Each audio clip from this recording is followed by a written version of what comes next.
আহ, শুভদীপ, আপনি আমাকে শুনতে পাচ্ছেন? আপনি মিউট করা। হ্যাঁ, আমি শুনতে পাচ্ছি। আপনার স্ক্রিনটা একটু শেয়ার দেবেন জাস্ট। অবশ্যই। দাদা, আপনি ঢোকেন, আপনাকে প্যানেলিস্ট বানাই দিই।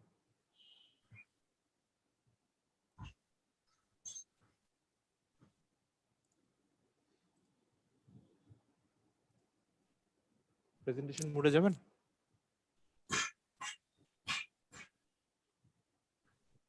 আপনার ক্যামেরাটা অন করেন। এক সেকেন্ড।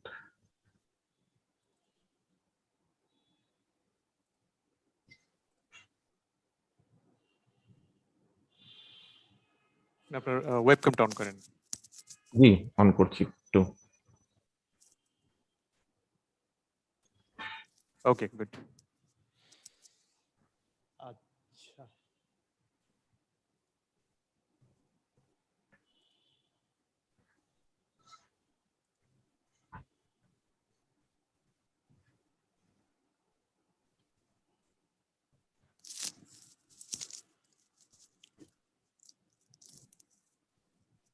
হাই মেরিকে। Hello there.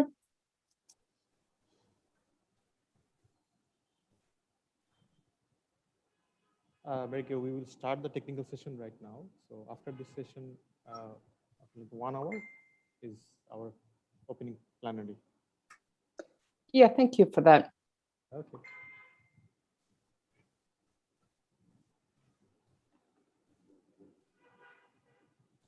আমরা 2 মিনিট ওয়েট করি, দেন we'll start.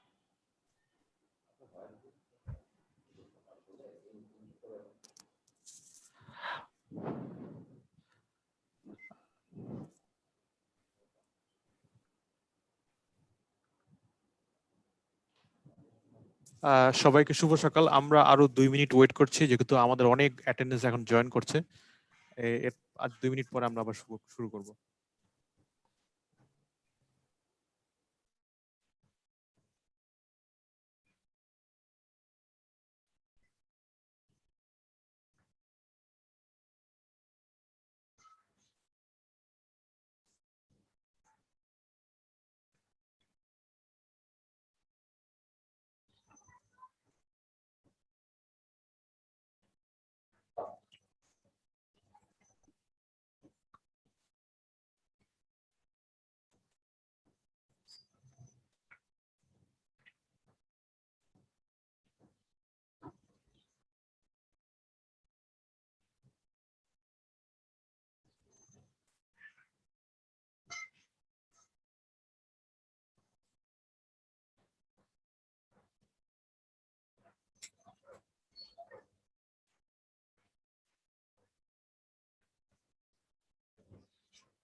সবাইকে শুভ সকাল।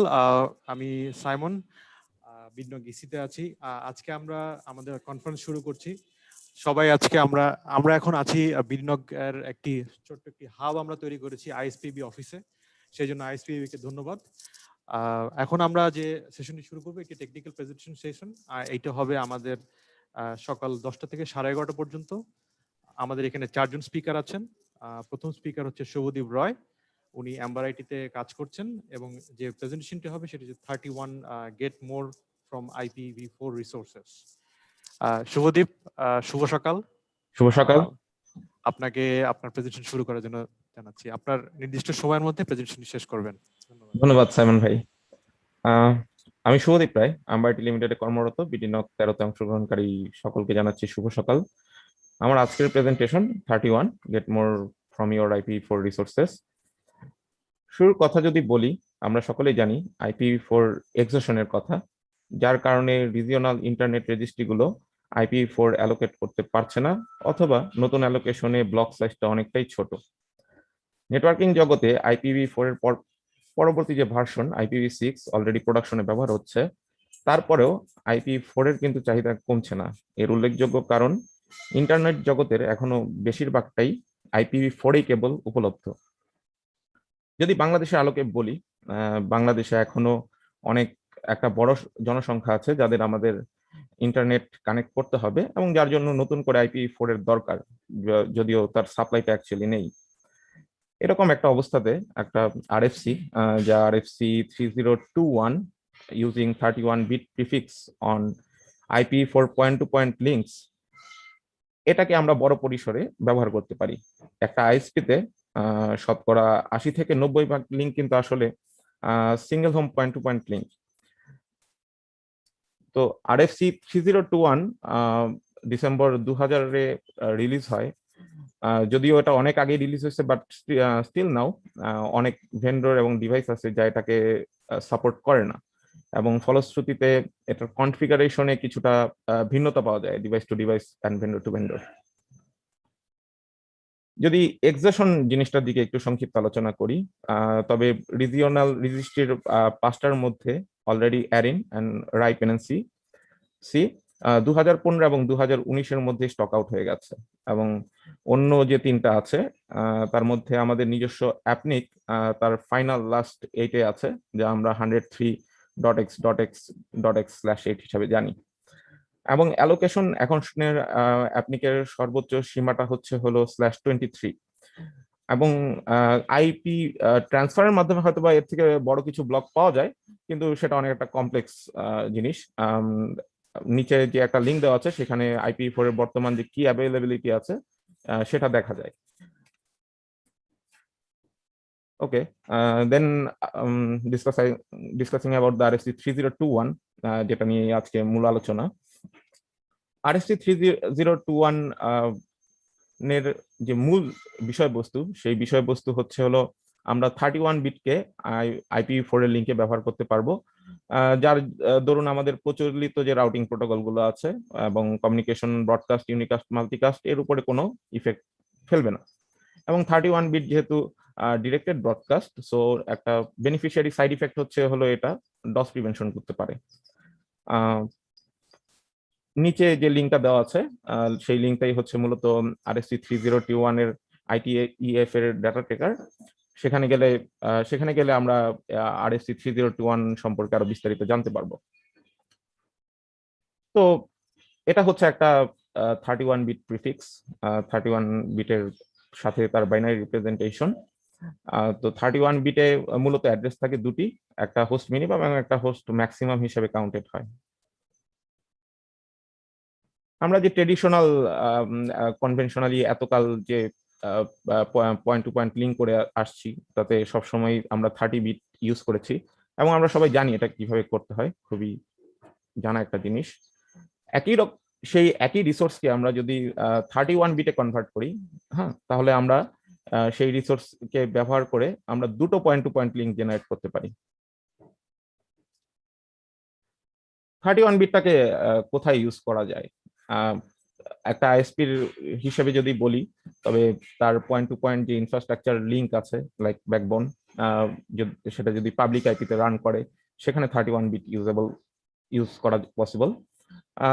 এটা আমরা আগেই বলেছি যে অ্যাকচুয়ালি 80 থেকে 90% লিঙ্ক কিন্তু point to point peering link, আমি সেটা ক্লায়েন্টকে ডেলিভার করি বা অন্য কিছু, সেখানেও 31 বিট ব্যবহার করা পসিবল, এবং সিমিলারলি রাউটেড করে 31 বিটকেও ব্যবহার করা যায়। একটা অর্গানাইজেশন হয়তোবা আইএসপির সমপরিমাণের নেটওয়ার্ক তার নাই, বাট তারপরেও যদি তার ব্যাকবোন থাকে সেখানে ইউজ করতে পারে। যদি ওটা সাধারণত কেউ করে না, তারপরেও যদি সার্ভার ওয়ার্ক স্টেশন তার কোনো 30 বিট প্রিফিক্স পাবলিক আইপিতে থাকে, সেখানে সে 31 বিট ব্যবহার করতে পারে। তো 31 বিট যদিও বছর 20-এর অধিক সময়ের আগে এসেছে, কিন্তু এখনো স্টিল এটা অনেক ভেন্ডরই সাপোর্ট করে না, এবং সাপোর্ট না করার কারণে এটার একটা সার্টেন চ্যালেঞ্জ আছে ইমপ্লিমেন্টেশনে। যদি বাংলাদেশের আলোকের যে বহুল ব্যবহৃত ডিভাইসগুলো আছে লাইক সিসকো তার একটা সার্টেন ভার্সনের পর থেকে 31 বিটকে সাপোর্ট করে। তবে বলে রাখা ভালো, RFC 3021 ডেভেলপমেন্টে সিসকো সিস্টেমের ভূমিকা অনেক, মূলত এরা এর ব্যাক বিহাইন্ডে ছিল। জুনিপার এটা শুরু থেকে সাপোর্ট করে, যেটা বাংলাদেশে খুব ব্যবহৃত হয় আইএসপি সেক্টরে, মাইক্রোটিক রাউটার। মাইক্রোটিক রাউটারে সরাসরি RFC 3021 কে ব্যবহার করা পসিবল না, তবে কিছুটা ইম্প্রোভাইজ করে 31 বিটকে ব্যবহার করা যায়। Windows similar to the MikroTik, একটু ইম্প্রোভাইজেশনের প্রয়োজন পড়ে। টিপি লিঙ্কের নতুন ভার্সন যে রাউটার গুলো আছে বাজারে, সেগুলোতে 31 বিট সাপোর্ট করে, কিন্তু পুরনো ভার্সনগুলো যদি হয়ে থাকে বা পুরনো মডেল হয়ে থাকে, সেখানে 31 বিটটা সরাসরি সাপোর্ট করে না, এবং সেখানেও কিছুটা ইম্প্রোভাইজেশনের প্রয়োজন পড়ে, এবং যার একটা সাইড ইফেক্টও আছে, যেটা পরবর্তীতে একটু বিস্তারিতভাবে আলোচনা করব। এবং অন্যান্য যেসব ডিভাইস আছে তার ভেন্ডর ফার্মওয়্যার ওএস এর উপর ডিপেন্ডেবল। তো আমরা সিসকোর আলোকে যদি দেখি 31 বিট কনফিগারেশন, সবাই আমরা জানি সিসকোতে কিভাবে আইপি অ্যাড্রেস অ্যাসাইন করতে হয়, just IP address and the subnet mask. তো অন্যান্য আগের যে configuration 30 bit or anything else, 31 বিটেও তাই সিসকোর জন্য। এবং সেই আইপি যদি আমরা দুটো নোডে বসাই, R1 এবং R2 তে, এবং তার পরবর্তীতে যদি আমরা সেই দুটো রাউটারের রাউট টেবিল এবং রিচেবিলিটি পিং দিয়ে অ্যানালাইসিস করি, তবে দেখবো যে 31 বিট স্মুথলি সিসকো রাউটারে অপারেট করছে। জুনিপারের ক্ষেত্রে যদি আসি, জুনিপারের একই, আগেই বলেছি জুনিপারে 31 বিট সম্পূর্ণরূপে সাপোর্ট করে। অ্যাড্রেস বসিয়ে যদি আমরা রাউট এবং পিং অ্যানালাইসিস করি, তবে দেখবো যে 31 বিট জুনিপারে স্মুথলি কাজ করছে। প্রসঙ্গে আসি বাংলাদেশে বহুল ব্যবহৃত আইএসপিএন এর রাউটার মাইক্রোটিক সম্পর্কে। মাইক্রোটিকে সরাসরি 31 বিট ব্যবহার করা যায় না। সেক্ষেত্রে যেটা করতে হয় সেটা হলো অ্যাড্রেসটাকে 32 বিটে অ্যাসাইন করতে হয়, এবং ম্যানুয়ালি নেটওয়ার্ক অ্যাড্রেসটা অ্যাসাইন করতে হয়। কমান্ড লাইনগুলো আমার স্লাইডে দেওয়া আছে কিভাবে করতে হয় সেটা, এবং সেটা করার পরেই একমাত্র রিচেবিলিটিটা এস্টাবলিশড হয়, আমরা এক প্রান্ত থেকে অন্য প্রান্তকে পিং করে পাই। বাট এই কনফিগারেশনে একটা ইস্যুস আছে, ইস্যুটা নিয়ে আলোচনা করি একটু ব্রিফলি।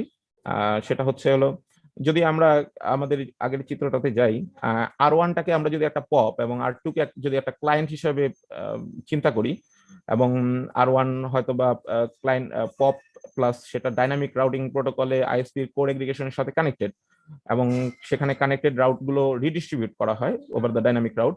এবং সেই ক্ষেত্রে যেটা সমস্যা হয় সেটা হলো যে আমাদের যে অরিজিনাল আইপি বসানো হয়েছে, সেই আইপিতে নেটওয়ার্ক অ্যাড্রেসটা অলরেডি কিন্তু অরিজিনাল ফরম্যাটে নাই। সো অরিজিনাল ফরম্যাটে না থাকার কারণে সেটা কিন্তু রিডিস্ট্রিবিউশন আর করা পসিবল হয় না। এক্সকিউজ মি, একটু ব্রেক নিচ্ছি আমি 1 সেকেন্ডের জন্য, আমি আবার জাস্ট 5 মিনিটের জন্য।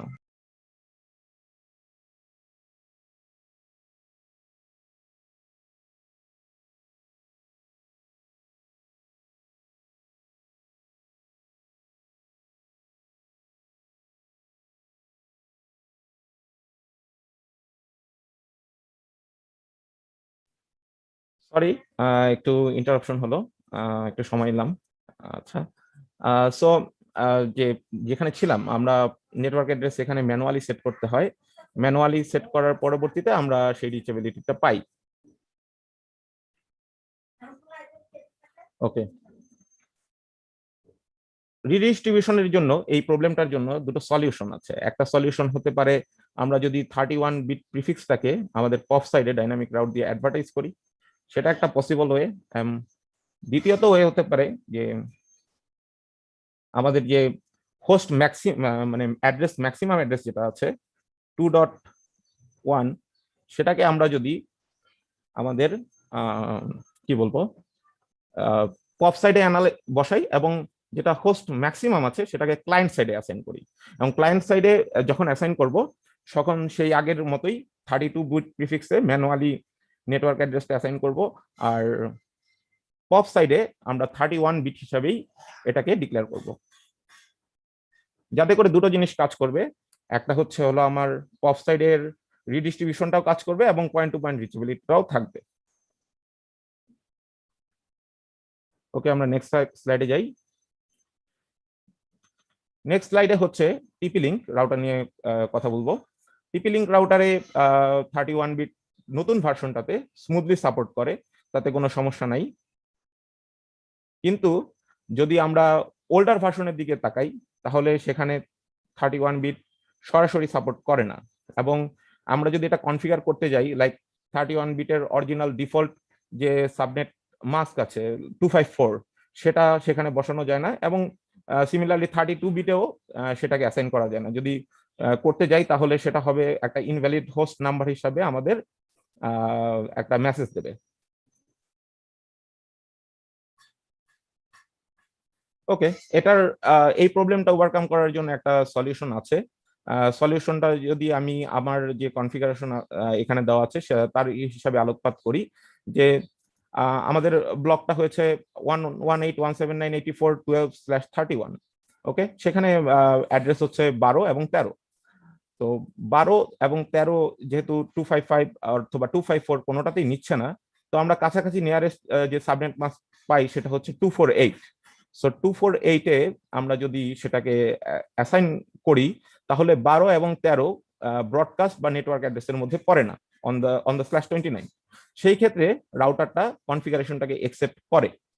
কিন্তু এর একটা নেগেটিভ, খুবই আমি বলবো খুবই নেগেটিভ একটা সাইড ইফেক্ট আছে, যে আমাদের যে আমরা যে /29 হিসাবে 31 বিটটাকে 31 বিটটাকে /29 হিসাবে ডিক্লেয়ার করলাম রাউটারের মধ্যে।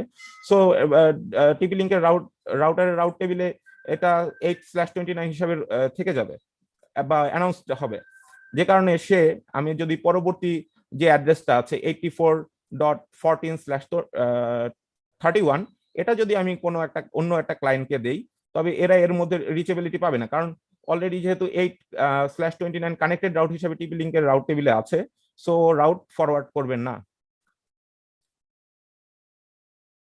অন্যান্য যে হোম রাউটার আছে লাইক নেটগিয়ার, আসুস, টেন্ডা, ডিলিঙ্ক, এগুলোর ক্ষেত্রে মোরওভার লাইক সেম টিপি লিঙ্কের মতোই। নতুন যদি ভার্সন হয়ে থাকে তবে RFC 3021-কে সাপোর্ট করে, কিন্তু পুরনো ভার্সনের ক্ষেত্রে ইম্প্রোভাইজেশনের দরকার পড়ে, যেটা অবভিয়াসলি আমাদের কনফিগার করার সময় কনসিডারেশনে রাখতে হবে। উইন্ডোজের ক্ষেত্রে RFC 3021 একই রকম, সরাসরি সাপোর্ট করে না। আমরা যদি 254 সাবনেট মাস্ক হিসাবে অ্যাসাইন করতে যাই তাহলে একটা যে স্ক্রিনশটটা দেওয়া আছে তার মতো একটা ওয়ার্নিং পাবো। ওকে, আমরা যদি 254 অ্যাসাইন না করতে পারি, তাকে যদি 32 বিট হিসাবে যদি উইন্ডোজে অ্যাসাইন করি তাহলে সেই সমস্যাটার সমাধান হয় এবং 31 বিট উইন্ডোজ মেশিনে কাজ করে। সেক্ষেত্রে অবশ্যই একটা ওয়ার্নিং মেসেজ দেবে, নট এরর মেসেজ, যে কারণে আপনি ইয়েস দিয়ে সেটাকে কনফিগারেশনকে সেভ করতে পারবেন। লিনাক্স মেশিনে 31 বিট সরাসরি সাপোর্ট করে। নিচে একটা স্ক্রিনশট দেওয়া হলো যে কনফিগারেশনের, এবং সেটা স্মুথলি কাজ করে। যে এবার আসি, এতক্ষণ বললাম কিছুটা ল্যাব সিনারিও নিয়ে কথাবার্তা। তো রিয়েল লাইফ প্রোডাকশনে আসলে 31 বিটের কি ব্যবহার করছি বা আমি কতটা জানি সেটা শেয়ার করছি। সেটা হচ্ছে আমাদের অর্গানাইজেশন আম্বারটি লিমিটেডে অলরেডি আমরা 31 বিট প্রিফিক্সকে একদম ক্লায়েন্ট পর্যায়ে আগের যেই কথাগুলো বললাম সেগুলোকে মাথায় রেখে আমরা সেই কনফিগারেশন গুলো করছি, এবং so far so good, it's running. এবং এই ফলে যে সুবিধাটা আমরা বেনিফিশিয়ারিটা পাচ্ছি সেটা হচ্ছে হলো আমাদের কম অ্যাড্রেস ইউজ করে এখন, মানে সেই আগের রিসোর্সটাকে ইউজ করে আমরা এখন ডাবল ক্লায়েন্টকে কানেক্ট করতে পারছি। এটা হচ্ছে সবচেয়ে বড় অ্যাডভান্টেজ। সো সামারিতে আসি, আমাদের এক্সাশনের সময় অ্যাকচুয়ালি RFC 3021 খুবই একটা হেল্পফুল ওয়ে হতে পারে। এই কথা বলার অপেক্ষা রাখে না যে আসলে এক্সাশনের জন্য IPv6টাই হচ্ছে লঙ্গার টাইম সলিউশন, কিন্তু এখনো IPv6 কিন্তু ফুললি ট্রানজিশন হতে একটা বেশ ভালো সময় লাগবে, এবং ওই সময়টাতে RFC 3021 is a good option. আমরা যদি চ্যালেঞ্জের দিকে তাকাই, একদম যে এতক্ষণ যে আলোচনাটা করলাম সেটার মধ্যে হচ্ছে সবচেয়ে বড় চ্যালেঞ্জ হচ্ছে কিন্তু ডিভাইস এবং তার ভেন্ডর। কারণ হচ্ছে প্রিমিবল ডিভাইস গুলো যেগুলো আছে, ওল্ডার ভার্সন ওএস আছে, সেগুলো আমাদের RFC 3021-কে সাপোর্ট করছে না।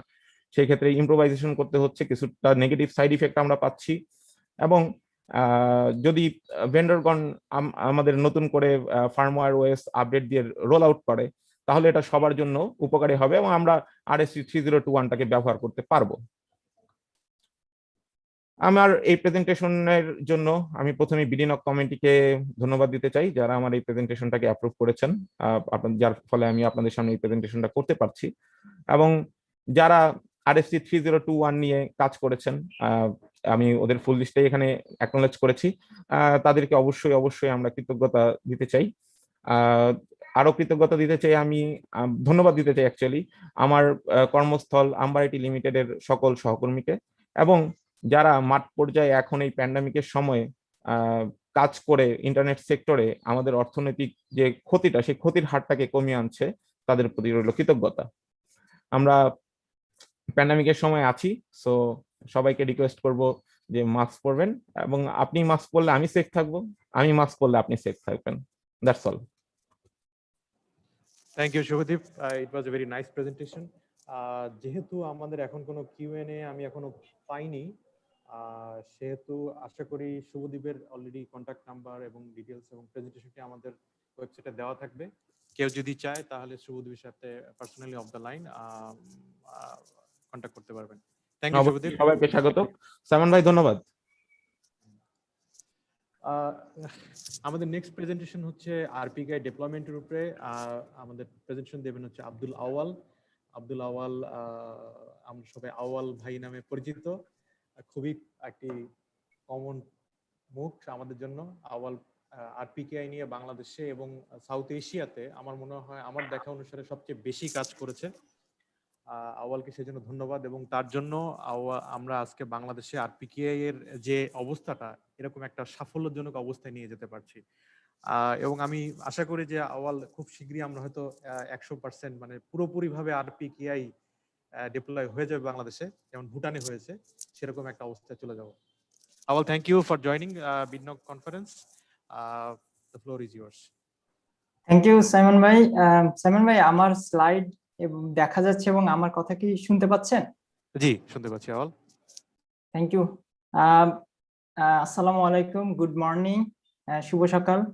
সবাইকে জয়েন করার জন্য অনেক ধন্যবাদ। আমার এখনকার session RPKI deployment status in Bangladesh.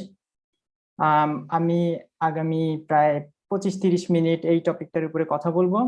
এখানে পার্টিসিপেন্ট হিসেবে বিভিন্ন দেশ থেকে পার্টিসিপেন্ট আছেন, তো আমি কম্বাইন করার চেষ্টা করব, বাংলা এবং ইংলিশ দুইভাবে চেষ্টা করব যে কথাগুলো ডেলিভার করার জন্য।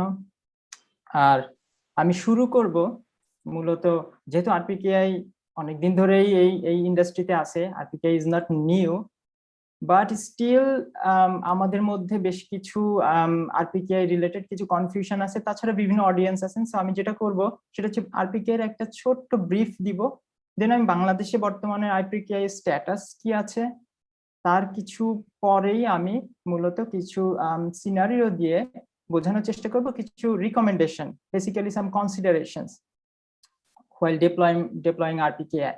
তো এগুলো দিয়ে আমি আমার প্রেজেন্টেশনটা শেষ করব। তো সবার আগে আসলে আমাদের আরপিকেআই আমাদের কেন প্রয়োজন? Why should we care? Why should we even care about RPKI? RPKI আমরা জানি যে ভেরি রিসেন্টলি ইন্ট্রোডিউস হয়েছে, কিন্তু তার আগ পর্যন্ত যখন আরপিকেআই ছিল না, তখন কি ইন্টারনেট খুব খারাপ ছিল, বা ইন্টারনেট কি তখন এত ভালনারেবল ছিল? বিষয়টা আসলে তা না। ইন্টারনেটটা গ্র্যাজুয়ালি বড় হয়েছে। Internet infrastructure was not the same before, তো it was much smaller, routing table entries were very limited.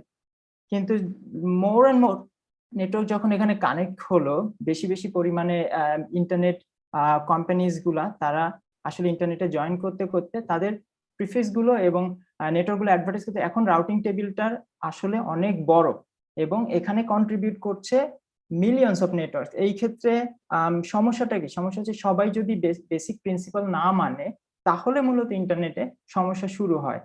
তো যেটা হয়েছে যে অনেক আগে নেটওয়ার্ক ইঞ্জিনিয়াররা ইন্টারনেট বিল্ড করার জন্য কাজ করতো, নেটওয়ার্কে ভিন্ন কোনো মোটিভ ছিল না, মিস্টেক্স এর পরিমাণ কম ছিল, মিস্টেক্স হলেও এফেক্ট হতো কম, বিকজ ইন্টারনেটের সাইজ ছিল স্মল। এরপরে ওই সময় আসলে সবাই প্রিফিক্সকে ভ্যালিড মনে করতো। ওই সময় অ্যাকচুয়ালি আমাদের কোনো ফিল্টার ব্যবহারই করা লাগতো না, ইন্টারনেটে আমরা যা ছিল সবই আমরা মূলত ট্রাস্টেড হিসেবে ধরে নিতাম। কিন্তু এই ধরনের পারফেক্ট ওয়ার্ল্ড তো আসলে লাস্ট করে না, বিকজ এইখানে ইন্টারনেটটা একটা ডিস্ট্রিবিউটেড সিস্টেম এখানে সব নেটওয়ার্ক ইঞ্জিনিয়াররা বিভিন্ন সময় বিভিন্ন রকম ভাবে কনফিগার করে এবং বিজিপি ট্রাস্টের উপরে কাজ করে। বিজেপির কিন্তু ট্রাস্টের বাইরে ভেরি লিমিটেড স্কোপ আছে যে আপনি এখানে আসলে বড় ধরনের কোনো সিকিউরিটি মেকানিজম এখানে ব্যবহার করবেন। তো একজন নেটওয়ার্ক ইঞ্জিনিয়ার যখন বিজেপি কনফিগারেশন করে তার মিস্টেকস এর কারণে গ্লোবাল ইন্টারনেট টেবিল এফেক্টেড হতে পারে। কেউ যদি ইচ্ছাকৃতভাবে একজনের প্রিফিক্স অন্যজন অ্যানাউন্স করে, অর্থাৎ ব্যাড মোটিভ নিয়ে যদি কেউ কোনো কাজ করে, সেটাকে আমরা বলি প্রিফিক্স অর এস হাইজ্যাক। তো এটাও ইন্টারনেটকে এফেক্ট করে। এবং আরেকটা ব্যাপার হচ্ছে যে এই যে যত রকমের আমরা ভুল করি বা আমরা প্রিফিক্স হাইজ্যাক বলি বা ইন্টেনশনাল যে মিস্টেক, ইন্টেনশনাল যে মোটিভ গুলো বলছি, এগুলো যদি মানুষ কন্টিনিউ করতে থাকে তাহলে কি হয়, তাহলে ইন্টারনেট রাউটিং টেবিলে যিনি আসলে কোনো ভুল করেননি, প্রপার মেথডেই চলছিলেন, সেই নেটওয়ার্কটাও এফেক্টেড হয়। অর্থাৎ এটা কিছুটা এরকম যে মানে বাংলাদেশের রোড ট্রান্সপোর্ট সিস্টেম অথবা যে কোনো দেশের রোড ট্রান্সপোর্ট সিস্টেম চিন্তা করেন, যদি 100 গাড়ি রোড সেফটি এবং ইনস্ট্রাকশন না মেনে চলে, তাহলে একজন ব্যক্তিও যদি এরকম না করে তাহলে অন্য 99 যে পার্সনস আছেন তারা সবাই এফেক্টেড হওয়ার সম্ভাবনা আছে। তার মানে এখানে আসলে অল্প কিছু লোক করবেন বাকিরা করবেন না, বিষয়টা এরকম না। এখানে 100 নেটওয়ার্ক অপারেটরকেই নর্মস এবং বেস্ট কারেন্ট প্র্যাকটিস মেনে নেটওয়ার্ক অপারেট করতে হবে। আদারওয়াইজ একজনের ভুলের কারণে বাকি সবাই যদি নিয়ম মেনেও চলেন বাট স্টিল এফেক্টেড হওয়ার সম্ভাবনা আছে। তো এখন এইভাবে কি ইন্টারনেটকে রেখে দেওয়া যায় কিনা, এভাবে কি ইন্টারনেট ইনফ্রাস্ট্রাকচারের মতো এত জটিল এবং এত গুরুত্বপূর্ণ একটা বিষয়, আমরা যত অ্যাপ্লিকেশন লেভেলেই চিন্তা করি, ইউজাররা অ্যাপ্লিকেশন নিয়ে চিন্তা করে, কিন্তু আমরা তো ইঞ্জিনিয়ার্স, আমাদেরকে ইন্টারনেট কোর ব্যাকবোন নিয়ে যদি চিন্তা করি, তাহলে এইভাবে একটা বড় ইনফ্রাস্ট্রাকচার যার উপর দিয়ে এত রকমের অ্যাপ্লিকেশন চলে, এরকম একটা সিস্টেমকে ভালনারেবল রেখে চলা আসলে যায় না। তো ইন্টারনেটের একটা মানুষের ক্ষেত্রেও প্রযোজ্য, ইন্টারনেটের ক্ষেত্রেও প্রযোজ্য। আমরা জানি যে মানুষের ক্ষেত্রে আপনি একজন মানুষকে যতদিন গিলটি প্রমাণ করতে না পারবেন ততক্ষণ সে ইনোসেন্ট অ্যাকচুয়ালি। তো রাউটের ক্ষেত্রেও তাই, একটা ইন্টারনেট রাউটিং টেবিলের একটি এন্ট্রি, এটাকে আমি ব্যাড বলতে পারি না আনলেস এটা গিলটি প্রুভেন হয় বা প্রুভড হয়, রাইট? তো এখন আমি কিভাবে একটা রাউটকে bad or good or unknown এরকম আমি কিভাবে ট্যাগ করব বা আমি এটা জানবো কি করে? তো আমাদের অপশন হচ্ছে কি ভ্যালিডেশন করা। তো ভ্যালিডেশন, সো এভরিথিং আমি এখানে যা বলছি সবই মোটামুটি আরপিকেআই রিলেটেড। তো RPKI validation, how can we do that? আমরা অ্যাকচুয়ালি একটা রেফারেন্স ভ্যালুর সাথে ক্রস ম্যাচ করতে পারি আমার রাউটকে। That reference value is actually called validated ROA payload or VRP. তো ভিআরপি আসলে কি? ভিআরপি আসলে একটা প্রিফিক্স, সেই প্রিফিক্সটা কোন এস অরিজিনেট করতে পারবে এবং ওই প্রিফিক্সের কতটুকু সাবনেট পর্যন্ত সে অরিজিনেট করতে পারবে, এরকম একটা অ্যাটেস্টেশন, যেটাকে অন্য ভাষায় বলা হয় রোয়া। সো ভিআরপি আসলে রোয়া থেকে আসে, তার মানে VRP is a product of রোয়া কাইন্ড অফ, রাইট? এখন রোয়া কি জিনিস? রোয়া আসলে একটা ডিজিটালি সাইন্ড অবজেক্ট। তার মানে কি, আমরা যখন এপিনিক পোর্টালে রোয়া ক্রিয়েট করার কথাটা বলি, তার মানে আসলে আমি কি করি, আমি আমার প্রিফিক্স এএস নাম্বার এবং কত সাবনেট পর্যন্ত আমি এই প্রিফিক্সকে অ্যানাউন্স করার ক্ষেত্রে ব্যবহার করতে পারবো বা ভাঙতে পারবো, এরকম একটা কম্বিনেশন দিয়ে আমি আবার আমার প্রাইভেট কি দিয়ে এটাকে সাইন করি, তখন এটা হয়ে যায় একটা ডিজিটাল অবজেক্ট, যেটা আবার আমি গ্লোবালি রিসোর্স পাবলিক কি ইনফ্রাস্ট্রাকচারের মাধ্যমে আমি ডিস্ট্রিবিউট করে দিই এবং ওগুলো তখন ভ্যালিডেটর কালেক্ট করে, ভ্যালিডেটর সফটওয়্যার ওরা এটা কালেক্ট করে, যদি আমি সেট আপ করি ও কালেক্ট করে ও আসলে এখান থেকে কি রিট্রিভ করে ভিআরপি। তো ওই ভিআরপি আমার হচ্ছে রেফারেন্স, বিকজ ওই ভিআরপিটা অ্যাকচুয়াল ওনার ক্রিয়েট করেছে এবং সেই অথরাইজ করেছে কোন এস এই পার্টিকুলার প্রিফিক্স, সেটা V4 হোক V6 হোক, এটা অরিজিনেট করতে পারবে বিজিপিতে। তো এখন আমার গ্লোবাল রাউটিং টেবল আছে আমার রাউটারে, আর আমার এই ভিআরপি গুলো আছে আমার ভ্যালিডেটর ক্যাশে। অর্থাৎ কেন ক্যাশ বললাম, কারণ ও আসলে একটা সার্টেন টাইম পর পর ডাউনলোড করে এবং তার মধ্যে ওইটাকে রেখে দেয়। তো এই দুইটা ইনফরমেশন, একটা হচ্ছে validated ROA payload, other side is routing table. Routing টেবিলের ইচ এন্ড এভরি রাউট এখন আমি এই ভ্যালিডেটেড রোয়া পেলোডের এগেইনস্টে ক্রস ম্যাচ করে দেখতে পারি যে আসলে এই রাউটটা যে এজ থেকে আমার কাছে এসছে, অরিজিনেট হয়ে যে সব এজ পার করে আমার কাছে এসছে, আমি কি আসলে ভিআরপি তে ওই ধরনের কোনো অ্যাটেস্টেশন পাচ্ছি কিনা। তো এই হলো ক্রস ম্যাচিং। এবং তারপরে যেটা আমি করছি যে আমার আসলে তাহলে দায়িত্বটা কি, দায়িত্ব আসলে দুইটা job, right? Two jobs here. একটা হচ্ছে রিসোর্স হোল্ডার, সে কি করবে, রোয়া ক্রিয়েট করবে, অর্থাৎ তার যে মেম্বার পোর্টাল আছে সেখানে সে লগ ইন করে তার রাউটের এগেনস্টে কোন এস এবং কত প্রিফিক্স এগুলো দিয়ে সে একটা রোয়া ক্রিয়েট করবে।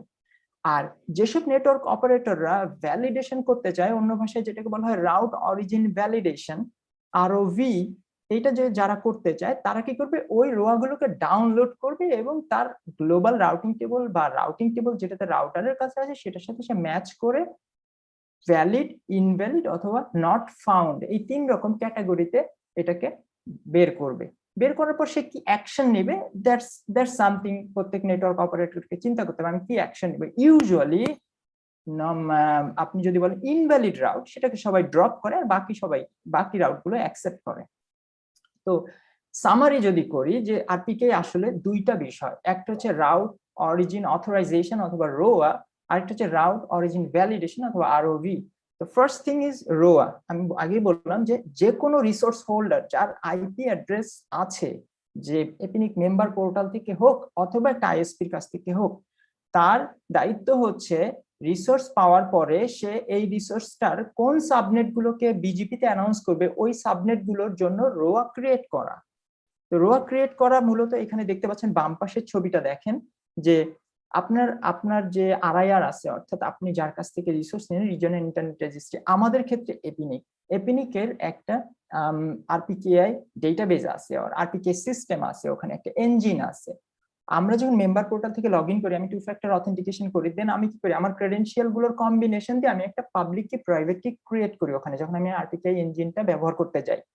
দেন আমি মেনশন করি, কোন ডান পাশের ছবিটা দেখেন, আমি মেনশন করি রাইট সাইডের ইনসেট গুলো দেখেন, যে আমি একটা প্রিফিক্স মেনশন করি, আমি একটা অরিজিন এস মেনশন করি, এবং আমি ম্যাক্সিমাম সাবনেট সাইজ অথবা মোস্ট স্পেসিফিক অ্যানাউন্সমেন্ট যেটাকে বলে এমএসএ, এটা মেনশন করি। দেন আমি কি করি, এই তিনটার কম্বিনেশন করে আমি বলছি যে আমি আমার রোয়া ক্রিয়েট করার জন্য।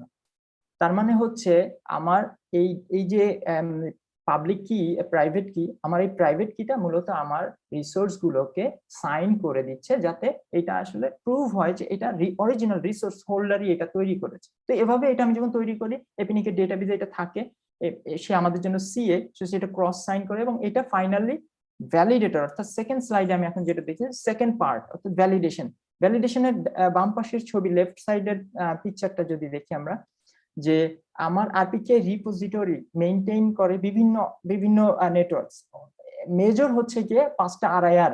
তো তাদের রিপোজিটরি এবং যারা ডেলিগেটেড এবং হোস্টেড, 2 রকমের এখানে কনসেপ্ট আছে সিএল।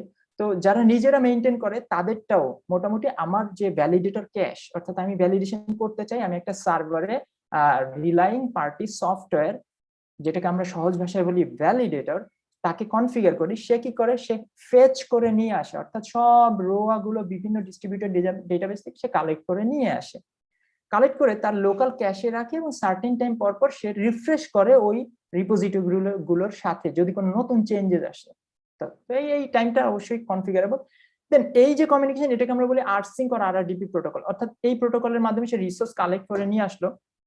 এরপরে আমার বিজিপি রাউটার আছে, অর্থাৎ আমার বর্ডার রাউটার, যারা আমার এক্সটার্নাল পিয়ারিং গুলো করছে আমার আপস্ট্রিমের সাথে, আমার ডাউনস্ট্রিমের সাথে, এই রাউটার গুলোতে আমি কনফিগার করতে পারি, বলতে পারি যে আমার ভ্যালিডেটরের আইপিটা হচ্ছে এই, অর্থাৎ ভ্যালিডেটর তো আমার নেটওয়ার্কে আছে বা যেখানে থাকো, আমি কনফিগার করছি, আমি রেসপন্সিবল, সরি। তো আমার রাউটার ভ্যালিডেটরের সাথে একটা আরপিকেআই টু রাউটার প্রোটোকল এর মাধ্যমে ওই ভিআরপি গুলোকে সে ডাউনলোড করে রাউটারের মেমোরিতে নিয়ে আসে। এবার তার কাছে একটা রেফারেন্স আছে এবং তার কাছে রাউটিং টেবিল আছে, সে ইজিলি সে ক্রস চেক করে ট্যাগ দিতে পারে কোন রাউটটা ভ্যালিড, কোন রাউট ইনভ্যালিড, এবং কোন রাউটের জন্য কোনো ভিআরপি খুঁজে পাওয়া যায়নি, যেটাকে আমরা বলি নট ফাউন্ড। তো ডান পাশে রাইট সাইডের পিকচারে দেখেন যে আমরা ভ্যালিডেশন করছি একটা রাউটারে, এবং দেখেন প্রতিটা রাউটারের বাম পাশের কলামে লেফট কলাম মিন করে যে এই রাউটটা কি valid or not found or invalid, তার মানে কি ভ্যালিডেশনটা রাউটারটা করছে এই রেফারেন্স ভিআরপির মাধ্যমে। আচ্ছা, এখন একটা রাউট কিভাবে আরপিকেআই ইনভ্যালিড হয়, তো এতক্ষণের আলোচনায় কিছুটা অবশ্যই আপনারা ধারণা পেয়ে গেছেন। তো তারপরেও এই পিকচারটা দেখেন, R1 আমার রাউটার, এই রাউটারে বিভিন্ন রাউট আসছে আমার পিআর এর কাছ থেকে বা আমার ইবিজিপি নেইবারদের কাছ থেকে। এখন এই রাউট গুলো আমি চেক করতে চাই, ভ্যালিডেশন করতে চাই। তো আমার আরন রাউটারটা কি করছে, অলরেডি ক্যাশ থেকে ভ্যালিডেটর ক্যাশ থেকে আমার ভিআরপি গুলো ডাউনলোড করছে। তো এখানে দেখেন একটা ভিআরপির এক্সাম্পল দিছি আমি নিচের দিকে ছবিতে 192.168.0.0/22। আমি আমার যিনি এটা ক্রিয়েট করেছেন উনি বলেছেন যে আপ টু /23 পর্যন্ত যে কম্বিনেশন করা যায় এখানে, অর্থাৎ 3টা subnet, 3 subnets covered by this ROA. তো এইটা AS number, originating AS number 65500, যেটা এক্সাম্পল। তার মানে সহজ কথা বলি, 65500 is permitted or authorized to announce prefix 192.168.0.0/22 up to /23. It is authorized to originate this prefix into BGP. এখন আমার রাউটার এই ভিআরপিটা তার কাছে আছে এবং তার কাছে আবার বিভিন্ন দিকে। সো প্রথমে নিচের দিকের বাম পাশে আমরা যদি প্রিফিক্সটা দেখি 100.100.0.0/65500. Okay, so I think so this prefix is not found, right? Because why not found? For this certain VRP, এই ভিআরপিটা এই প্রিফিক্সটাকে কভার করে না। তার মানে হচ্ছে এই প্রিফিক্সটার জন্য আরেকটা ভিআরপি থাকার কথা ছিল, আপাতত আমি ধরে নিচ্ছি এটা নট ফাউন্ড, মানে আমার রাউটারের কাছে এই ভিআরপিটা নেই। তাহলে সে ভ্যালিডেট কি করে করবো, অর্থাৎ ভ্যালিড অর ইনভ্যালিড সেই ট্যাগটা সে দিতে পারছে না। There is one more validation tag not found. So এই ক্ষেত্রে রাউটার এটাকে বলছে নট ফাউন্ড। আরেকটা প্রিফিক্স যেটা গ্রিন কালারের আছে দেখেন 192.168.2.0/23 এবং আমার হচ্ছে গিয়ে 65500 হলো আমার originating S. So S path থেকে আমার রাউটার দেখতে পাচ্ছে শেষ এসটা কত, 65500, that is the originating S. তো এই ক্ষেত্রে ভিআরপির সাথে যে যখন এটাকে সে ট্যাগ করছে তখন দেখছে হ্যাঁ যে ভিআরপিটা আমার কাছে আছে এটাকে কভার করে এবং অ্যাকচুয়ালি অরিজিন এস ভ্যালিড এবং প্রিফিক্সটাও ভ্যালিড, দ্যাটস ওয়াই ও এটাকে ভ্যালিড মার্ক করছে। আর ইনভ্যালিড সে কিভাবে মার্ক করে, প্রথম এক্সাম্পলটা দেখেন 192.168.0.0/24 একটা অ্যানাউন্সমেন্ট, এটা একটা বিজিপি অ্যালাউয়েবল, বিজেপি যে /24 পর্যন্ত অ্যালাউ করে, তার মানে এই প্রিফিক্সটা ওকে এবং এর অরিজিনেটিং এস 65500। এই দুটি ইনফরমেশন সে ভিআরপির সাথে ম্যাচ করে দেখছে যে এইটা একটা ভিআরপি কভার করে, অর্থাৎ একটা ভিআরপির সাথে এটা আছে কিন্তু ভিআরপিটা হুবহু এখানে ম্যাচ করে না। ঠিক আছে, তার মানে কাভার্ড আর ম্যাচ দুইটা টার্ম এখানে আছে। তো কাভার করা মানে হচ্ছে যে আমার এটা একটা ভিআরপির সাথে মিলে গেল কিন্তু ভিআরপির ডেটার সাথে এখানে কিছু সমস্যা, অর্থাৎ এই প্রিফিক্সটা আপ টু /23 বাট আমার অ্যানাউন্সমেন্ট হলো /24, দ্যাটস ওয়াই এইটাকে আমরা বলছি ম্যাক্স লেন্থ ইনভ্যালিড, কারণ ওই ম্যাক্স লেন্থ ভ্যালুটার সাথে এটা ম্যাচ করলো না। আরেকটা এক্সাম্পল দেখেন 192.168.0.0/23 65520 থেকে অরিজিনেট হয়েছে। এবার এই প্রিফিক্সটা কিন্তু ওই রোয়ার সাথে ম্যাচ, ভিআরপির সাথে ম্যাচ করে, কিন্তু খেয়াল করেন অরিজিনেটিং এসটা কিন্তু ভিআরপির সাথে ম্যাচ করছে না। তার মানে এটা হচ্ছে অরিজিন ইনভ্যালিড বিকজ অরিজিন এসটা ম্যাচ করছে না। আরেকভাবে হতে পারে, সেটা কি এই দুইটা কম্বিনেশনে হতে পারে, অর্থাৎ প্রিফিক্সের max length invalid at the same time origin এসও ইনভ্যালিড, এটাও হতে পারে। যেমন আমি লাস্ট এক্সাম্পলটা দেখেছি যে /24 প্রিফিক্স এবং অরিজিনেটিং এস এই দুইটাই ভিআরপির সাথে ম্যাচ করে না। এই ভিআরপি আসলে কাদেরকে কভার করে, ডান পাশের ছবিটা দেখলে বুঝতে পারবেন যে 22 এবং 23 এই দুটো কম্বিনেশনকে কভার করে, 24 কে কিন্তু সে কভার করে না। ওকে, তো এখন আসি যে যদি আমরা এটুকু বুঝে থাকি এইটুকু পর্যন্ত, এবং কারো কি কোনো কোয়েশ্চেন আছে কিনা আমি দেখি চ্যাট বক্স। ওকে, সো এখন পর্যন্ত কোনো কোয়েশ্চেন দেখা, হ্যাঁ আমার একটা খুব কুইক কোয়েশ্চেন। হ্যাঁ, আরপিকে এখন মানে আমরা দেখলাম যে origin validation is okay, it's working fine, আপনি কাজ করতেছেন, কিন্তু পাথ ভ্যালিডেশন নিয়ে যে একটা আলোচনা একসময় ছিল শুরুর দিকে, ওইটার কি অবস্থা এখন, ডেভেলপমেন্টের স্ট্যাটাস কি? ওইটা আসলে যে মেথডে প্রথমে চিন্তা করা হয়েছিল এখন সেই মেথড আর নাই। এখন ওইটাকে আসলে সাইডার ওয়ার্কিং গ্রুপ ওরা আসলে একটা মেথড নিয়ে কাজ করছে, এখন স্টিল আন্ডার ডেভেলপমেন্ট। এইটা আসলে এখনো পর্যন্ত কোনো মানে হোপ দেখা যাচ্ছে না, ডেভেলপমেন্ট নাই, কোনো ডিরেকশন নাই, বিজনেস রিকোয়ারমেন্টও নাই আপাতত আসলে না, আপাতত প্রথম স্টেজই মানুষ পার করতে একটু সময় নিচ্ছে, তো দ্বিতীয় ওটাও কাজ চলছে কিন্তু এখন পর্যন্ত কোনো স্ট্যান্ডার্ড হয়নি। আচ্ছা, না আমি যেটা জানতে চাচ্ছিলাম সেটা হচ্ছে যে এটার কোনো ইউনানিমাস কোনো এগ্রিমেন্ট হয়েছে কিনা বিজনেস কমিউনিটি টেকনিক্যাল কমিউনিটির মধ্যে, যে হ্যাঁ এটা দরকার, নাকি এটার মধ্যে এখন একটা ডিসপিউট আছে যে দরকার কি দরকার নেই, আমরা নিজেরা এখন কনফার্ম না?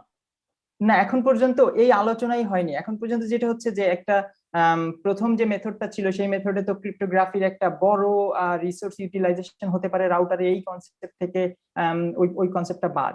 এখন ভিন্ন একটা উপায় চিন্তা করা হচ্ছে যে না, আমি এরকম ভাবে সিগনেচার ডাউনলোড করব না, এত লোড দিব না রাউটারে, অল্টারনেট কি ওয়েতে আমরা ভ্যালিডেশন করতে পারি, but path validation still under discussion. এবং এটা ওয়াইডার কমিউনিটি অ্যাকসেপ্টেড যে আমাদের পাথ ভ্যালিডেশন দরকার, বাট আমাদের টেকনোলজিক্যাল সলিউশনটা ইনোভেট করতে হবে। সলিউশন, হ্যাঁ, ইনোভেট করতে হবে, এবং ডেসপারেটলি ওরা আসলে চেষ্টা করতেছে কি করা যায়। হ্যাঁ, কিন্তু সলিউশন নাই। থ্যাংক ইউ রোমান ভাই।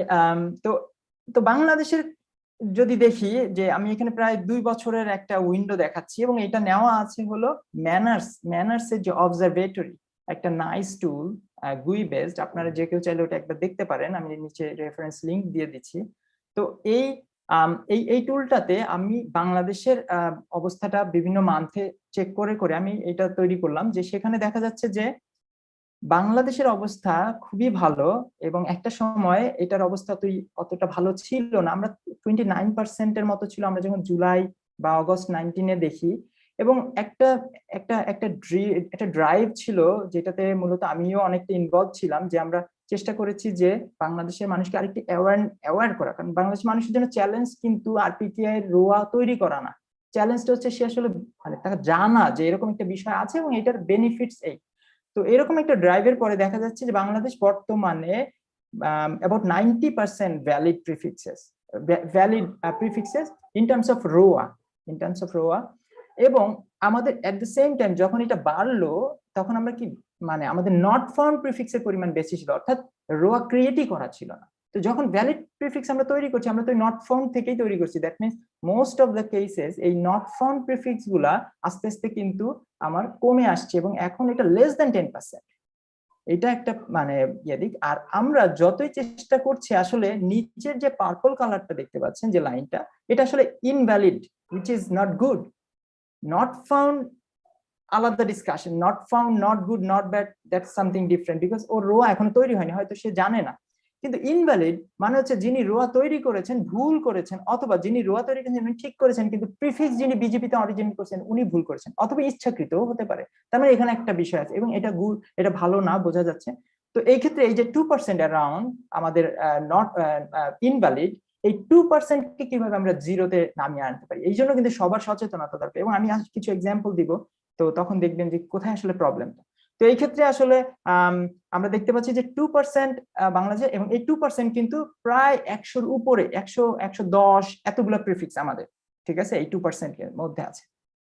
তো এতগুলো প্রিফিক্স আমাদের ইনভ্যালিড। তো এটা নিয়ে আমাদের কাজ করার সুযোগ আছে। তো এখানে যদি একটু দেখি যে ভ্যালিডেশন স্ট্যাটাসটা কি, আগেটা ছিল রোয়ার স্ট্যাটাস, এখন দেখি ভ্যালিডেশন স্ট্যাটাস। বাংলাদেশ যদিও রোয়ার দিক থেকে অনেক ভালো, সাউথ এশিয়ান অন্যান্য কান্ট্রি চাইতে রোয়া আমরা অনেক ভালো করলাম, কিন্তু আপনি যদি দেখেন ভ্যালিডেশন অর্থাৎ সেকেন্ড পার্ট, আমি এই রোয়া গুলোকে কালেক্ট করে আমি ইনভ্যালিড রাউটকে ড্রপ করব এবং ভ্যালিড রাউটকে এক্সপেক্ট, এই যে কনসেপ্ট অর্থাৎ আরওভি, সেই ক্ষেত্রে কিন্তু বাংলাদেশ সাউথ এশিয়ার সবচেয়ে লোয়েস্ট। এবং এই যে মাঝখানের কলামটা যে আরপিকে ভ্যালিডেশনের পার্সেন্টেজ যদি দেখেন, আমরা ইভেন সিঙ্গেল ডিজিটেই আছে এখন, আমাদের 4%, অ্যারাউন্ড 4.5%। তো এটা কিন্তু লোয়েস্ট ইন সাউথ এশিয়া। এটা কিন্তু আমাদের জন্য অতটা সুন্দর মানে স্ট্যাট না। এখন যদি আমি আরেকটু আগাই, যে বাংলাদেশে কোন কোন প্রতিষ্ঠান রাউট অরিজিন ভ্যালিডেশন করে, এখন ভ্যালিডেশনের দুইটা পার্ট, একটা হচ্ছে আমি ভ্যালিডেশন করব আর দেখবো কোন রাউটটা ইনভ্যালিড আর কোন রাউট ভ্যালিড, বাট আমি সব রাউটই অ্যাকসেপ্ট করব। আর আরেকটা হচ্ছে আমি ভ্যালিডেশন করব, আমি দেখবো কোন রাউট ভ্যালিড, কোন রাউট ইনভ্যালিড এবং কোন route not found, then I will drop the invalid. That's the validation we are talking about. The other validation doesn't make any sense unless you are doing some research. Okay, এখন বাংলাদেশে আমি proud যে আমি Bangladesh computer কাউন্সিলের হয়ে কাজ করি, এবং সেখানে আমি হচ্ছে গিয়ে আরপিকে ভ্যালিডেশন আমরা করছি 2 বছর আগে। সো আমরা ড্রপ করি আরপিকে ইনভ্যালিড অ্যারাউন্ড 2 years, 1.5 years। তো আমরা বাদে আসলে আর কেউই এই কাজটা বাংলাদেশে করছে না। এটা কিছুটা আনফরচুনেট, আর কিছুটা আমাদেরও গাফিলতি আছে। তো আজকের প্রেজেন্টেশনের কিন্তু উদ্দেশ্য হচ্ছে যে এটা যত কমপ্লিকেটেড চিন্তা করা হয় বা ভ্যালিডেশন করলে আমার বিজনেসে কোনো ইম্প্যাক্ট আছে না, আসলে আমরা ভ্যালিডেশন না করলে কি হয়েছে, বড় বড় নেটওয়ার্ক অপারেটররা করছে। তার মানে আপনি যে বাংলাদেশের মধ্যে ইনভ্যালিড নিয়ে প্রিফিক্স যে ঘুরছে, এটা যে আসলে গ্লোবাল অ্যাক্সেস পাচ্ছে, জিনিসটা আসলে সেরকম না। তো এনিওয়ে আমি আশা করবো যে এই লিস্টে আরো অনেকে 100% ভ্যালিডেশন করবে। তো বাকি যাদের আমি একটা পার্সেন্টেজ দেখতে পাচ্ছি প্রবাবলি তারা ভ্যালিডেশন ছাড়া অন্য মেথডে যেমন প্রিফিক্স ফিল্টারিং অথবা আমার আদার ফিল্টারিং এই মেথডে হয়তো সে ইনভ্যালিড গুলোকে ড্রপ করে অথবা most of the invalid say drop করে, বাট এটা 100% না। সো এই বিষয়টা একটু গুরুত্বপূর্ণ। বাংলাদেশের ইনভ্যালিডের অবস্থা দেখেন, বাম পাশে আমি মে মাসে ম্যানার্স এর ওয়েবসাইট থেকে এইটা দেখাচ্ছি যে আমি আগেই বললাম যে আমরা around 8% not found, 90% about valid এবং 2% অ্যারাউন্ড ইনভ্যালিড। এই নাম্বারটা যদি খেয়াল করেন 111 মানে 111টা প্রিফিক্স আমার ইনভ্যালিড। আর ডান পাশের যে গ্রাফটা এটা আমাদের খুবই ভালো একজন বন্ধু অনুরাগ ভাটিয়া হারিকেন ইলেকট্রিকের, ও একটা স্ট্যাট মেইনটেইন করে, I collected it from there। সেখানে আছে যে বাংলাদেশের আরপিকেআই ইনভ্যালিডের ব্যাপারটা কিন্তু একটু ফ্লাকচুয়েট করে মাঝে মাঝে, অর্থাৎ ভুল কনফিগারেশন, ভুল বিজেপি অ্যানাউন্সমেন্ট, ভুল রোয়া ক্রিয়েশন, এইসব কারণে নাম্বারটা মাঝে মাঝে কমে বাড়ে। তো যখনই কমে বাড়ে মাঝে মাঝে অনুরাগ নিজে নোটিফাই করে, মাঝে মাঝে আমি ওর ওয়েবসাইট চেক করে আমি সেই নেটওয়ার্ক গুলোকে রিচ আউট করি যে আসলে কি সমস্যা। তো দেখা যায় অধিকাংশ সময় তারা জিনিসটা জানতো না এবং ফিক্স করে ফেলে। তো আলটিমেটলি অ্যাওয়ারনেস এখানে একটা বড় ইস্যু। আচ্ছা, এবার যদি দেখি ইনভ্যালিড টাইপস, বাম পাশে আমার আছে অ্যাড্রেস ফ্যামিলি ওয়াইজ ইনভ্যালিড। বাংলাদেশে যে প্রায় 116টা বা সামথিং আরপিকেআই ইনভ্যালিড আছে, যেটা হলো অনুরাগ ভাটিয়ার ওয়েবসাইট থেকে আমি রেফার করছি এটা। তো এখানে দেখা যাচ্ছে যে 101টা হচ্ছে IPv6 অ্যাড্রেস ফ্যামিলির ইনভ্যালিড আমাদের দেশে ইন বাংলাদেশ, আর 15 হচ্ছে IPv4 ইনভ্যালিড।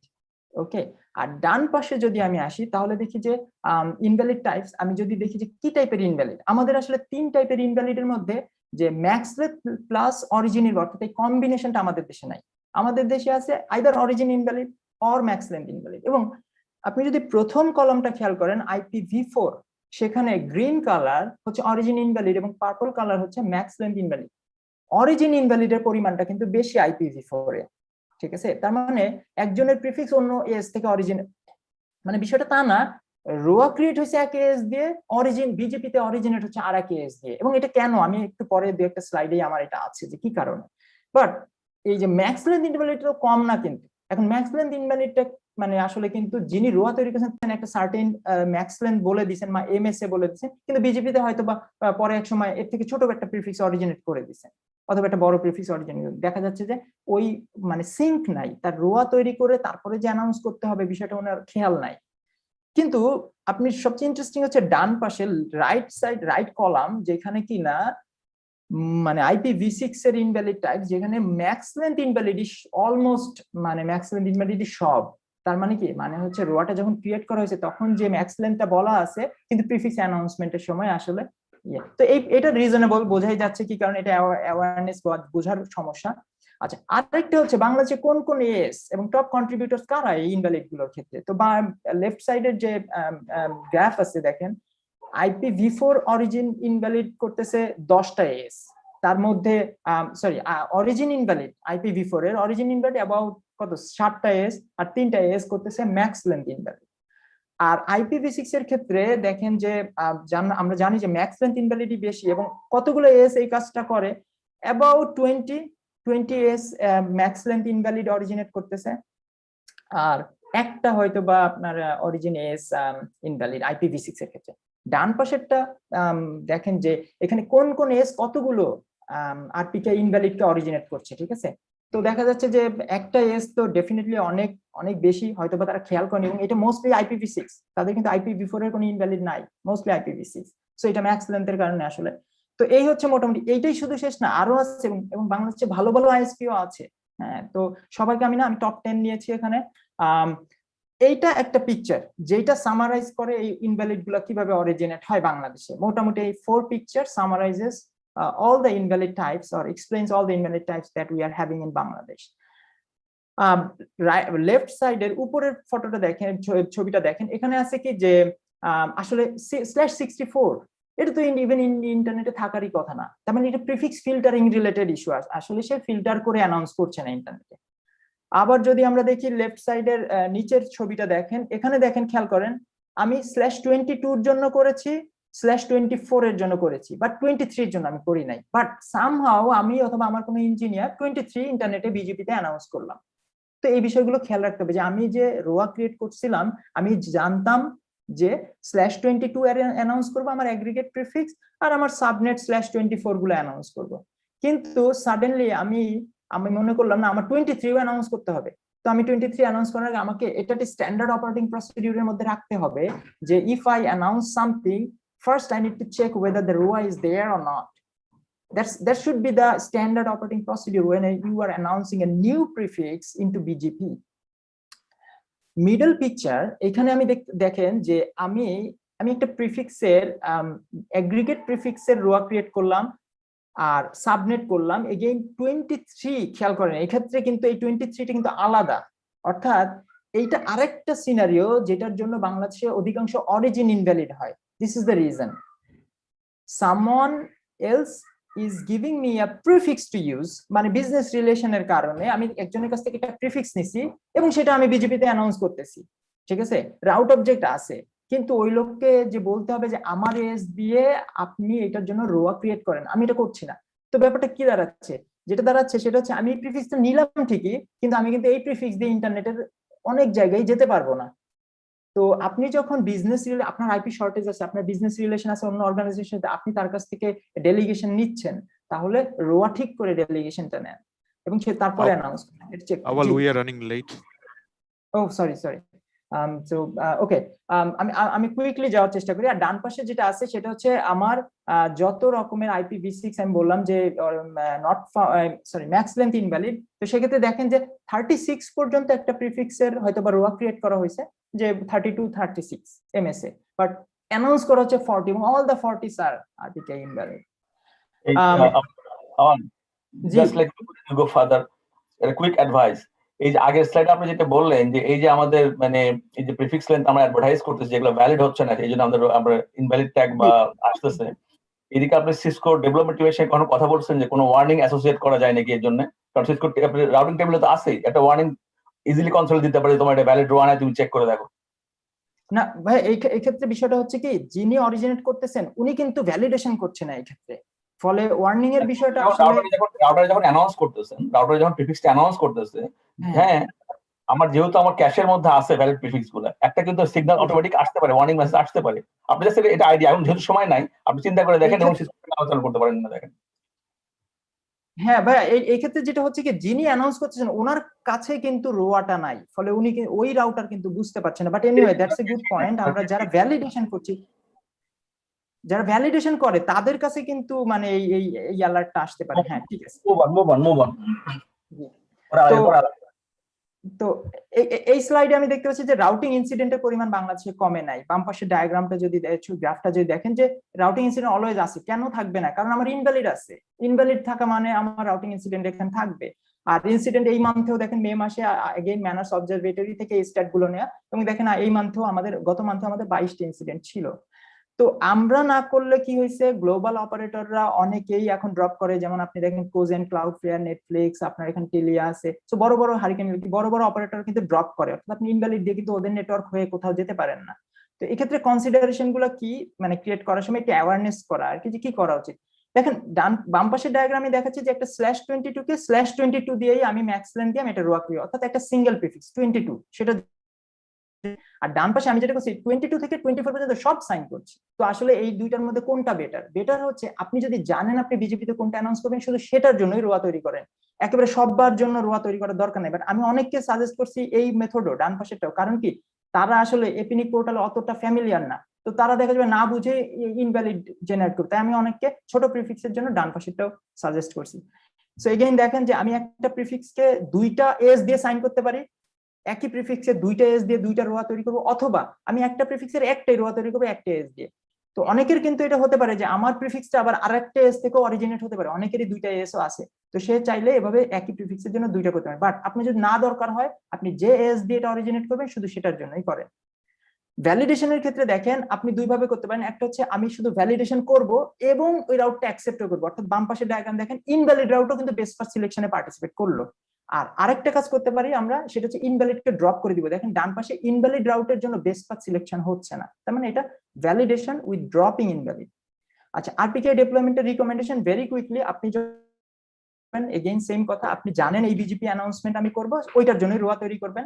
আপনি রোয়া তৈরি করার পরে আপনি অ্যানাউন্সমেন্ট করবেন এবং এগুলো কিন্তু চেক করবেন আপনি যে আমার রোয়াটা আসলে গ্লোবালি প্রপাগেট হয়েছে কিনা। আমি রোয়া তৈরি করছি, স্টিল আমার ইনভ্যালিড দেখাচ্ছে, আমার রোয়া আমার ঠিক হয়নি, অথবা আমি বিজেপিতে মানে যে রাউটটা অ্যানাউন্স করছি সেইটার জন্য হয়তো আমি মিস্টেকেনলি রোয়া করিনি, তার মানে রোয়া ক্রিয়েট করাই শেষ না, আপনাকে চেক করতে হবে, ঠিক আছে। আর কি আছে যে আপনি দুইটা ভ্যালিডেটর যদি ভ্যালিডেশন করেন, অ্যাটলিস্ট দুইটা ভ্যালিডেটর সেট আপ করবেন, কারণ একটা যদি কোনো প্রবলেম হয় যাতে অন্যটা স্টিল ভ্যালিডেশন করতে পারে, এবং দুইটা আলাদা আলাদা সফটওয়্যার ইউজ করতে পারেন। রাউটিনেটর অনেক পপুলার, ফোর্ট আছে, সো আপনি যেটা ইউজ করেন, আরো আছে। আর default route, eBGP speaking border router গুলোতে ডিফল্ট রাউট থাকলে আবার ভ্যালিডেশনটা অতটা কাজ করবে না, বিকজ আপনার রিটার্ন ট্রাফিক কিন্তু ডিফল্ট রাউট ধরে চলে যাবে। আপনি ভ্যালিডেট করছেন, ইনভ্যালিড কে ড্রপ করছেন, বাট স্টিল ডিফল্ট রাউট ধরে যাবে। বাট ডিফল্ট রাউট থাকলেও ভ্যালিডেশন করা রিকমেন্ডেড, বিকজ আপনার আপস্ট্রিম ভ্যালিডেশন করবে মেবি, ঠিক আছে। আচ্ছা, যদি আপনি ভ্যালিডেশন করেন তাহলে কি করবেন, ভ্যালিড কে অ্যালাউ করবেন, ইনভ্যালিড কে এখন পর্যন্ত রিকমেন্ড হচ্ছে ড্রপ করেন আপনি, are not found K allow করেন বাট উইথ লোয়ার প্রেফারেন্স। তার মানে এই পিয়ারিং থেকে না, অন্য কোনো জায়গা থেকে যদি আপনি এর থেকে বেটার ভ্যালিড রাউট পান, সেটা যাতে প্রেফারেন্স বেশি পায়। আর ফুল সাপোর্ট পুরো অর্গানাইজেশন, বিশাল বড় ইনফ্রাস্ট্রাকচার আপনি যদি করতে চান, তাহলে অনলি ইবিজিপি স্পিকিং বর্ডার রাউটার গুলোর সাথে আপনি ভ্যালিডেটরের সিঙ্ক করান, আর বাকি আইবিজিপি স্পিকিং ইন্টারনাল রাউটার গুলোকে বিজেপির মাধ্যমে স্টেটকে ক্যারি করে নিয়ে যান, দ্যাটস ওকে। আর ইঞ্জিনিয়ারদেরকে ট্রেন্ড আপ করেন যে কোনো একটা ইস্যু হইলে, আমি ভ্যালিডেশন করছি, কোনো একটা ইস্যু হলো, তাহলে আমাকে ট্রাবল শুট করতে হবে, কোথায় কোথায় আমি চেক করার ব্যাপার আছে এগুলো। আচ্ছা, যদি কোনো স্মল আইএসপি, আপনি যদি আপনার যদি রিসোর্স হোল্ডার হন, তাহলে আপনি যদি মাই এপিনিক অ্যাক্সেস করে আপনি রোয়া ক্রিয়েট করেন, দ্যাটস ইজি। আর যদি আপনি আইএসপি থেকে আইপি পান, অর্থাৎ আপনি এপিনিক মেম্বার না, আইএসপি থেকে আইপি পাইছেন, তাহলে আইএসপি কে বলেন আপনার হয়ে রোয়া ক্রিয়েট করার জন্য, আপনার যদি এস নাম্বার থাকে। আর আপনার যদি এসও না থাকে, তাহলে ওই আইএসপি তার নিজের এস দিয়ে আপনার প্রিফিক্সকে যেন মানে রোয়া ক্রিয়েট করে দেয়। আর অরিজিন ভ্যালিডেশনের ক্ষেত্রে আপনি যদি ট্রানজিট এবং পিয়ারিং এর ফুল রাউটিং টেবিল নেন, তাহলে ভ্যালিডেশন করে আপনি তো ইজিলি ড্রপ করতে পারেন, কারণ সব গ্লোবাল রাউটিং টেবিলে আপনার কাছে এখন আছে।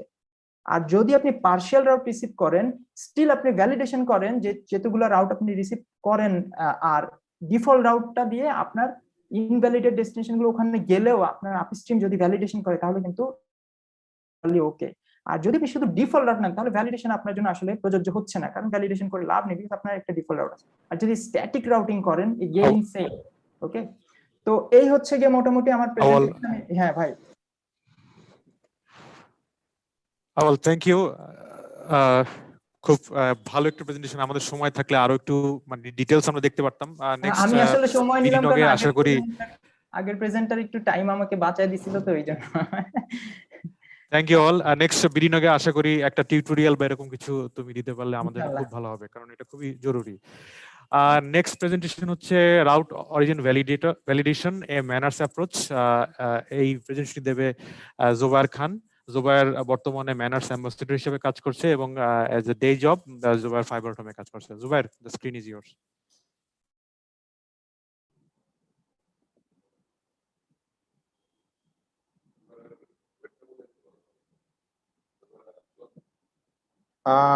সাইমন ভাই, আপনি আমার স্ক্রিন দেখতে পাচ্ছেন আর সাউন্ড ক্লিয়ার পাচ্ছেন? জি জি, জোবায়ের শুরু করতে পারেন।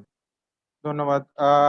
আসসালামু আলাইকুম, welcome everyone two bdNOG13 conference day. Thank you, Awal bhai. That was a very nice presentation. You have covered lots of points that I am going to discuss in my slide. So it has saved many time for my slide. I will go very quickly. আমাদের আসলে 11:30 পর্যন্ত time ছিল, তো আমরা একটু time কনস্ট্রেন্টে পড়ে গেছি। আমি খুব কুইকলি মুভ করব। বেসিক্যালি আমার এই প্রেজেন্টেশনটা একটা হ্যান্ডবুক হিসেবে কাজ করবে। যারা এই রাউট অরিজিন ভ্যালিডেশন করতে চায় তাদের জন্য এই প্রেজেন্টেশনটা একটা ভেরি প্র্যাকটিক্যাল গাইড হিসেবে কাজ করবে। সো আমি যত কুইকলি এক্সপ্লেইন করি না কেন, ইট ডাজন্ট ম্যাটার। এই প্রেজেন্টেশনটা যে পাবে সে এটাকে ফলো করে very easily smoothly route origin validation deploy করতে পারবে। সো আমি জোবায়ের খান। গতদিন আমি আপনি কমিউনিটি ট্রেনার হিসেবে সেগমেন্ট রাউটিং টিউটোরিয়ালে ছিলাম। আজকে আমি কথা বলতেছি ম্যানার্স অ্যাম্বাসেডর হিসেবে। আমার এই প্রেজেন্টেশনে আমি অ্যাকনলেজ করতে চাই যে এই প্রেজেন্টেশনটা বিভিন্ন ধরনের নোটস, ডায়াগ্রাম, কনফিগারেশন, এক্সাম্পল নেওয়া হয়েছে manners, EPIC training materials, blog, NLNet Labs, GitHub, and Dr. Philip Smith's presentations. I will mix up my presentation in Bangla and English because of the international audiences and my local fellow people. First, we need to discuss যে manners কি। Manners হচ্ছে mutually agreed norms for routing security. এটা internet সোসাইটির একটা global initiative. এটা কাজ করে Bangladesh global internet routing কে মোর সিকিউর করার জন্য। কিভাবে? এটা চারটা অ্যাকশনের কথা বলে for network operators: filtering, anti spoofing, coordination and global validation. So আমরা যখনই রাউটিং ডোমেইনে, আমাদের গ্লোবাল ইন্টারনেট রাউটিং ডোমেইনে কোনো ধরনের অ্যানোমালি দেখি, সেই অ্যানোমালি গুলোর ম্যাক্সিমাম কজ আমরা যদি অ্যানালাইসিস করি ব্যাকএন্ডে, আমরা খুঁজে পাবো যে হয়তো কোথাও কেউ প্রিফিক্স লিক করে ফেলছে, হয়তো কোথাও কেউ প্রিফিক্স হাইজ্যাক করে ফেলছে, অথবা হয়তো কারো নেটওয়ার্কে কোনো স্পুফ প্যাকেট এসছে যার কারণে তার ইনফ্রাস্ট্রাকচার ভালনারেবল হয়ে গেছে, রাইট? সো ম্যানারেস এই তিনটা বেসিক ক্রাইটেরিয়াকে অ্যাড্রেস করার জন্য চারটা অ্যাকশন প্ল্যান ডিক্টেট করে: filtering, anti spoofing, coordination, validation. আমাদের আজকের ফোকাস থাকবে অ্যাকচুয়ালি গ্লোবাল ভ্যালিডেশনের উপরে। গ্লোবাল ভ্যালিডেশন বলতে কি বোঝায়? যে আপনি আপনার রাউটিং যে ইনফরমেশন আছে সেই ইনফরমেশন গুলাকে এমন ভাবে সার্টিফাই করবেন so that people around the world from different networks they can validate that these resources belongs to you, right? So you are also entitled to do so. So এইভাবে প্রত্যেকটা operator যদি তাদের network resource গুলোকে, তাদের internet number resource গুলোকে global ভ্যালিডেশনের আন্ডারে নিয়ে আসে, আমরা একটা ট্রাস্টেড ইকোসিস্টেম পাই যেখানে আসলে ফ্রড বা ভালনারেবিলিটি কেস অনেক কমে যায়, রাইট? সো সেক্ষেত্রে আমরা দুইভাবে গ্লোবাল ভ্যালিডেশন করতে পারি। একটা হচ্ছে manually, which is based on completely IRR, and the second one is very dynamic and very recent, which is termed as Resource Public Key Infrastructure, RPKI. So RPKI importance টা কি? RPKI is very important to you or to your network because it secures your routing table and it checks the law of any internet number resources very dynamically, right? It maintains a dynamic chain of trust. So আপনি একটা number রিসোর্সকে check করার জন্য বা validate করার জন্য একটা chain maintain করে একদম টপ লেভেল পর্যন্ত ট্রাস্ট চেকটা করতে পারেন। Digital signing tax place with certificate and it helps to stop route hijack, right? RPKI deploy করার জন্য the one and only thing required is to create ROA of your number resources. So ROA create করা very easy. আমি আমার upcoming স্লাইডে steps গুলো দেখাবো। একটা রোয়াতে কি থাকে? একটা রোয়াতে আপনার প্রিফিক্স কোন এস থেকে অরিজিন করার কথা সেই ইনফরমেশনটা থাকে, আপনার প্রিফিক্সের ম্যাক্সিমাম লেংথ থাকে এবং আপনি যে এস নাম্বারের ওনার সেই ইনফরমেশনটা থাকে। কিভাবে সো এই রোয়া দিয়ে কি করব? এই রোয়াই আপনাকে হেল্প করবে যে কোনো রাউটিং নাম্বারের ভ্যালিডিটি চেকিং এর ব্যাপারে, রাইট? সো যখনই বাইরে থেকে একটা অপারেটর আপনার নাম্বার রিসোর্স গুলোর ভ্যালিডিটি চেক করতে যাবে, তারা এই রোয়ার ডিজিটাল সার্টিফিকেট গুলো চেক করতে পারবে with the help of some third party validator software, right? তো এই ফুল প্রসেসটাই অ্যাকচুয়ালি আমরা বলি রাউট অরিজিন ভ্যালিডেশন। ভ্যালিডিটি তিন রকমের হতে পারে: valid, invalid, not found. Already I already discuss this. Valid মানে হচ্ছে যে যেগুলোর ইনফরমেশন আপনার ডিজিটালি সাইন ইনফরমেশনের সাথে আপনার আরআইআর এর ইনফরমেশন কমপ্লিটলি ম্যাচ করবে। ইনভ্যালিড যেগুলো ম্যাচ করবে না বা পার্শিয়ালি বা কমপ্লিটলি ম্যাচ করবে না।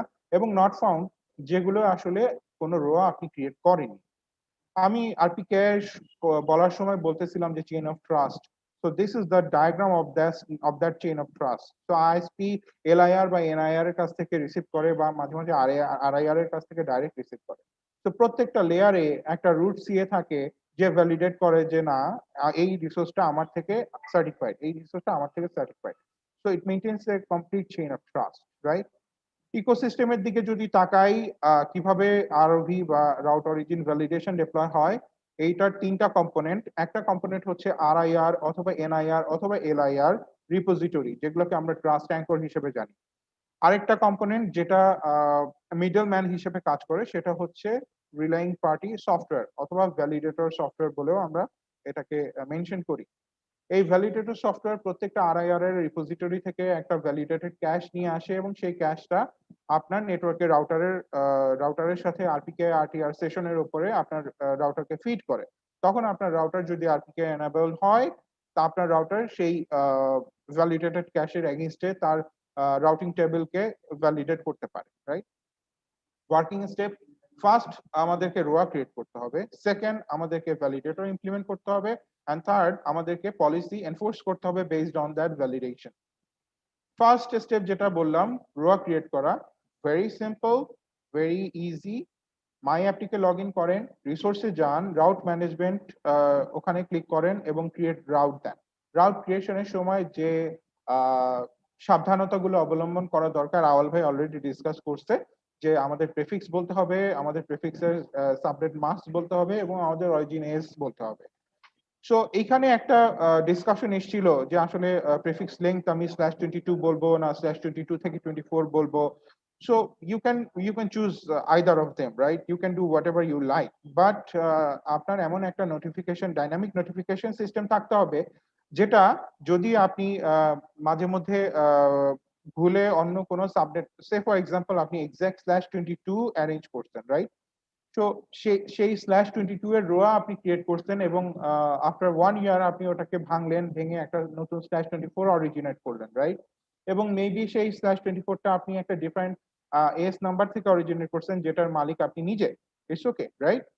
সো আপনি যখন সেই /24 এর রোয়া চেক করতে যাবেন সেটাকে কিন্তু ইনভ্যালিড হিসেবে শো করবে, রাইট? কারণ এটার যে প্যারেন্ট /22 সেটার রোয়া ইনফরমেশন কিন্তু আপনার আগের এস নাম্বার দিয়ে জেনারেট করা এবং সেটা এক্সাক্ট /22 তে জেনারেট করা, রাইট? তো এই বিষয়গুলো আসলে ম্যানুয়ালি খেয়াল রাখা যায়, অথবা you can deploy BGP alerter which is developed by entity. So BGP alerter আপনাকে ডাইনামিক্যালি নোটিফিকেশন দেবে যখনই এই ধরনের কোনো চেঞ্জেস চলে আসবে আপনার নেটওয়ার্কে। আপনি যখনই কোনো নতুন প্রিফিক্স অরিজিনেট করবেন, maybe you have changed the subnet mask, maybe you have changed the AS number, যখনই এই ধরনের কোনো কিছু হবে আপনি হয়তো ভুলে গেছেন সেটা রো আপডেট করতে, কিন্তু বিজিপি অ্যালার্টার আপনাকে এই নোটিফিকেশন গুলো ডাইনামিক্যালি বিভিন্ন প্ল্যাটফর্মে দিতে পারে, like Telegram or slack or anything, right? So real time update আপনি পাবেন। সো যখনই আপনি নোটিফাই হবেন আপনি সাথে সাথে ঢুকে রো আপডেট করে দিতে পারেন। bdNOG 12 এ আমার বিজিপি অ্যালার্টারের উপরে একটা টিউটোরিয়াল দেওয়া আছে, so you can follow that as well. As I said, the second step is to deploy the relaying party software. আমি এখানে তিনটা সফটওয়্যার রিলেইং পার্টি সফটওয়্যারের ডিপ্লয়মেন্ট এখন এখানে দেখাবো। NLNet Routinator, which is the most famous one and most used one. Then we have Fort validator from LACNIC or NIC Mexico, and then we have Octo RPKI from Cloudflare.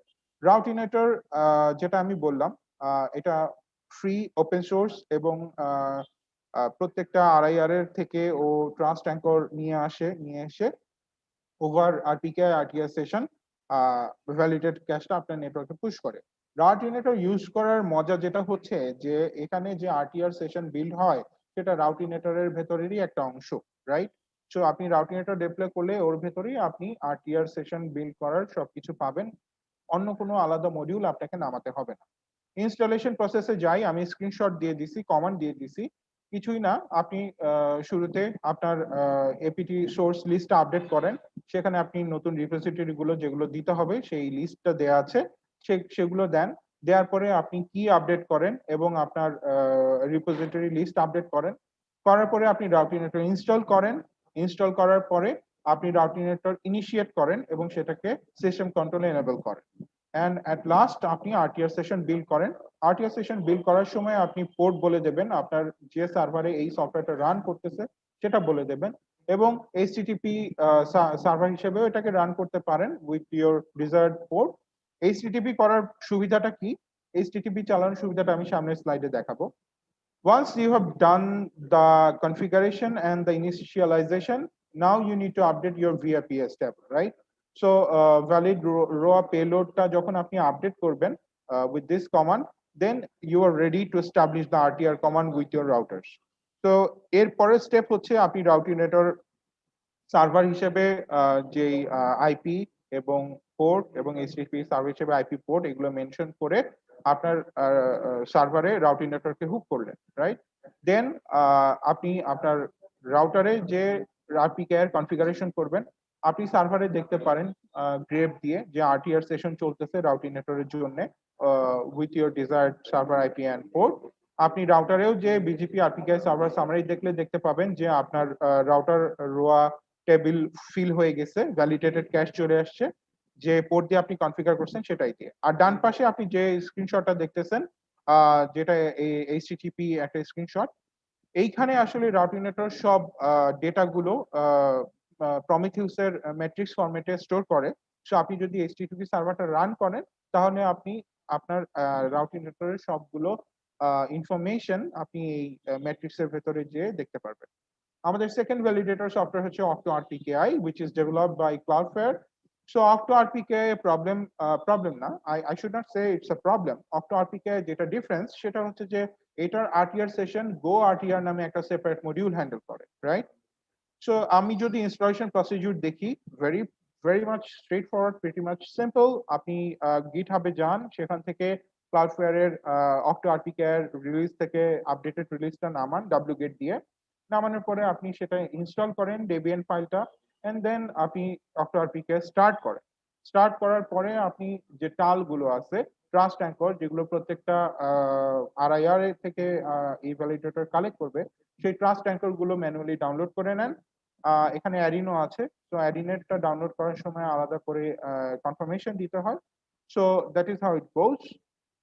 দেন আপনি OctoRPKI run করেন, এবং যখন আপনি OctoRPKI run করবেন, trust anchor গুলো আগেই নামানো ছিল, OctoRPKI আপনাকে একটা জেসন ফরম্যাটে আউটপুট দেবে with all the details of all the রোয়াস, right? এবং এখানে ডিফল্ট পোর্ট হিসেবে OctoRPKI ভ্যালিডেটেড ক্যাশের জন্য ইউজ করে 8081, এবং আপনি যখন RTR সেশন ইনিশিয়েট করবেন, যেটা Go RTR করবে, Go RTR ডিফল্ট পোর্ট হিসেবে 8080 ইউজ করে। সো আপনার OctoRPKI চালু হয়ে গেল, আপডেট হয়ে গেল, এখন RTR সেশন বিল্ড করার পালা। যেটা আমি বললাম, OctoRPKI এর জন্য Go RTR হচ্ছে RTR সেশন বিল্ড করে। সো গিটহাব থেকে Go RTR এর লেটেস্ট ভার্সনটা নামান, ইনস্টল করেন। এরপর আপনি Go RTR এর সেই আপনার সার্ভারের IP দিয়ে এবং RTR সেশন যে পোর্টে বিল্ড করতে চান সেটা মেনশন করে দেন। 8080 হচ্ছে Go RTR এর ম্যাট্রিক্স রাখার ডিফল্ট পোর্ট, এবং আপনার OctoRPKI ভ্যালিডেটেড ক্যাশের পোর্ট হচ্ছে ডিফল্ট পোর্ট হচ্ছে 8081। You can change this as well, right? তো এই কনফিগারেশন গুলো করে ফেললে আপনি চেক করতে পারেন আপনার সার্ভারে Go RTR রান করতেছে, আপনার RTR সেশন বিল্ড আপ হয়েছে। আপনি রাউটারেও দেখতে পারবেন সেম থিং, যে আপনার রোয়াতে আপনি IPv4v6 এর ভ্যালিডেটেড ক্যাশের নাম্বার অফ প্রিফিক্সের এটা আপনি দেখতে পাচ্ছেন, রাইট? আমাদের থার্ড ভ্যালিডেটর সফটওয়্যার হচ্ছে fourth validator MIT licensed RPKI relying party software. So it's a joint initiative by LACNIC, the regional internet registry for Latin America and the Caribbean, and NIC.mx, right? Fourth ভ্যালিডেটরের যেটা difference সেটা হচ্ছে যে fourth ভ্যালিডেটরের RTR configuration একটা JSON ফাইলের মাধ্যমে করতে হয়, রাইট? আমি আসতেছি সেখানে। Installation again pretty much simple, but একটা জিনিস, যখন আপনি ফোর্থ ভ্যালিডেটর ইউজ করবেন, আপনাকে মাথায় রাখতে হবে যে ফোর্থ ভ্যালিডেটরের কিছু ডিপেন্ডেন্সি থাকে। সো সেই ডিপেন্ডেন্সি গুলো আগে নামাইতে হবে। সেই ডিপেন্ডেন্সি গুলো যদি মিট করে, then you need to download the Fort validator up to its latest version, install it, and যখন আপনি ফোর্থ ভ্যালিডেটর ইনস্টল করবেন, আপনি দেখবেন ইটিসি ফোর্থ এক্সাম্পলের ভেতরে একটা config.json ফাইল দেওয়া আছে, যেখানে আসলে একটা ডামি কমপ্লিট এক্সাম্পলের কনফিগারেশন দেওয়া থাকে। তো ওটাকে কপি করে আপনি ইটিসি ফোর্থ এর ভেতরে যে কনফিগারেশন ফাইল আছে সেখানে রিপ্লেস করেন। এটা কেন বলতেছি, কারণ আপনি যদি নিজে নিজে config.json ফাইলটা এডিট করতে যান ইটিসি ফোর্থ এর ভেতরে, জেসন ফাইলের ফরম্যাট যদি নড়ে যায়, সেক্ষেত্রে ফাইলটা কাজ করবে না এবং ফোর্থ ভ্যালিডেটর রান করবে না, কারণ JSON file is very much sensitive to its format. আপনার একটা এক্সট্রা স্পেস বার যদি থাকে, জেসন ফাইল রিড করবে না, কাজ করবে না, রাইট? So এই কারণে it is pretty much safe to use the JSON file which is provided in the example folder of Fort.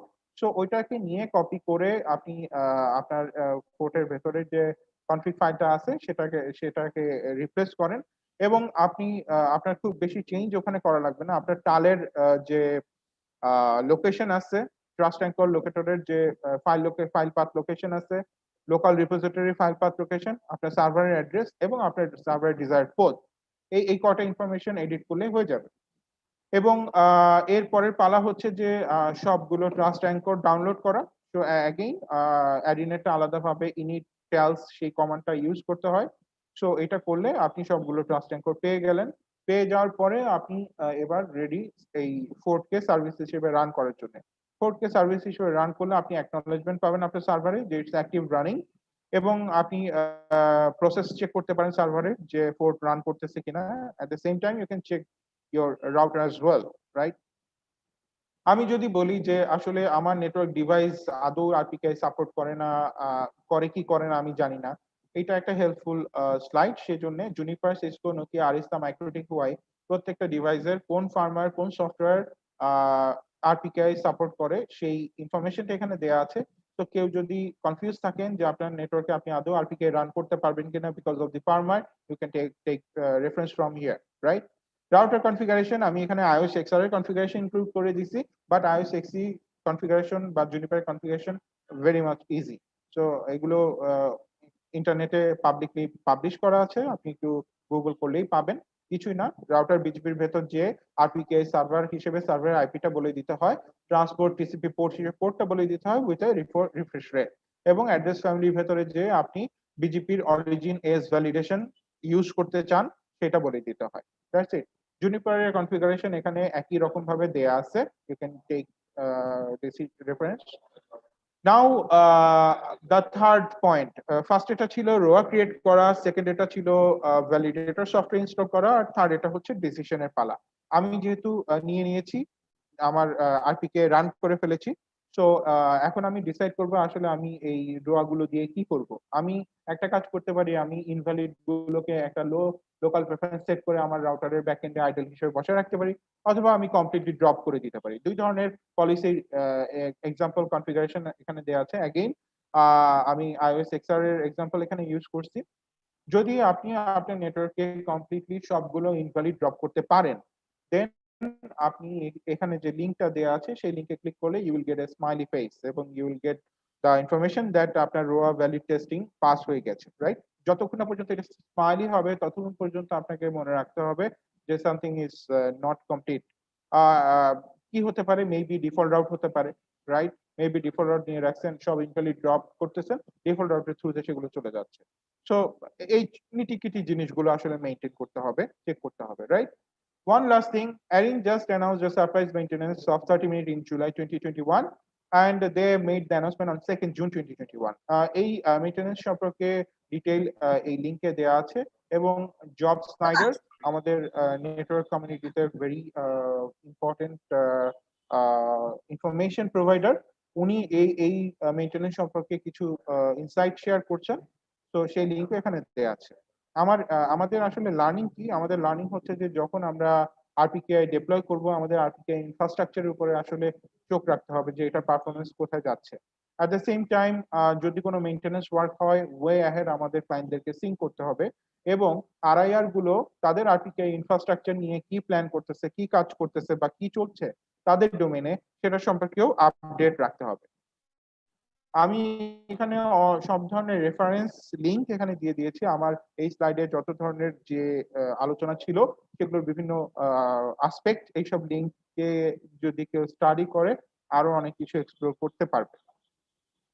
And last but not the least, I would like to request all the network operators in Bangladesh to join MANRS as soon as possible, because MANRS আমাদের global internet routing এর security নিয়ে যে পরিমাণ কাজ করতেছে, সেক্ষেত্রে এখানে join করলে আপনার নেটওয়ার্ক আরো সিকিউর হবে, আরো রোবাস্ট হবে, আরো স্ট্রং হবে, এবং একই সাথে যখন আপনার নেটওয়ার্ক স্ট্রং হবে, আপনার থেকে ভালনারেবিলিটি অন্য নেটওয়ার্কে যাওয়ার প্রবাবিলিটিও কমে যাবে।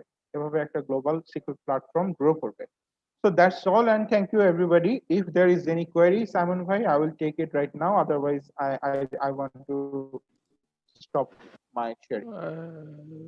Zubair, thank you for your presentation. As we are running very short in time, so that's why I think আমরা Q&A টা offline নেব। ঠিক আছে? Okay. Thank you. Our next presentation is by Suman Kumar Saha and MD Rizal Karim.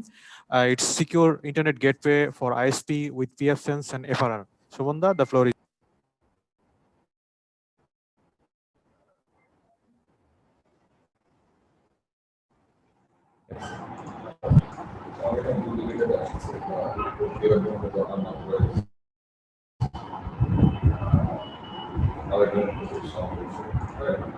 শোনা যাচ্ছে Simon ভাই? স্ক্রিনটা share দেন। Can you see my presentation? Can you see my presentation? Is that shared? No. Presentation is okay? Okay. Yes, I can see your presentation.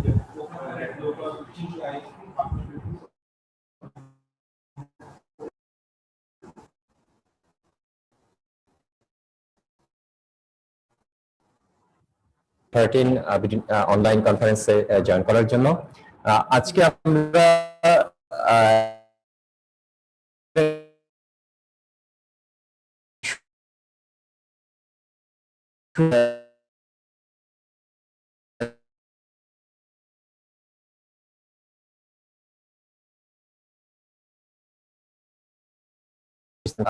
last over the year the number of networks of the board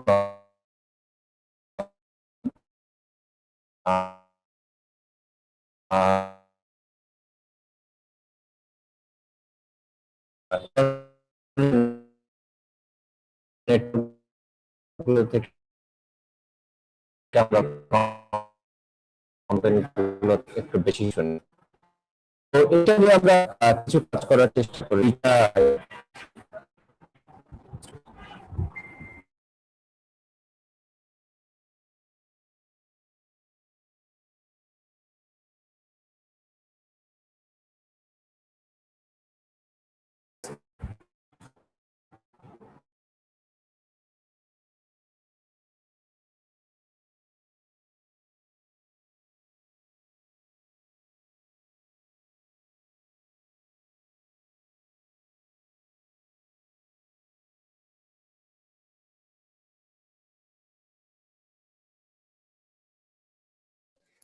I guess there is some technical problem.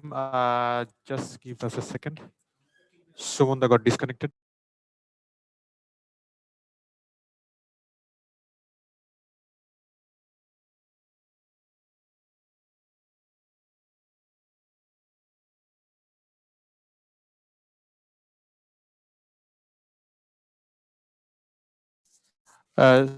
Sorry, Sumanda disconnect হয়ে গিয়েছে, আমরা একটু wait করি।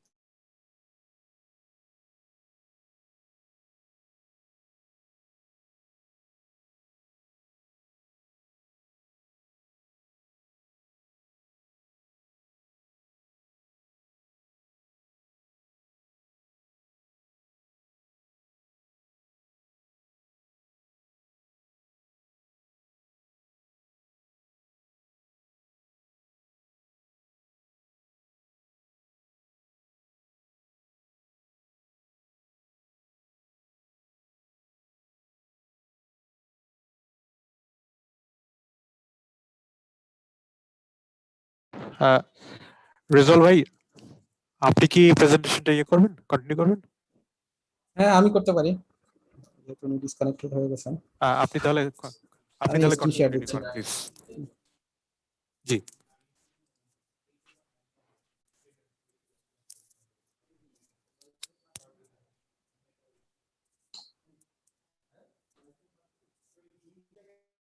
আমার স্ক্রিনটা কি দেখা যাচ্ছে?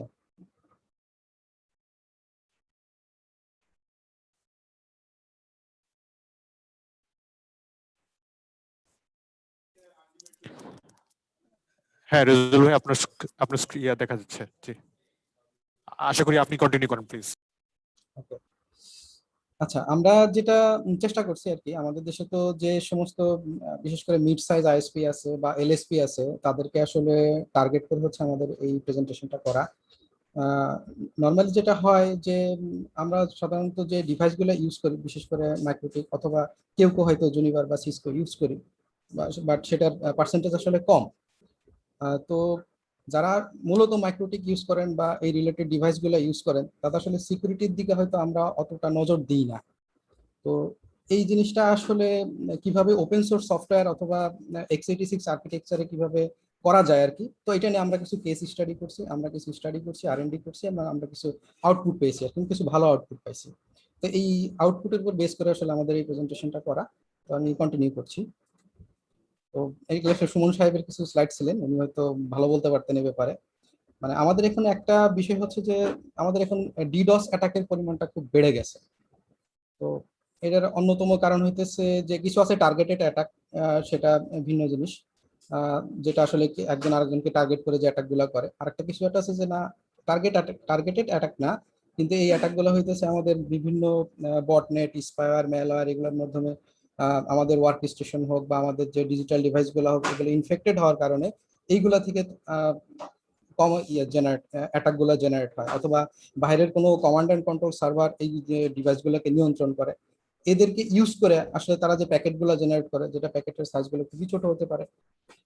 তো জেনারেট করে যখন একসাথে মনে করেন যে 500-1000 ডিভাইস যখন এখানে অ্যাড হয়, তখন আসলে অ্যাটাকটা তখন আসলে বেড়ে যায় বা আরো বড় হয়। তো এই অ্যাটাক ভেক্টরটা কিভাবে লাস্ট কয়েক বছর যাবত বা কিছুদিন যাবত যে কি পরিমাণ বাড়ছে, এটির একটা স্ট্যাটিস্টিক্স এখানে দেখানো আছে।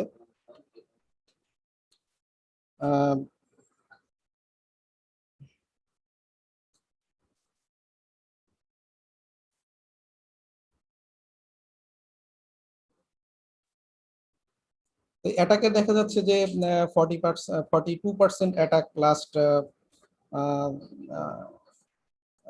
5 to 10 মিনিটস আর কি স্টে করে, বা তার চেয়ে বেশি স্টে করে। সুমন সাহেব ভালো বলতে পারতেন যে এই স্লাইড গুলা করছিলেন, তারপরে আমি চেষ্টা করছি আর কি। মানে মোট কথা যে অ্যাটাকের পরিমাণ বাড়ছে, এটা হচ্ছে মূল কথা, এবং অ্যাটাকের ধরন পাল্টাইছে। তো যে ধরনের যেগুলোর মাধ্যমে আর কি নর্মালি অ্যাটাক গুলো হতে পারে আর কি, বা আমাদের নেটওয়ার্ক ভালনারেবল হতে পারে, সেটা spyware, malware, botnet, spamming, phishing, dark web, ransomware, আমরা সবাই মোটামুটি এগুলোর সাথে পরিচিত আর কি। ক্রিপ্টোকারেন্সি মাইনিং, এখন দেখা যায় যে কেউ একটা ওয়েবসাইট ওপেন করছে, ওইখানে এমন কোন স্ক্রিপ্ট রান করতেছে যেটা আসলে দেখা গেল একটা লিঙ্কে ক্লিক করলে ব্যাকগ্রাউন্ডে ক্রিপ্টোকারেন্সি মাইনিং অ্যাপ্লিকেশন চালু হয়ে যাচ্ছে। তো চালু হওয়ার পরে কি হয়, ওই ডিভাইসটা তখন তো এমনি লোড বেশি নেয়, দেখা যায় ইউজার ঠিক মতো ইউজ করতে পারতেছে না, ইত্যাদি ইত্যাদি। আর বগন নেটওয়ার্কস তো আছে, আমরা আসলে এই যে জিনিসগুলো দেখলাম, আমাদের যে এলএসপি বা মিড লেভেল আইএসপি গুলো আছে, বাই ডিফল্ট আমরা কেউ এইগুলো নিয়ে আসলে খুব একটা অ্যাওয়্যার না, বা আমরা এগুলা যে ব্লক করা যায় বা আমরা ব্লক করতে পারি, এগুলো নিয়ে কিন্তু আমাদের কাজ খুব কম হয়। মানে আমার দেখা মতে আর কি, যে এলএসপি গুলা বা আইএসপি গুলা দেখছি, কিছু বড় আইএসপি আছে, হ্যাঁ তারা এগুলা মেনটেন করে ঠিক প্রপারলি, বাট ম্যাক্সিমামই কিন্তু মেনটেন করে না। জাস্ট আমি একটা কি করে যে একটা মাইক্রোটি কেনা হলে জাস্ট আমি নেটওয়ার্কে সেট আপ করে দিলাম, আমি আপ স্ট্রিম থেকে ট্রাফিক নিয়ে আমরা ডিস্ট্রিবিউট শুরু করলাম, কিন্তু যে এরপরে যে কিছু একটা সিকিউরিটি বা লেভেল মেনটেন করা দরকার অ্যাটাক ভেক্টর কমানোর জন্য, সেগুলো আসলে করা হয় না। যে এই ইজিলি কিন্তু এই ওপেন সোর্স সফটওয়্যার বা ওপেন সোর্স রাউটার ব্যবহার করে আমরা কিন্তু এই জিনিসগুলো খুব ইজিলি মিটিগেট করতে পারি আর কি।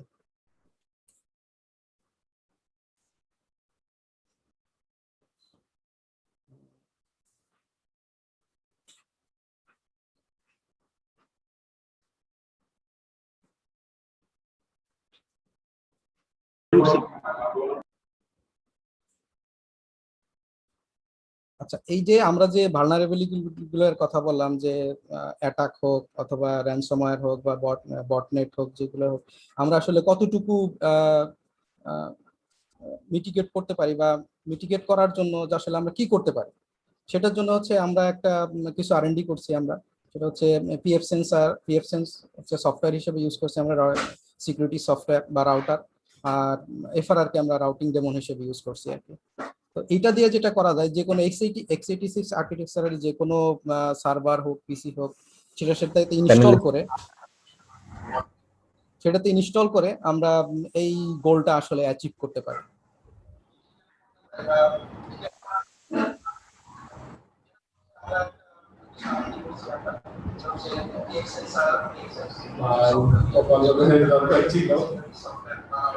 আমাদের কিছু স্মার্ট ফায়ারওয়াল ফিচার আছে, যেগুলো আসলে যেগুলো কমার্শিয়াল ফায়ারওয়ালে অ্যাভেলেবেল, কিন্তু সবার কাছে আসলে রিচেবল না, বা সবাই এটাকে অ্যাকোয়ার করার মতো সবার বাজেটও থাকে না।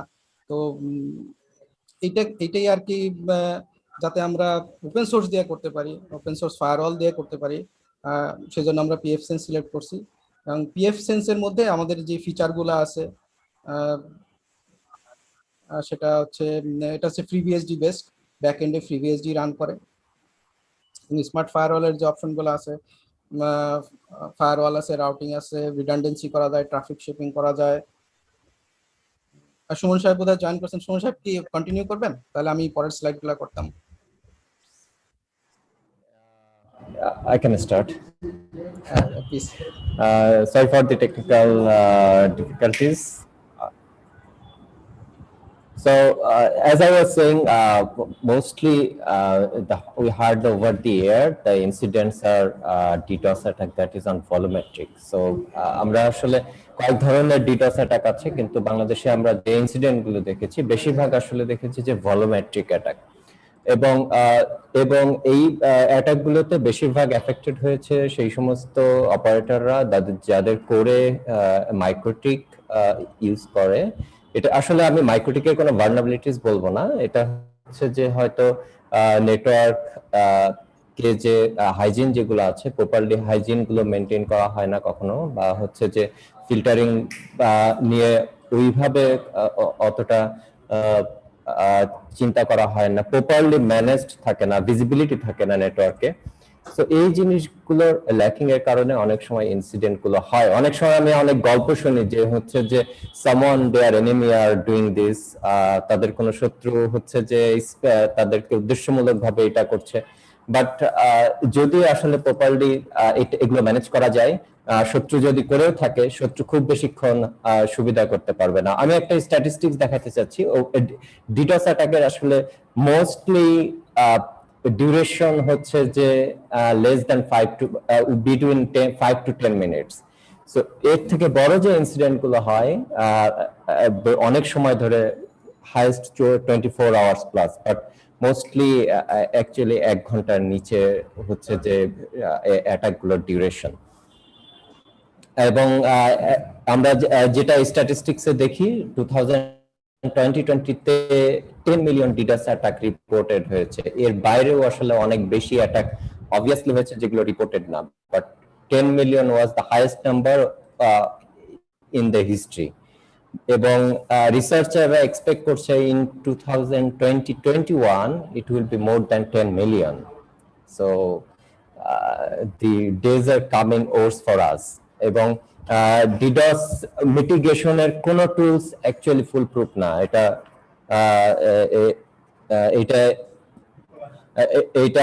হচ্ছে যে যত ইনসিডেন্ট যারা এফেক্টেড হয়েছেন তারা অনেক মেজার নেওয়ার পরেও কিছু ইনসিডেন্ট হইতেই পারে, বাট হচ্ছে যে অ্যাকচুয়ালি কোনো মিটিগেশন টুলই ফুল প্রুফ না। সো আমাদের দরকার হচ্ছে যে প্রপার সার্ভার হাইজিন গুলো মেনটেন করা। সো কি কি একটা ভেক্টর আসলে আছে আদার দ্যান ডিডস? আমরা অপারেটর এন্ডে দেখি যে spyware, malware, botnet actually leverage DDoS attacks too. আমার নেটওয়ার্কে যদি অনেক বটনেট থাকে, এগুলো আসলে একসময় গিয়ে একটা ডিডস অ্যাটাকে হেল্প করবে। স্প্যামিং আছে, ফিশিং হয়। ফিশিং অ্যাকচুয়ালি ফিশিং, স্প্যামিং এগুলো আমরা অনেকটা ছোট স্কেলে দেখি, বাট হচ্ছে যে এগুলো কিন্তু একটা অ্যাটাক ইনিশিয়েট করার ফার্স্ট স্টেজ। সো হচ্ছে যে এগুলো যদি আমরা হচ্ছে যে নেটওয়ার্ক সাইবার হাইজিন এবং প্রোটেকশনের ভিতরে এগুলো আমরা নেটওয়ার্ককে ম্যানেজ করতে পারি, তাহলে কিন্তু হচ্ছে যে আমাদের নেটওয়ার্ক সেফটি সিকিউরিটি অনেক বেশি এনশিওরড হবে। Dark web, ransomware, cryptocurrency mining, এগুলো তো আছে। সো আমরা যেটা বুঝতে পারলাম যে আসলে নেটওয়ার্ক, আমরা যখন একটা ইন্টারনেট ফেসিং একটা নেটওয়ার্ক ম্যানেজ করছি, এখানে আসলে অনেকগুলো এখানে ভালনারেবিলিটিস আছে। সো এই ভালনারেবিলিটিস গুলো সবাই অপারেটররা আসলে আমরা এখন অ্যাপ্লায়েন্স ডিপেন্ডেন্স হয়ে গেছি, যেটা হচ্ছে সিসকো, জুনিপার, মাইক্রোটিক, আমরা রাউটিং পার্টে। কিন্তু হচ্ছে যে সিকিউরিটির জন্য কিন্তু টেলিকম বা আপনি যদি নেটওয়ার্ক অপারেটর চিন্তা করেন, একটা সিকিউরিটির জন্য একটা ফায়ারওয়াল মেনটেন করা কিন্তু সো টাফ। সো যে দুইটা কেস স্টাডি আজকে আমরা দেখাবো, এখানে আমরা হচ্ছে যে পিএফসেন্স আমরা ইমপ্লিমেন্ট করছি। এখানে হচ্ছে যে এখানে আমার কোনো কৃতিত্ব নাই, এটা হচ্ছে যে পুরোটাই হচ্ছে যে রেজাউল এটা ইমপ্লিমেন্ট করেছে। এর সাথে হচ্ছে যে এফআরআর, যে হচ্ছে যে ফ্রি রাউটিং, যে হচ্ছে যে কন্ট্রোল প্লেনের যে অ্যাপ্লিকেশন। মোস্টলি ওয়ার্ল্ড অ্যাকচুয়ালি আমরা জানি সবকিছু এখন ক্লাউড বেস চলে যাচ্ছে। Software routing is also going to software based. So আপনি যদি এফআরআর দেখেন তাহলে এফআরআর এর আমি জাস্ট কয়েকটা দেখাবো। এফআরআর হচ্ছে যে অ্যামাজন এই প্রজেক্টে এটা তাদের প্রজেক্ট হিসাবে নিয়েছে, মাইক্রোসফট এটার প্রজেক্ট হিসাবে নিয়েছে। সো এটা হচ্ছে যে এই সফটওয়্যার রাউটিং এটা দিন দিন আসলে অনেক জনপ্রিয় হচ্ছে, এবং যারা অনেক বড় প্লেয়ার, যারা হচ্ছে যে ক্লাউড নিয়ে অনেক বড় ট্রাফিক হ্যান্ডেল করে, তারা কিন্তু এই সফটওয়্যার রাউটিং এ তারা এখন চলে আসছে। এবং হচ্ছে যে এখানে সফটওয়্যার রাউটিং এর একটা সবথেকে বড় চ্যালেঞ্জ হচ্ছে যে প্যাকেট ফরওয়ার্ডিং, ডাটা প্লেনে যে প্যাকেট ফরওয়ার্ডিং করতে হয় সেটা। সো সেটাও কিন্তু আগে এটার একটা লিমিটেশন ছিল। এখন ভেক্টর প্যাকেট প্রসেসিং, ডিপিডিকে এগুলো আসার পরে এগুলো কিন্তু অনেক বেশি স্কেলেবল এখন সফটওয়্যার রাউটিং আমরা করতে পারি। সো যেটা আমরা শুরু করেছিলাম যে রাউটিং তো একটা পার্ট, যেহেতু রাউটিং এই কারণে এটাতে ইনক্লুডেড, কারণ হচ্ছে যে রাউটার আমার তো আসলে লাগবেই, আমি যেহেতু আমার বিজিপি করতে হবে আমার আপস্ট্রিমের সাথে, সো রাউটার তো লাগবেই। সো আমি চাইলেই আসলে আমার বক্স, আমার যে রাউটিং বক্স, এটা আসলে এটার একটা রিপ্লেসমেন্ট আমার অবশ্যই দরকার হবে। এবং সিকিউরিটির জন্য যেটা আমি বলেছি যে পিএফসেন্স আমরা ইউজ করেছি। সো পিএফসেন্স FreeBSD বেস ফায়ারওয়াল এটাতে বিল্ট ইন আছে। সো এটাতে আমরা রাউটিং প্রোটোকল গুলো করতে পারবো, রিডান্ডেন্সি মেইনটেইন করা যায়, ট্রাফিক শেপিং এটাতেই আমরা করতে পারি। সো এবং যখন আমরা এই পিএফসেন্স নিয়ে কথা বলছি, আসলে বাংলাদেশের আমি যে যত নেটওয়ার্ক অপারেটর আছে তার বেশিরভাগ হয়তো তার মাইক্রোটিক রাউটার বক্স ইউজ করে। সো কিভাবে আমরা হচ্ছে যে মাইক্রোটিক রাউটার বক্স রেখেও আমরা এই নেটওয়ার্ক সিকিউরিটির জন্য আমরা হচ্ছে যে পিএফসেন্স আমরাকে প্লেস করতে পারি, সেটার একটা মডেল আমরা আজকে দেখাবো। সো পিএফসেন্স ইউজ করলে কি কি আমরা সিকিউরিটি পাবো সেটা আমরা যদি দেখে নিই, আমরা এখানে থ্রেট ইন্টেল বিল্ট ইন, আমরা থ্রেট ইন্টেল ইউজ করতে পারবো, থ্রেট ইন্টেলিজেন্স ডেটা ফিড আমরা ইউজ করতে পারবো, স্প্যাম হোস্ট থেকে, সিন্স আর্মি, থ্যালোস, এই যে সিসকো প্রজেক্ট থ্যালোস থেকে, ফায়ারওয়াল, ম্যাক্স মাইন্ডের জিওআইপি ব্লক লিস্ট আমরা ইউজ করতে পারবো। অনেক সময় যেটা হয় ডিডস অ্যাটাক একটা কান্ট্রির থাউজেন্ডস অফ আইপি থেকে আসে। সাপোজ অনেকে এক্সপেরিয়েন্স করেছেন from that was came from China. So আমার কাছে যদি এরকম কিছু থাকে যে আমি চায়নার সব ট্রাফিক আমি ব্লক করে দিতে পারবো, so that is the tool in PFSense. So PFSense আমাদের এই টুলটা আছে। আরো অনেকগুলো DNSBL আছে। DNS আপনারা যেহেতু জানেন যে হচ্ছে যে এখন HTTPS, so হচ্ছে যে ডোমেইন বেসড ব্লকিং এখন দিন দিন জনপ্রিয় হচ্ছে। সো এটাও আমরা এখানে করতে পারি। এবং হচ্ছে যে পিএফসেন্সে আরেকটা যেটা সুবিধা আছে, রেট লিমিটিং করতে পারি, যে অ্যাটাকার যখন আপনাকে ডিডস করতে হলে তার সেম আইপি থেকে হিউজ নাম্বার অফ সেশন আপনার দিকে ইনবাউন্ড সেশন দিতে হবে। সো সেখানে আমরা রেট লিমিট করতে পারি যে নেটওয়ার্ক অ্যাটাকার সে তার আইপিটা আমরা কতগুলো সেশন আমি তাকে অ্যাকসেপ্ট করব। সে অনেকগুলো ফিচার আছে যেটা আসলে আমাদের হেল্প করবে এই আমাদের নেটওয়ার্ককে ফ্রম কোর থেকে সিকিউর করার জন্য। পিএফসেন্সের যে টুলসটা আমরা ইউজ করব সেটা হচ্ছে যে পিএফ ব্লকার এনজি। সো আপনারা যদি পিএফ ব্লকার এনজি ইনস্টল করেন, দেখবেন এখানে অনেকগুলো ফিড লিস্ট আছে, ওই ফিড লিস্ট গুলো আসলে আমাদের সিকিউরিটি দিবে। এবং আমি যেটা বলেছিলাম যে অনেকগুলো অ্যাটাক ভেক্টর আছে আমাদের নেটওয়ার্ক অপারেটর হিসাবে, যেহেতু আমরা ইন্টারনেট ফেসিং। সো সেই ক্যাটাগরি ওয়াইজ আমরা হচ্ছে যে রেপুটেশন লিস্ট গুলা এখানে আমরা পাবো, এবং ওই অনুযায়ী কিন্তু এখানে আমরা ট্রাফিক ড্রপ করতে পারবো। আপনি যদি পিএফসেন্স ইউজ করেন, সেখানে আপনি 2 পয়েন্টের একটা রেপুটেশন লিস্ট পাবেন। তো সেখানে হচ্ছে যে ডিডস, বিটকয়েন, প্রক্সি, টর, অনেক ধরনের হচ্ছে যে ক্যাটাগরিতে আপনি হচ্ছে যে ফিড পাবেন, যে ব্যাড অ্যাক্টর গুলো আসলে আপনি ড্রপ করতে পারবেন। সো আমি যেটা বলছিলাম, পিএফসেন্স এর সাথে এখানে ইউজ করেছি আমরা FRR. Actually it was actually build from Quagga, root was in Quagga. এবং এফআরআর এখন একটা সময় এফআরআর এমপিএলএস সাপোর্ট ছিল না, এখন এটাতে এলডিপি সাপোর্ট আছে, আরপিকেআই সাপোর্টেড, এবং এর সাথে আপনি যদি SDN even can be overlay. গতদিন আমরা রোমান ভাই আমাদের শেখাচ্ছিলেন যে এখন আমাদের নেটওয়ার্ক হচ্ছে ইনলে এবং ওভারলে ধরনের নেটওয়ার্ক আছে। সো ওভারলে নেটওয়ার্ক আপনি যদি এসডিএন প্ল্যান করেন সেটাও কিন্তু আপনি এফআরআর এর সাথে এটা ইন্টিগ্রেট করতে পারেন। এবং সেগমেন্ট রাউটিং, এটা সেগমেন্ট রাউটিং এর সাপোর্ট করে। এবং যদি কিছু ওকে, এবং কিছু আমরা আসলে আর অল্প সময় আছে, তো আমরা দ্রুত কেস স্টাডি চলে যাব। এবং এই এফআরআর দিয়ে টিএনএসআর, কিমুলাস, অনেকগুলো ভেন্ডর আছে যারা আসলে যারা ক্যারিয়ার গ্রেড রাউটিং অ্যাপ্লিকেশন তারা তৈরি করছে, ডেভেলপ করছে। সো ভেক্টর প্রসেসিং ডিপিডিকে এগুলো আমি আগেই বলেছি যে হচ্ছে যে প্যাকেট ফরওয়ার্ডিং আসলে একটা চ্যালেঞ্জ সফটওয়্যার রাউটারের ক্ষেত্রে। সো যেগুলো আমরা এখন অ্যাড্রেসড হচ্ছে যে ভেক্টর প্রসেসিং আর হচ্ছে যে ডিপিডিকে, এই জিনিসগুলো দিয়ে। সো দুইটা ইনসিডেন্ট আমরা, দুইটা কেস স্টাডি আমরা দেখাবো। আমি অনুরোধ করবো রেজাউল এটাতে কন্টিনিউ করার জন্য, একটু 5 মিনিটের ভিতরে দুইটা ইনসিডেন্ট শো করার জন্য, দুইটা কেস স্টাডি।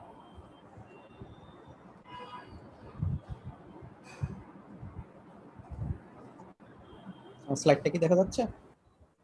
হ্যাঁ, দেখা যাচ্ছে। কুইক। তো এই পিএনএস অথবা এফআরআর ইমপ্লিমেন্ট করার জন্য যে হার্ডওয়্যার রিকমেন্ডেশন আমরা করেছি আর কি ধরনের হার্ডওয়্যার লাগে, নরমালি হচ্ছে আপনার x86 বেস যে প্রসেসর গুলো আছে, ইন্টেল অথবা এএমডি, আমরা এখানে ইন্টেল দেখাইছি, যে কি ধরনের প্রসেসর দরকার হয়। অবশ্যই জিওন প্রসেসর ইউজ করা ভালো, অথবা অন্য কোনো প্রসেসরও ইউজ করা যেতে পারে, কোর i5, কোর i7 এগুলো ইউজ করা যেতে পারে। আর এখানে যে একটা বিশেষ প্রয়োজন সেটা হচ্ছে যে নিক ভেন্ডর। এখানে সব ধরনের নিক আসলে প্রপার পারফরমেন্স দিবে না। সাধারণত ইন্টেল, মেলানক্স এবং চেলসিওর তৈরি করা যে স্মার্ট নিক গুলো আছে এগুলো হচ্ছে বেস্ট পারফরমেন্স পাওয়া যায়, আর যেগুলো মাল্টি কিউ নিক আছে সেগুলোতেও ভালো পারফরমেন্স পাওয়া যায়। আর এটার forwarding capacity, normal forwarding capacity হচ্ছে L3 ফরওয়ার্ডিং এর জন্য প্রায় 10 Gbps ট্রাফিক এটা হ্যান্ডেল করতে পারে। আর যদি 10K ACL বা ফায়ারওয়াল রুলস সহ এটা 5 Gbps ট্রাফিক হ্যান্ডেল করতে পারে। আমার কেস স্টাডিতে যেটা অলরেডি ইমপ্লিমেন্ট করা হয়েছে, একটা বা দুইটা এলএসপি তে ইমপ্লিমেন্ট করা হয়েছে, একটা আইএসপি তে ইমপ্লিমেন্ট করা আছে। সেখানে যে আর্কিটেকচারে করা আছে, প্রথমে হচ্ছে বাংলাদেশের পার্সপেক্টিভে আসলে আমরা সবাই 4টা ভিলেন নিয়ে কাজ করি, ইন্টারনেট, জিজিসি, এফএন এবং বিডিআইএক্স। এই 4টা ভিলেন আমরা আপস্ট্রিম একটা রাউটার বসিয়েছি যেটা ফ্রি বিএসডি তে আমরা করেছি। সেখানে আমরা 3টা ট্রাফিক নিচ্ছি, ইন্টারনেট, জিজিসি এবং এফএন এ, এবং তার সাথে লোকালি আমরা পিএফসেন্স কে পিয়ারিং করে দিয়েছি। এই পিয়ারিং করার পরে আমাদের এই সিকিউরিটি ফিল্টারিং গুলা সব পিএফসেন্স এ ইমপ্লিমেন্ট করা আছে। তো এখানে শুধুমাত্র পিএফসেন্স দিয়ে আমরা যেটা করছি সেটা হচ্ছে স্ট্যাটিক আইপি গুলা ম্যানেজ করা, পিপিও ইউজার ম্যানেজ করা, বিডিএক্স এর ট্রাফিকটা ম্যানেজ করা, এবং স্মার্ট ফায়ারওয়ালের যে রুলসগুলো আছে, ডিএনএস ফায়ারওয়াল গুলো আছে এটা। তো যেটা আমাদের যেটা ইউজ কেস ছিল, যেখানে আগে আসলে মাইক্রোটিক ইউজ করতো, তো মাইক্রোটিক রিপ্লেস করে যখন আমরা এই সিস্টেমে গেলাম, তো এই সিস্টেমে যাওয়ার পরে যে আমরা কিছু যে সুবিধাগুলো পাইছি সেটা হচ্ছে better user experience, less thread vector, কাস্টমারের কমপ্লেইন কমে গেছে অনেক, আর অবশ্যই স্টেবল সার্ভিস, ঘন ঘন রিবুট দিতে হয় না, তারপরে ব্লক মোস্ট ম্যালওয়্যার, স্পায়ার, মানে বেটার হয় আর কি, আর ব্রাউজিংটা ফাস্ট হয়। এবং এটা একটি শুভদীপ দা যেটা বলতেছিলেন যে /31, এটা বাই ডিফল্ট /31 নেটওয়ার্ক সাপোর্ট করে। সময় কম, একটু ফাস্ট করতেছি। তো আমাদের দেখা যাচ্ছে যে আমরা ডিএনএস ফায়ারওয়ালে যেটা ইমপ্লিমেন্ট করছি সেখানে দেখা যাচ্ছে যে ডিএনএস ফায়ারওয়ালের প্রায় 45% to 46% ট্রাফিক করতেছে ইনভ্যালিড ট্রাফিক অথবা হচ্ছে ব্যাড ট্রাফিক, যেটা আসলে এই ডিএনএস ফায়ারওয়াল দিয়ে ব্লক করা সম্ভব। তাহলে যদি একটা ডিএনএস ফায়ারওয়ালে যদি 45 বা 50% ট্রাফিক ব্লক হয়ে যায়, তাহলে কিন্তু দেখা গেলে আমাদের অ্যাটাক ভেক্টর আরো কমে যায়। আর এখানে যে স্লাইডগুলো দেখানো আছে, কিছু ছবি দেওয়া আছে, এখানে আসলে মাল্টিপল বিজিপি বা রিডান্ডেন্ট পেয়ারিং করা সম্ভব, সবই এগুলো সব এফআরআর দিয়ে করা হয়। আর এই এফআরআর এর কমান্ড সিনট্যাক্স হচ্ছে একদম হুবহু সিসকোর মতো, 100% সিসকো না হলো অন্ততপক্ষে 90% প্লাস হচ্ছে সিসকো সিনট্যাক্স ইউজ করা এখানে।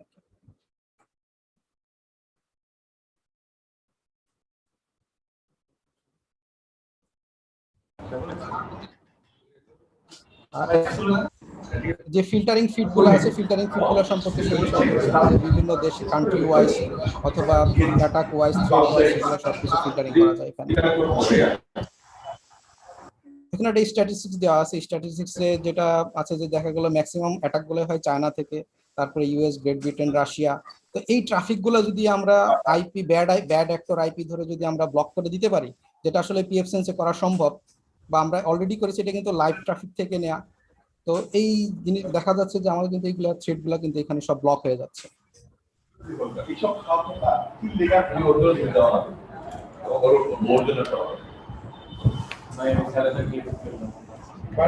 তো আমাদের যেহেতু আমরা মাইক্রোটিক বেশি ইউজ করি, এক্সিস্টিং মাইক্রোটিক রেখে আমরা আসলে পিএফ সেন্স সিকিউরিটিকে কিভাবে এখানে আমরা ইন্ট্রোডিউস করতে পারি, সেখানে আমরা একটা নেটওয়ার্ক ডায়াগ্রাম বা আমরা একটা প্রপোজাল তৈরি করেছি যে আসলে এইখানে মাইক্রোটিক যে যারা সেট আপ করে আছেন বা রাতারাতি আসলে চেঞ্জ করতে চাচ্ছেন না, আসলে রাতারাতি তো সরাসরি এক্সিস্টিং নেটওয়ার্কে কখনোই রিপ্লেস করা সম্ভব না, সেটাকে রেখে আসলে পিএফ সেন্স অ্যাড করে এটার সিকিউরিটি আসলে কিভাবে আরেকটু বাড়ানো যায় সেটাই আমাদের নেটওয়ার্ক ডায়াগ্রামে দেখানো হয়েছে।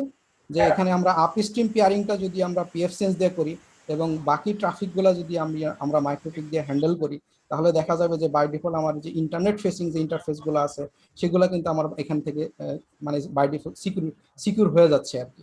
যেহেতু আমার এখানে ইন্টেল ফিড গুলো আমরা ইউজ করতে পারি, ব্যাড অ্যাক্টর গুলোকে ডিটেক্ট করে আমরা ফিল্টারিং করতে পারি, করাটা আসলে ইজি আর কি, এখানে করাটা ইজি। আর যেহেতু এই যে ফিচারগুলো আমরা বললাম, এগুলো আসলে অনেক কমার্শিয়াল ফায়ারওয়াল আছে, যেহেতু কমার্শিয়াল ফায়ারওয়াল সবার আসলে হাতের নাগালের মধ্যে না বা সবার বাজেটেও থাকে না সবাই। আর সবচেয়ে বড় কথা হচ্ছে যে এখানে ম্যান পাওয়ার তৈরি, মাইক্রোটিকের যেমন একটা অলরেডি ম্যান পাওয়ার তৈরি হয়ে গেছে, কিন্তু এই ম্যান পাওয়ারটা কিন্তু আমার অন্যান্য সিকিউরিটি ডিভাইসে এখন পর্যন্ত বাংলাদেশে এভাবে কর্পোরেট বা বড় প্রোভাইডার ছাড়া কিন্তু হয় নাই। আর যেহেতু রুট লেভেলটা সিকিউর করা জরুরি, আমি আবার গেছি ইজিলি ইমপ্লিমেন্ট করা যেতে পারে। যেহেতু সময় কম, আমার মনে হয় আমরা এখানেই শেষ করতে পারি। ধন্যবাদ। রেজাল্ট ভাই, সুমনদা, থ্যাংক ইউ ভালো একটা প্রেজেন্টেশন দেওয়ার জন্য।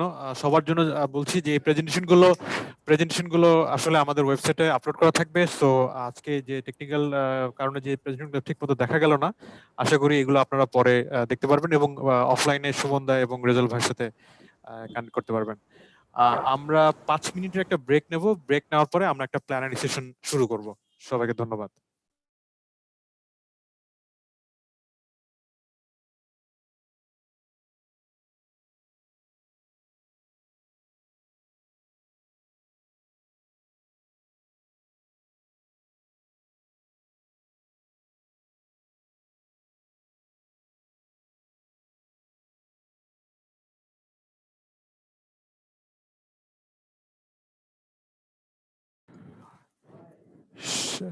শাইলা, ভিডিও অন করো। সাবির ভাই, can you share your screen please?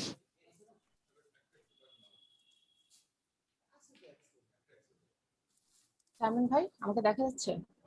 জি, সাবির ভাই, can you share your screen?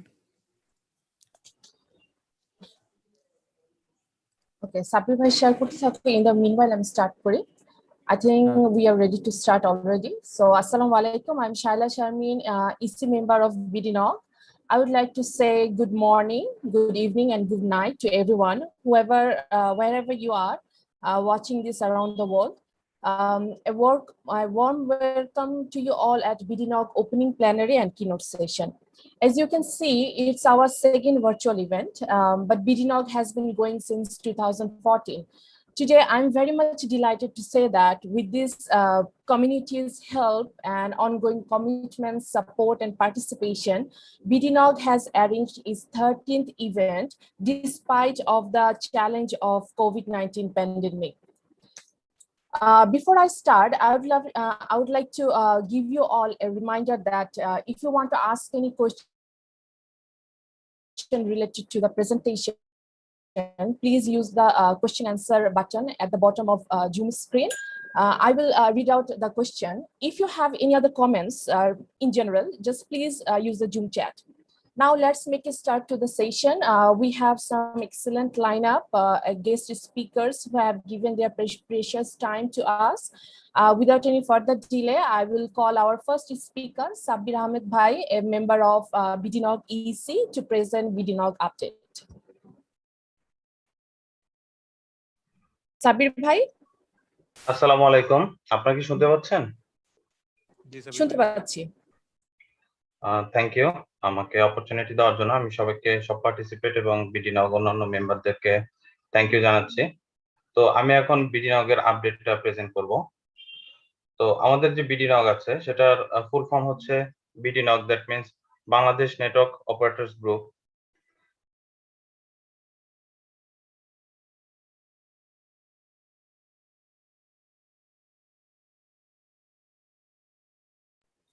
Sabir ভাই শুনতে পাচ্ছি না, মিউট হয়ে গেছে।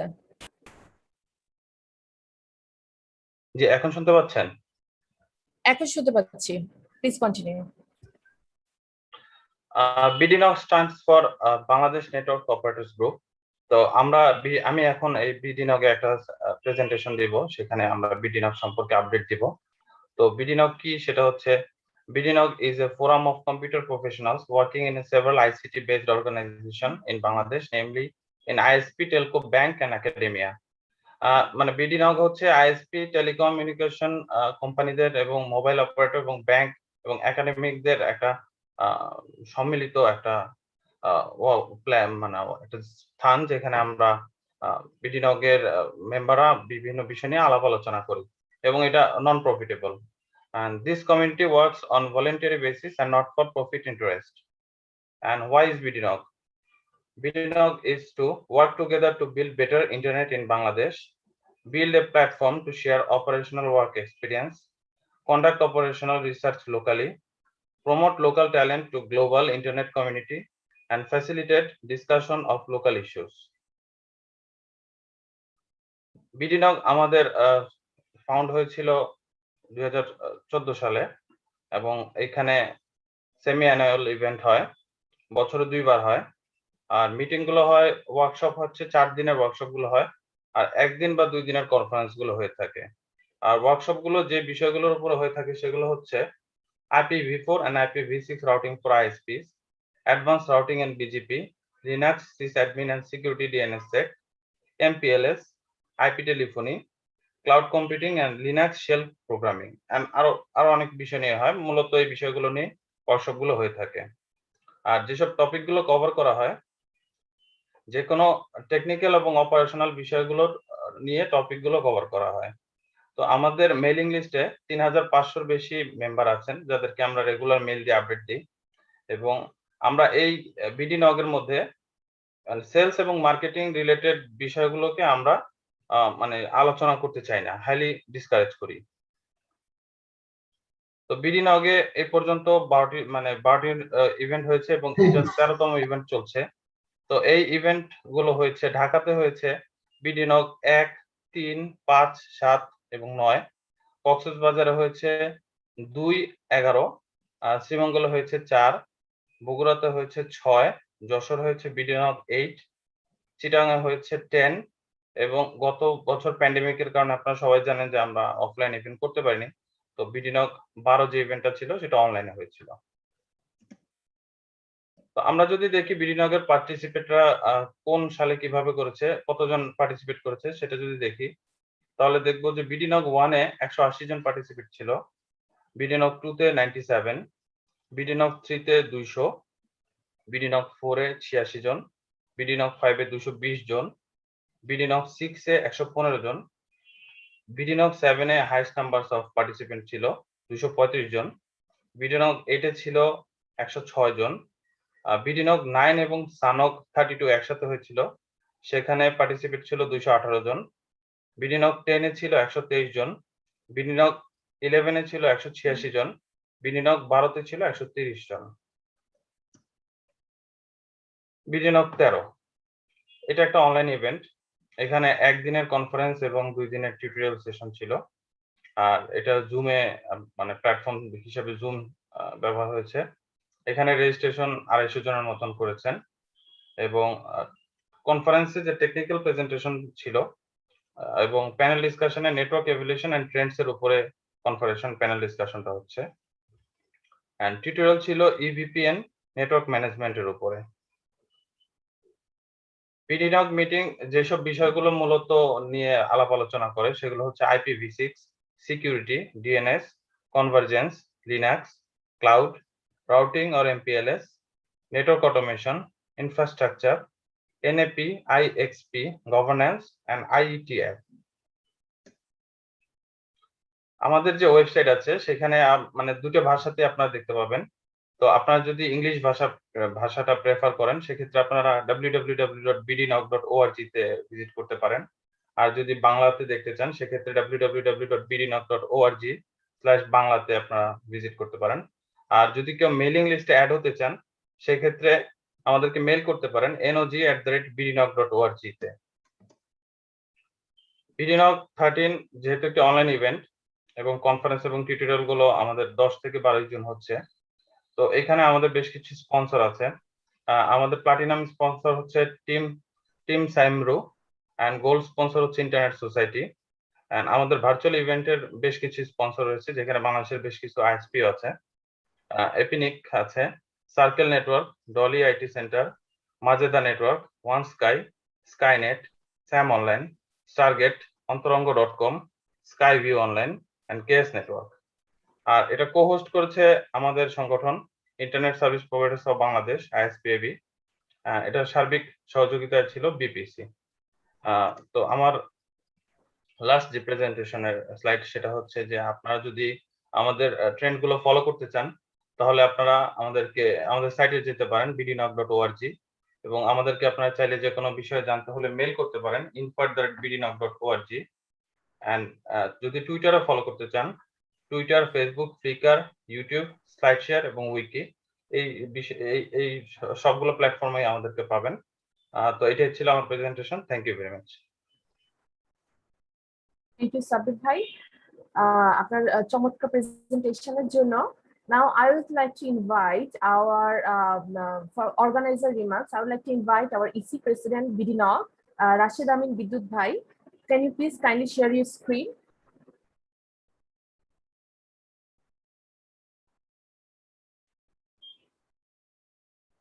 বিদ্যুৎ ভাই, শালা শুনতে পাচ্ছ আমাকে? জি শুনতে পাচ্ছি। সবাইকে শুভ সকাল। সকালের মাত্র 2 মিনিট আছে। bdNOG 13তম সবাইকে স্বাগতম। আমরা এটা হচ্ছে আমাদের দ্বিতীয় অনলাইন সভা। এর আগে আমরা আসলে 13তম সভা, কিন্তু গত বছর প্যান্ডেমিকের কারণে আমরা আপনারা জানেন যে একটা মাত্র সভা করতে পেরেছি। এই বছর আমাদের এটা হচ্ছে প্রথম সভা, কিন্তু আমাদের ইচ্ছা আছে আমাদের যে এবছর জন্য আমরা আরেকটা করতে পারি। bdNOG অলরেডি সাব্বির আমাদেরকে আপডেট দিয়েছে কিভাবে আমরা bdNOG করি, কতগুলো প্রোগ্রাম হয়, কতগুলো প্রোগ্রাম করেছি, কোন কোন জায়গায় করেছি। কিন্তু আমাদের এই প্রোগ্রামটা আসলে প্রত্যেকটা এই ইন্ডাস্ট্রির প্রত্যেকের জন্য একটা আমরা মনে করি যে এটা একটা মিলন মেলা। আমরা চাই যে এই মিলন মেলাতে সবাই ফিজিক্যালি অংশগ্রহণ করুক, কিন্তু আপনারা সবাই জানেন যে প্যান্ডেমিকের কারণে আমরা ফিজিক্যালি করতে পারছি না।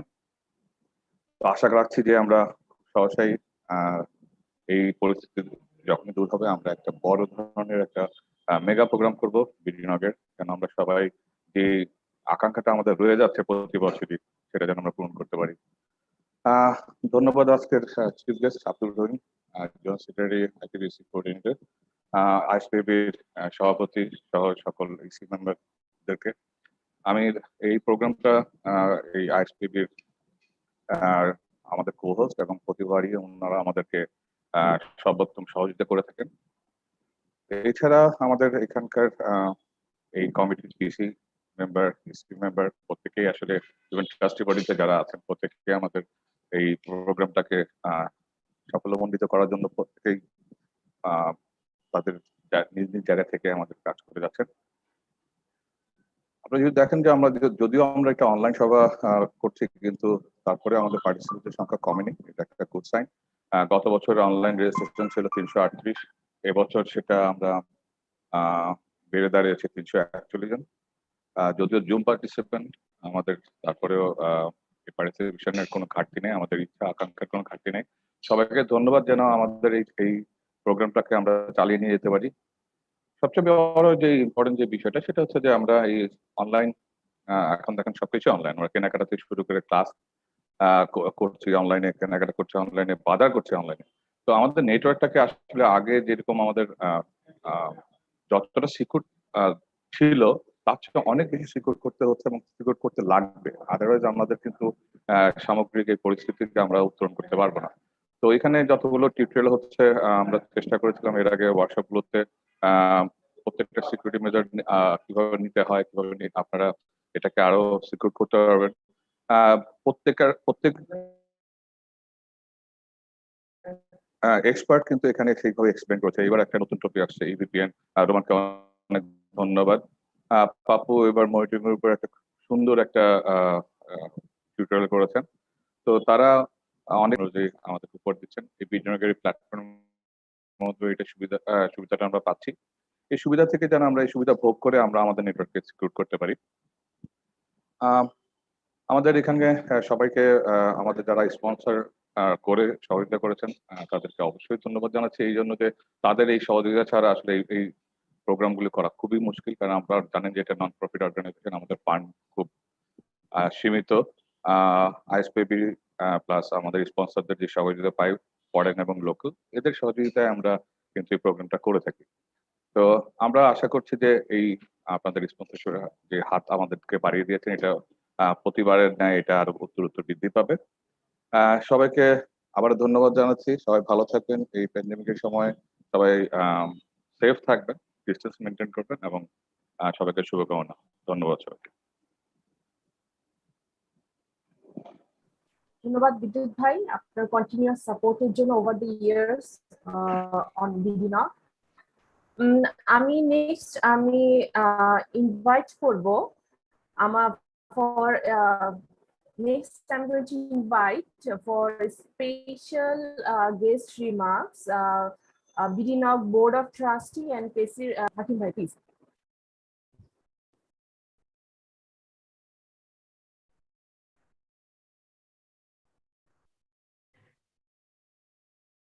জি, আসসালামু আলাইকুম সবাইকে। আমাকে শুনতে পাচ্ছেন শালা? শুনতে পাচ্ছি।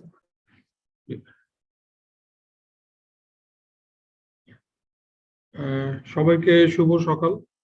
এবং আজকে অতিথি business promotion council ministry of কমার্সের joint secretary mister Mohammad Abdul Karim Khan এবং আমাদের industry colleague Suman Ahmed Sabbir, chair bdNOG board of trustee and EC member, Rashed Amin Bidyut, president bdNOG EC committee, এবং others distinguished speaker Merike Kaeo এবং বিল উটকক, অ্যাপনিক এবং আদার্স ভলেন্টিয়ার, সবাইকে শুভেচ্ছা জানাচ্ছি। আমরা জানি যে এবারে 13তম bdNOG কনফারেন্স এবং টিউটোরিয়ালটা অনলাইনে হচ্ছে ডিউ টু প্যান্ডেমিক ডিজাস্টার। সারা বিশ্ব এখন এই কোভিড-19 প্যান্ডেমিক ডিজাস্টারের জন্য আমরা ইন্টারনেট ভিত্তিক জীবন নির্ভর করছি এবং আমাদের সকাল থেকে রাত পর্যন্ত যত ধরনের কর্মযজ্ঞ হচ্ছে সবকিছু ইন্টারনেটের উপরে নির্ভর করতে হচ্ছে। এবং এই লকডাউনের জন্য, সোশ্যাল ডিস্টেন্সিং এর জন্য ইন্টারনেটটা এখন একটা এসেনশিয়াল পার্ট হয়ে গেছে আমাদের লাইফের জন্য।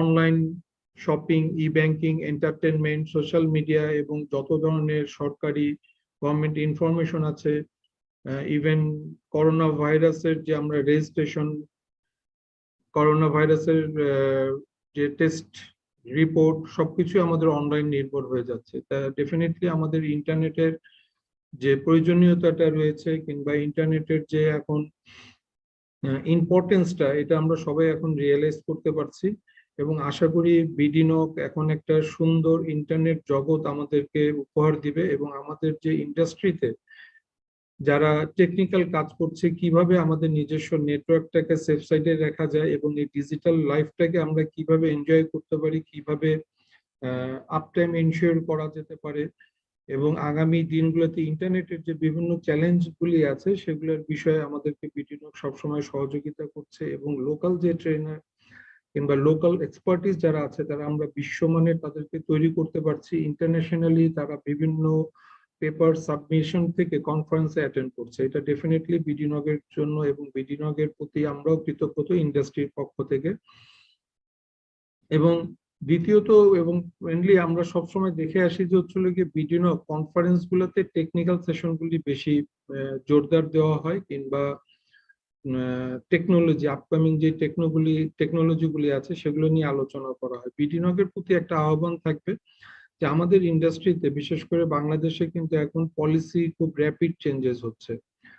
আগামী কয়েক বছরের মধ্যে ইউনিফাইড লাইসেন্সিং এর মধ্যে আমরা চলে আসব। ইউনিফাইড লাইসেন্সিং আসলে পলিসিগুলি কি হবে, এই বছরের মধ্যে 5G লাইসেন্স হচ্ছে। 5G লাইসেন্সের ক্ষেত্রে টেলিকম অপারেটরের কতটুকু কাজের পরিধি থাকবে, আমাদের কতটুকু কাজের ব্যবসার পরিধি থাকবে, অ্যালেন ম্যাক্সের বিভিন্ন প্রজেক্ট আছে, সেই ক্ষেত্রে তাদের পলিসি, বাংলাদেশের পলিসি কি হওয়া উচিত, সেই ক্ষেত্রে আমার মনে হয় যে bdNOG একটা বড় ভূমিকা রাখতে পারে। এবং আমাদের রেগুলেটরি কমিশন যারা আছে, রেগুলেটরি অথরিটি, বিটিআরসি এবং মিনিস্ট্রি অফ পোস্ট অ্যান্ড টেলিকমিউনিকেশনের পলিসি মেকার যারা আছেন, তাদেরকেও পরবর্তী ইভেন্ট গুলাতে আমি আশা করি যে bdNOG থেকে ইনভাইটেশন দেওয়া হবে এবং তাদের সাথে একটা পলিসি ডিসকাশনও করা হবে।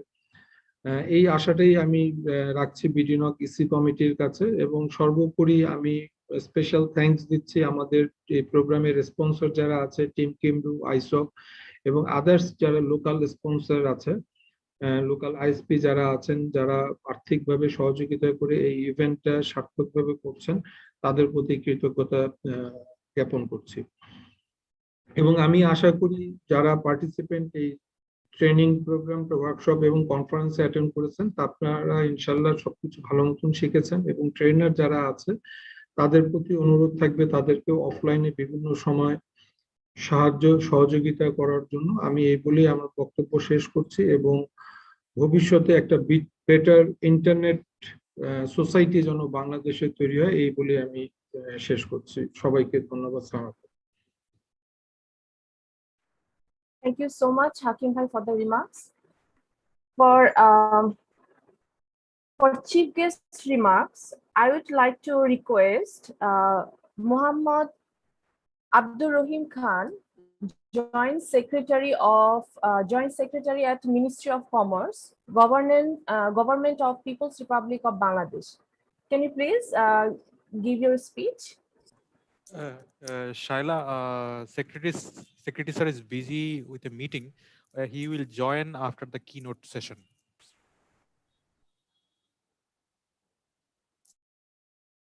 We will go to the keynote right now. Okay.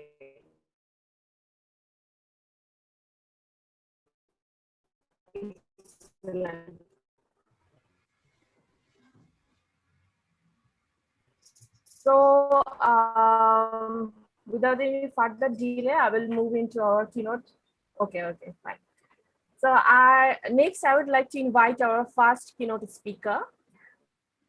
She has over 25 years of experience in pioneering core internet security transformations. She's the author of first Cisco book on closely with NSRC, pioneer member of ISOC, and an active contributor Security and Stability Advisory Council. Serves as Chief Information Security Officer of Unipo, a conversational AI technology company, and I'm very much excited to present globally renowned cybersecurity expert and strategy advisor Merike Kayo as our first keynote speaker for bdNOG13. Merike, over to you. Thank you very much. And just wanted to check, I'm hoping that everybody can hear me. Is my sound okay? Yeah, ma'am. Okay, yes. So, okay, well, thank you very much. And it is an honor to be part of bdNOG13. And I don't speak Bangla, but I did listen in on some of the sessions, and I was very happy to hear the terms cyber hygiene and RPKI. And so I very much welcome any attention that is paid to security. My keynote is with the topic of the post-COVID-19 cybersecurity world and where is it headed, right? I think we all know that the world has changed quite a bit, And I believe also in this infrastructure environment where we're so used to being hands-on with equipment, doing our jobs in a work environment, and things have changed significantly. And so how does that impact the way that we have to think about cybersecurity? So one of the things that I have found to be very interesting as I've been tracking security-related issues for the last 20 years is that in today's world, there seems to be almost on a daily basis some kind of a headline that talk about a significant breach, ransomware, DDoS, some kind of incident. And they have grown significantly. And it fascinates me how the headlines always talk about, look at what happened, and they don't necessarily always have all of the facts, but the media loves to be first in the news. They love to hype it up.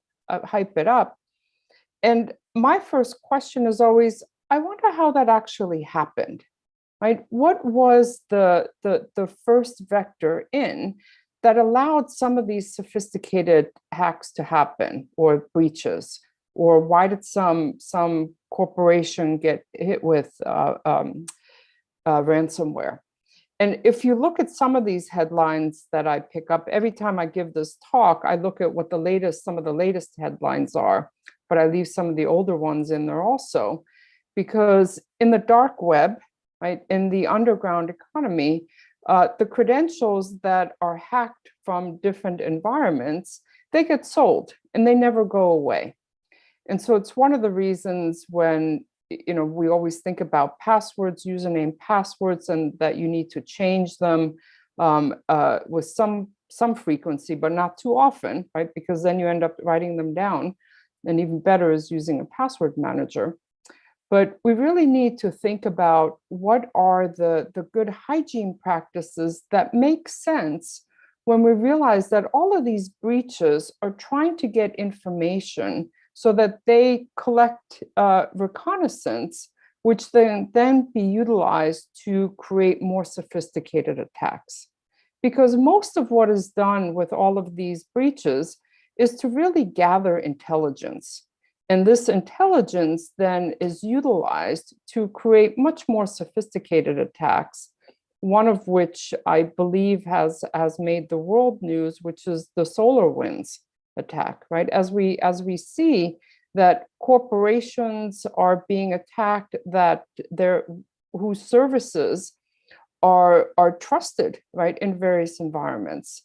Either companies that are utilized to do some kind of security checks, or companies that are utilized to do even software code checking. Now, if they get infiltrated with malware, right, it becomes a much bigger issue for everybody. So what can we all do? And where are things exacerbated in the COVID era? And what do we really need to pay attention to? So in the last decade, what we have seen is there are just billions of new devices that are getting connected to the internet. Light bulbs. In the office that I'm sitting, I have light bulbs that have IP addresses, right? I can use my iPhone to control them. It was fun a couple of years ago. Now I just flick the light switch, But we have all kinds of interesting devices that get connected to the internet. And all of these devices may have vulnerabilities where they can then be used as tools to instantiate different types of attack. So a previous talk had talked about how large distributed denial of service attacks are getting. And that's because a lot of these devices, it could be home cameras, it could be home routers, what have you, once they get attacked, and they might become then other devices where altogether they will then instantiate a DDoS attack. And that happened a couple of years ago with the Dyn attack, if some of you are familiar with that. So all of these billions of devices are also exacerbating the issue with larger attacks and having more of an attack surface. And also, of course, the large amount of bandwidth that are becoming available. Think about the 5G networks that are getting instantiated. And also the hundreds of megabits, sometimes gigabit, of fiber optic network bandwidth that's available in some regions around the world. Another thing that's been happening over the last decade or two is that the criminals have gotten patient, and they've also created much more sophistication. So they are much better at really understanding now, how does routing work? How does DNS work? How do they interact? They've started to use DNS tunneling for a lot of data exfiltration, because who's really monitoring DNS that much? There's much more use of encryption, right? They're getting smart. Criminals are building their own infrastructure. And you have things like ransomware as a service. It's actually a business. I mean, it's a criminal business. And then also, social media is getting weaponized. There is so much information that individuals share on social media, all kinds of quizzes, and some of them really have malicious intent, where they're just trying to gather intelligence to try to figure out, well, what kind of password could somebody have created, right? They have a favorite cat, or they're writing about this year that they graduated, or some life event happened, they got married.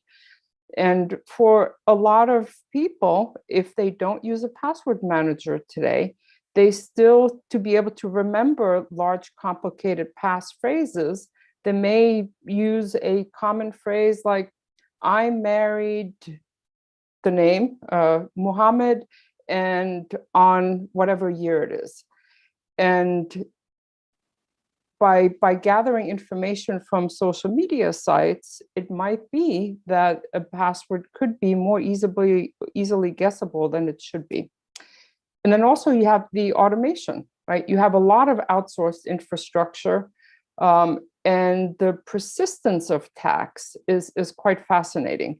Any of you who watch your logs and look at SSH connectivity attempts know that there's just hundreds of scripts out there that are constantly trying different usernames, different passwords to see whether or not they can infiltrate devices through not so secure SSH accounts, right? So the infrastructure and devices on the network are constantly under some kind of an attack, so that somebody can try to get in. So, what's going on with this COVID period? How is this different, and what do we need to do to think about this new environment?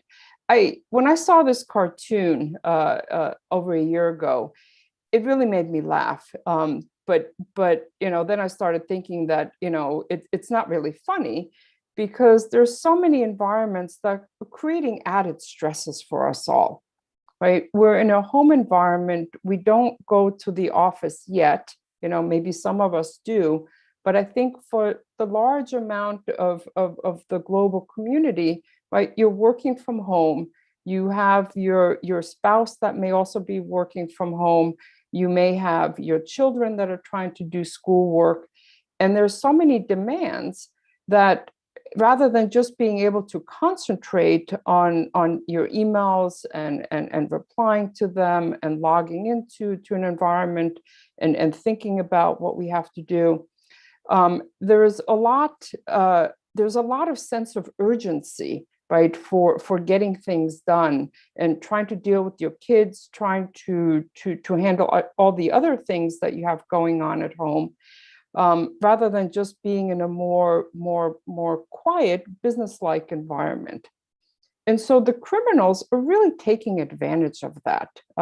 I have been observing the different emails that I get that are all phishing campaigns.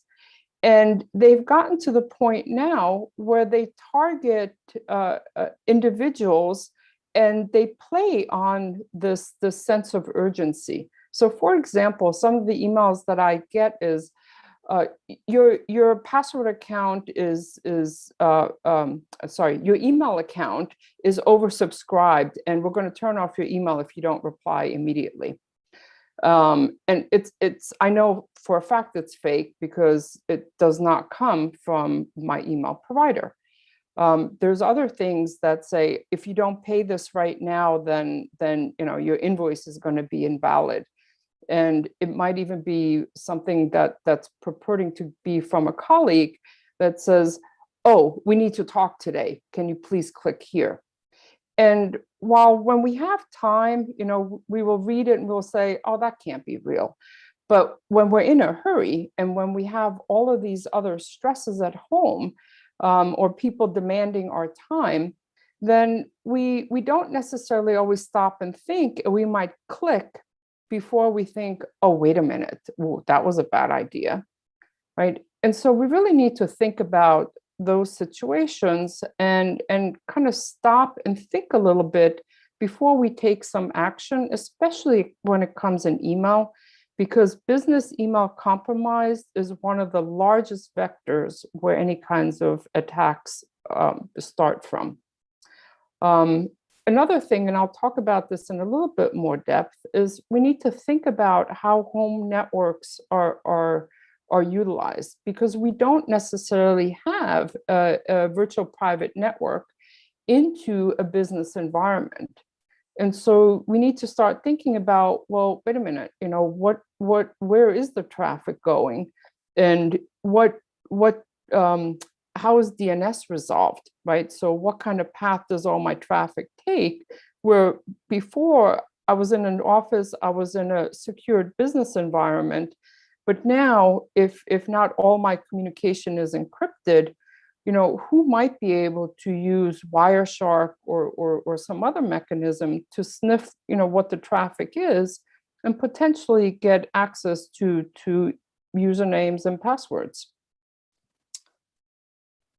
So COVID-19 has absolutely exacerbated online crime. And I very much liked this slide that was part of some work that was done with ANISA just in the past year, where they have a document called Threat Landscape Mapping.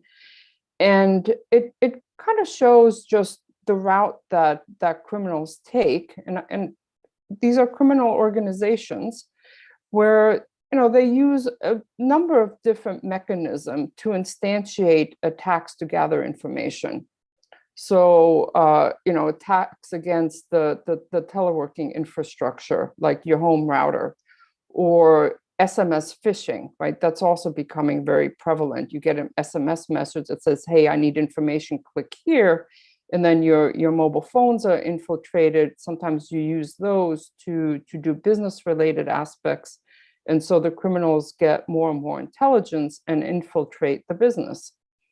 Of course, the email phishing scams, those are extremely well known, although they're getting extremely sophisticated. And then fake applications on your mobile devices and what have you. So once the delivery mechanism is successful, then what ends up happening is they go further to instantiate the actual attack that is the ultimate goal. One of the things that is very prevalent is utilizing remote desktop protocol brute force attacks. And so if you do use remote desktop protocols in your environments, please lock them down. There's many guides available, but they really need to be monitored because they're a great vector for criminals to try to abuse. And then, the end result or the end goal is always to either steal data, to create some kind of financial fraud, steal passwords so that you can infiltrate more deeper into different organizations. Ransomware is extremely common, and it's getting more and more common almost every week. And so the things that we really have to pay attention to is, how are our home networks configured, right? Can we create a separation between what we do at home right, from the home environment versus when we're actually using it for business purposes. And really looking at the routing that's happening from the home environment through however you connect to the ISP to where you go to your home offices, and then your organizational offices, or how you're accessing your infrastructure. Like, where might visibility to that traffic be as you're working now from a less secure home environment? And then, of course, we do need to also look at, how do we protect our routing systems and our DNS infrastructure, and all the authentication that we're trying to do, right, and security. A lot of it relies on having secure credential management processes, and specifically around digital certificates. Right, RPKI, DNSSEC, HTTPS, right, getting secure web access, encrypted access, all rely on digital certificates. So we really need to pay attention to effective uses of these technologies, and make sure also that we have auditing in place so we can determine when there's any kind of abuse going on or any kind of reconnaissance. So I have a single slide that really tries to stress how important credential management is. I typically in my circles make the statement that I would venture to guess that about 80% of most sophisticated attacks start by some kind of credential compromise, because it's easy. There are so many ways that criminals will try to gain some credentials. Being victim of a phishing attack is by far one of the most effective attacks. Laptops get stolen, and sometimes there's files where an individual has so many passwords that they just end up creating a file to write them all down. I counted how many passwords I had about a year ago, and I have over 200 different accounts, right? And when I started to think, really, like, how can I have 200 accounts? And it's because everything these days relies on some kind of online activity. When I rent a car, when I check into a hotel, when I make reservations for restaurants, when I go shopping, when I read the newspaper, now everybody wants for you to create a username password account, right? And it's not every single account allows me to do two-factor authentication. And some environments are even nice enough that once you enable two-factor authentication and then you go to the site and you enter your multi-factor credential, then they're nice enough to say, oh, do you want us to trust you on this device and never ask you again? And I'm always like, ooh, that's not good practice, right? But we really need to think about how can credentials be compromised? How can they be stolen? How can somebody get access to my password? And then what can they do with it? And two-factor authentication right now is the best way that you can at least have some semblance of protection, so that if there's an account on a major hotel chain or airline chain or some shopping site that you utilize, that at least you can be somewhat secure in knowing that, well, okay, somebody might have your password, but they don't have the other multi-factor credential needed to actually compromise your account, right? And so there's a lot at play here. Another thing I want to bring up, because this is a topic that's really top of mind for me, is that we have a lot of blind trust. And so we trust for all the protocols to be sound and not to have flaws, and for implementations to be secure, right? And so if we read implementation guidelines and best practices, that we follow them without necessarily thinking, well, is this a best practice in my environment, right? and really thinking through what the risks are. One thing that I've learned, I worked for Cisco a long time ago, but I wrote their first security book. And one thing that I always laugh at is when Cisco first started selling their PIX firewall, right? We would get all these customer calls where they're like, well, it doesn't work, right? I mean, it's letting all the traffic through. And we were like, yeah, but did you configure it? And the customer was like, I have to configure it? Because when Cisco first sold its PIX firewall, the default was to let all the traffic through. And then because all of these customer calls, Cisco then decided that, okay, we're going to have to tighten this up. So the default was not to let traffic through. So you had to force the customer to configure it. Right? And there's other devices, like when I look at how IPsec is configured by default by some devices, it turns out that the key length isn't necessarily the strongest that I would use. Right? Some are still, they use key lengths of 768 bits, right? Well, I want 2048 bits. And so we need to really be better at understanding what the defaults are to then see whether or not we want to modify them. And even better yet, right, if a lot of individuals or organizations have the same requirement, then perhaps the vendor can even eventually change the defaults. Right? It's a hard thing to do, but I think that's what needs to happen over time. So, you know, we all know, I think, that no matter how good we are, you know, there's still the human factor. I mean, a lot of routing leaks happen because of misconfigurations, right? And so we can't beat ourselves up for that, but we also can't be in a state that says, oh, things are so difficult, there's nothing we can do, right? We can always do something. And every little bit helps us to get to more security and protect us and our customers. And we also have to get a lot better at incident response. If you reflect back on the headlines that I showed in my very first slide, it really always fascinates me that the headlines are there, they last for a week, and then nothing happens. There's no other information, right? There's no information in terms of, hey, what was done that was really good, right? And what can somebody teach another environment so that we can all learn from each other, right? But instead, what you see in the media is, well, why didn't they detect it sooner? Why didn't they fix it quicker? Why were notifications delayed?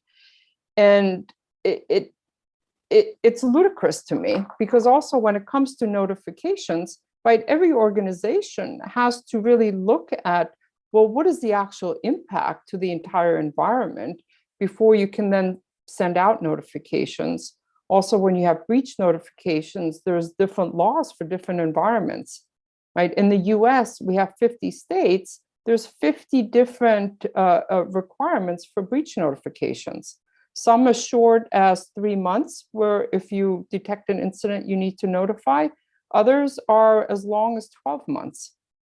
Right? So we really need to get better at not vilifying, but really coordinating and cooperating together, which is one of the reasons that these bdNOGs and other events like this are so important, because you're sharing information with each other, right? Which I think is a really good thing to do. So when I look at, no matter what environment I look at, there are basic things that need to be done. I think part of security and why it's so difficult is because the vendors have loved over the years to create new jargon, right? They just use new terms. And then I always look at, well, what does it really mean? And everything always comes back to the fundamental security controls to me. And that's always based on user authentication and authorization, right? Or device authentication and authorization, data integrity, meaning that you have cryptographic controls to ensure that I'm the one that was sending data to somebody else. You can be pretty sure that nobody has sent any data on my behalf. And then there's data confidentiality, which uses encryption so that the information is kept private and only the recipient can actually see what it was. Auditing and logging is super important. I know many environments where you get so much data that it's hard to sift out what's really going on, but the tools are improving to really be able to start to look at what is happening and where the anomalies and what can you do to protect yourself. And then of course there's DOS mitigation. But I very truly believe that most basic security hygiene practices minimize the impact of sophisticated attacks. I can't even begin to tell you in how many environments I've gone to. And when I really start looking at what credentials are being used, right, they're being shared amongst people, they're not changed when somebody leaves an environment, or people are using their personal passwords to also utilize the same string in vendor equipment devices. And it is difficult, right? I mean, once you start getting into an operational environment, it is hard to remember all of these passwords, to have two-factor authentication. My hope is that there's going to be technology that in a few years will do away with passwords, right? Because it's just, it's arcane. But we do have to live in today's world, so we need to try to do the best we can. And looking at this post-COVID world, right? You're going to have an extension of your office, which is going to be an employee's home. We don't know how long that's going to last. I know many businesses, even ISPs and cloud infrastructure companies here in the US, they are moving to hybrid models where some workers can come in, some workers can still work from home. And so you really have to think of your home workstations as quote unquote mobile devices, right, from your corporate environment. And organizations need to really think through, do they want their employees to use a different infrastructure when they connect up to the business networks and infrastructures? Or are you okay with sharing the same network infrastructure at home with family members and potentially a spouse or what have you? And you also need to think about backups, right? In an office environment, usually it's done by the IT department. Now when you're working from home, it's and you may not have a separate laptop or workstation, you might be using the family laptop to access business related infrastructure to do your job. So you really need to think about, where the differentiation and what could potentially be abused and how. And so the little blue box there is just, these 6 reminders. For one thing, think before you click. Right? Because everything is so rushed. I mean, if you're working from home and there's so many other demands on your time, it's very easy to just bypass and think, well, is this actually a spam or phishing attack or not? And you want to connect via secure connection, should be encrypted somehow, integrity protected. Separate your network if you can. Right? I realize it's an added expense, so it may not at all be possible, but at least look to doing that, look to see whether or not you can do a split VPN, even if that will work in your environment somehow. And also the very last point is update your software, right? When there's critical security updates, then please, please, please update as soon as possible, because this is also a very easy vector for criminals to exploit. So that was it for my presentation. I hope that there were some useful points to everybody, and thank you very much for listening. Thank you, Mary-Kay. Thank you for your thought-provoking, valuable insight. Surely the pandemic has changed the world. and from how we work to how we interact. And the security concern has increased among the people and the organization. So with that, I would like to invite our second keynote speaker, Bill Woodcock. He's the Executive Director of Packet Clearing House, the international non-governmental organization that builds and supports critical internet infrastructure. He has helped establish more than 300 IX points. He developed the Anycast routing technique that now protects the DNS. And he was principal author of the multicast DNS and operator requirements for infrastructure management methods of IETF drafts. Now, Bill's work focuses principally on the security and economic stability of critical internet infrastructure. I would like to invite Bill to give his keynote speech, and over to you, Bill. Thanks very much, and thank you all for having me. It's an honor to be joining you electronically this time, unfortunately, rather than in Dhaka. But I have great memories of the previous meetings that I've been to in Dhaka. So my talk is not quite as practical as some of the previous ones. It's not suggesting how you should configure your router or anything like that. I am, let's see here,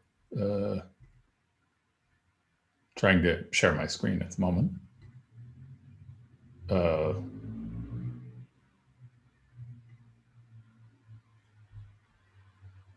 Sorry. Zoom security stuff. Hang on just a sec. My apologies. I have to get Zoom.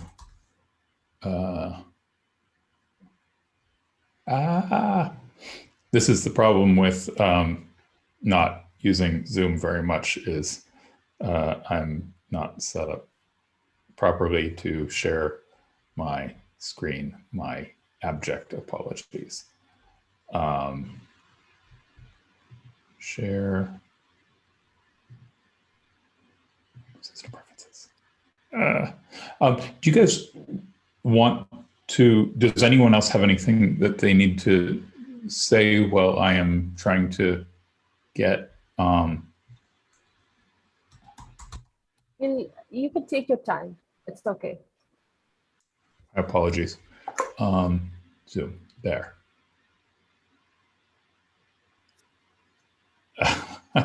And now it needs to quit and reopen Zoom to make this happen. Shaila, Okay. our chief guest secretary sir is here, so I think our chief guest sir can give his speech. By this time, Bill can get ready. That's excellent. Okay.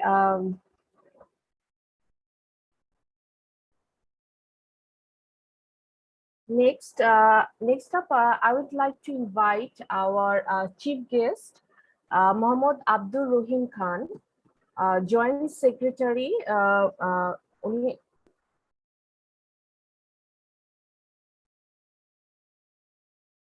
Joint Secretary at Ministry of Commerce, Government of People's Republic of Bangladesh. Sir, over to you.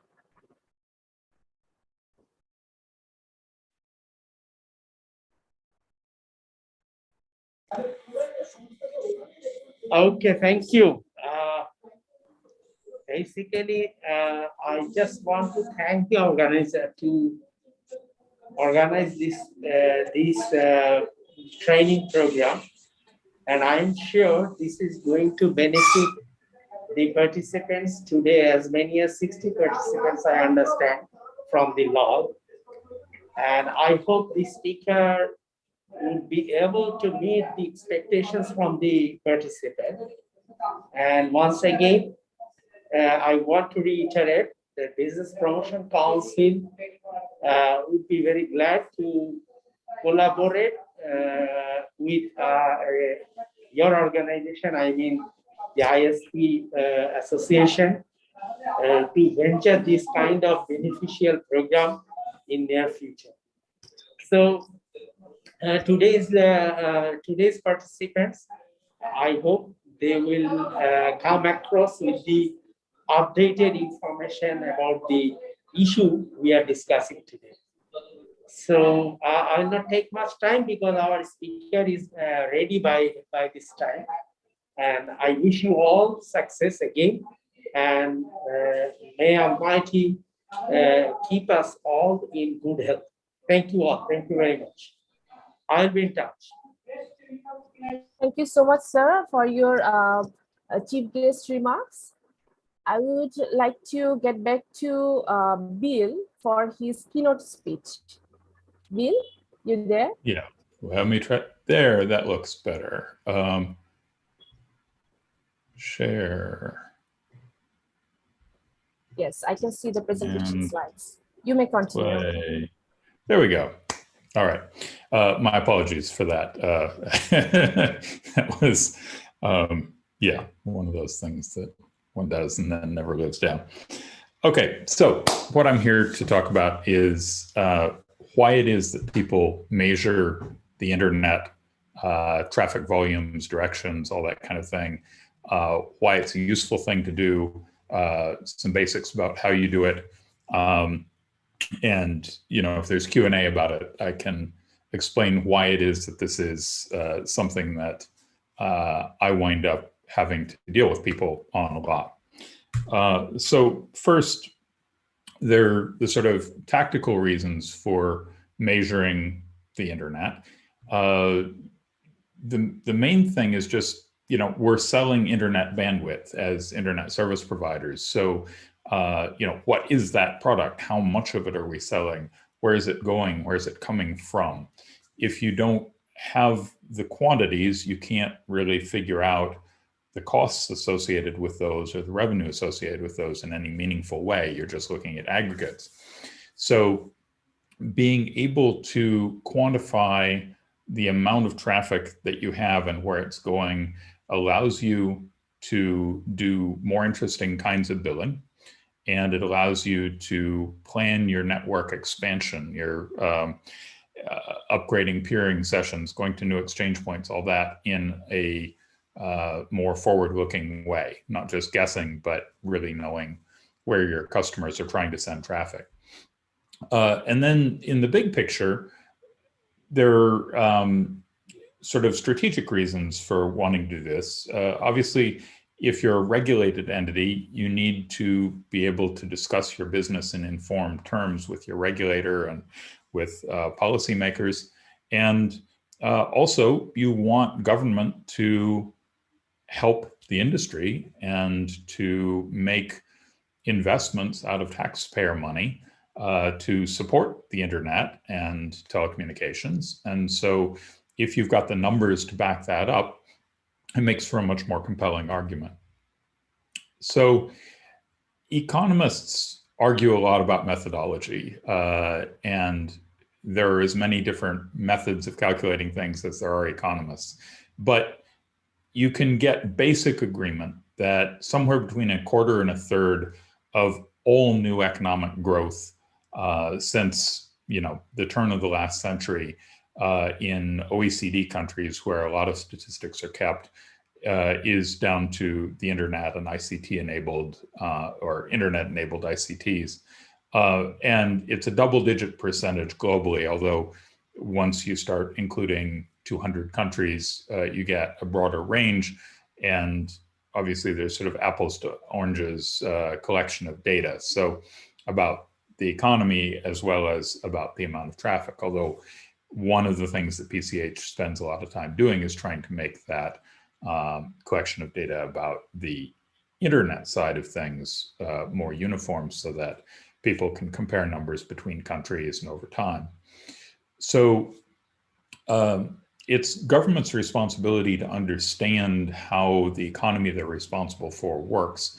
And when you've got something that is by itself a quarter to a third of everything new that's happening in the economy, government should be really interested in that. And that means that they need good numbers. And they can't go and get those numbers by themselves. You, as internet service providers, as the operators of exchange points, are the only source they have for those numbers. So if you collect good numbers and you get your colleagues to do so as well, then government will have good numbers, and they have reason to care. Governments also, there's a lot of momentum. So if someone is 60 years old and they've been in government for 35 years and they've, been paying attention to, the oil economy all this time, they're gonna want to continue doing that, and they're gonna ignore internet stuff because that's a new thing that the kids are into. It's not serious. But if it's a third of the new GDP growth and their portion of GDP growth is negative, one clearly matters more than the other. So there's education to be done, and you can't do that without the numbers. Then there's just the super practical part of it. The internet is Medica just spent a bunch of time talking about how the internet has become more critical during the pandemic, and that's absolutely true. Now that we're coming out of the pandemic, there's going to be a lot of people looking for jobs, and the internet is how a lot of those people will find their jobs. There are kids who've been in school over Zoom, and not all of that is going to go away. There's going to be a lot more internet-enabled education moving forward. Also, there's the second order effect. All of the commerce that's done on the internet, except for that which goes through Amazon because they seem to not pay taxes, most internet commerce results in tax revenue for government, and that pays for the common infrastructure that we all use. So making sure that all of this is well understood by government helps immensely. There.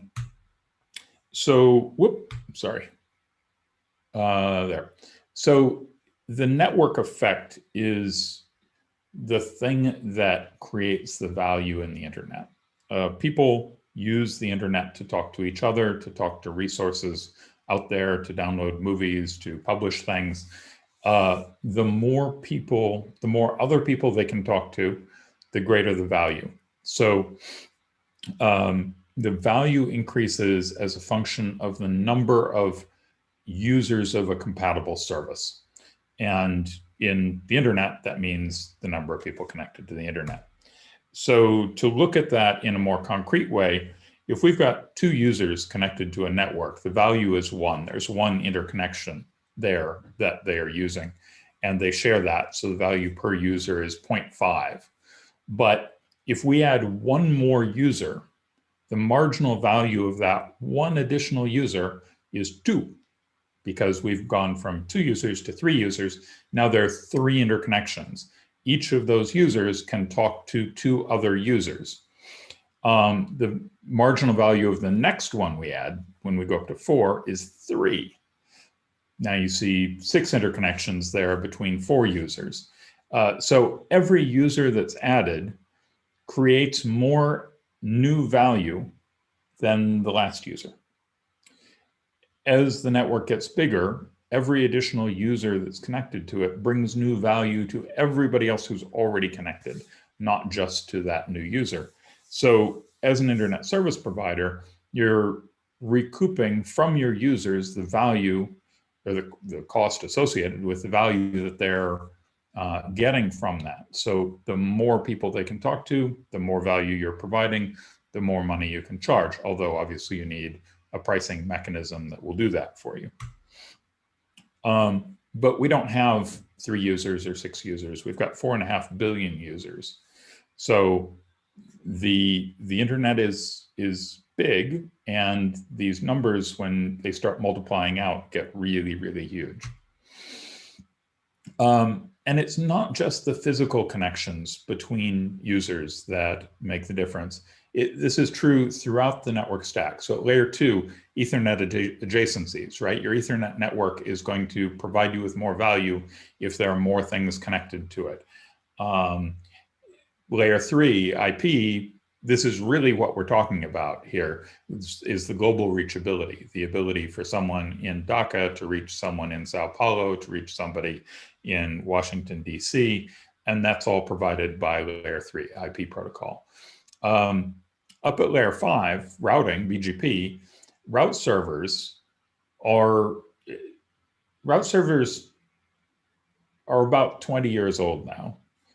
But actually, the third exchange point in the world had a route server back in 1993, 94. So, but they've never really been properly appreciated. Route servers allow each new peer at an exchange point to immediately begin peering with everybody else connected to the route server. And the network effect makes sure that each new peer gains more value than the last one, and they bring that value to all the existing peers as well. So that new person connects, everybody already on the route server gets one more peer without having to do any new work.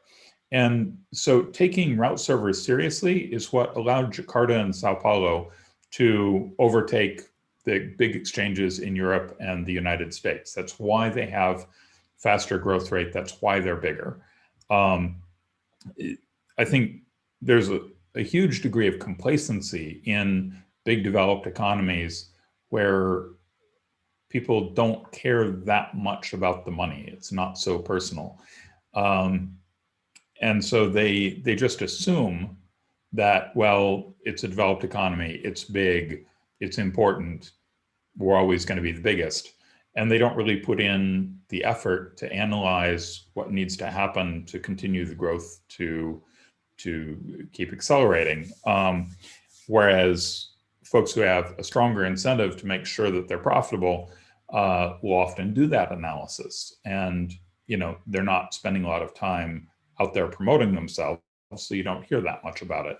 But if you look at the statistics, Jakarta and Sao Paulo are, Sao Paulo by any measure is the most populous exchange point, and Jakarta is the one with the most peers peering with each other. And then sort of all the way up to layer 8, all the people who can speak a common language, all the people who share a common understanding of scientific theory and can build upon that together. Network effects are everywhere, but nowhere so much as in the internet. I'm going to skip through these really quickly. Anybody who's seen me talk before has seen the next 4 slides before. They're just 4 stages of growth for internet connected networks, 2 ways that they interconnect, peering and transit.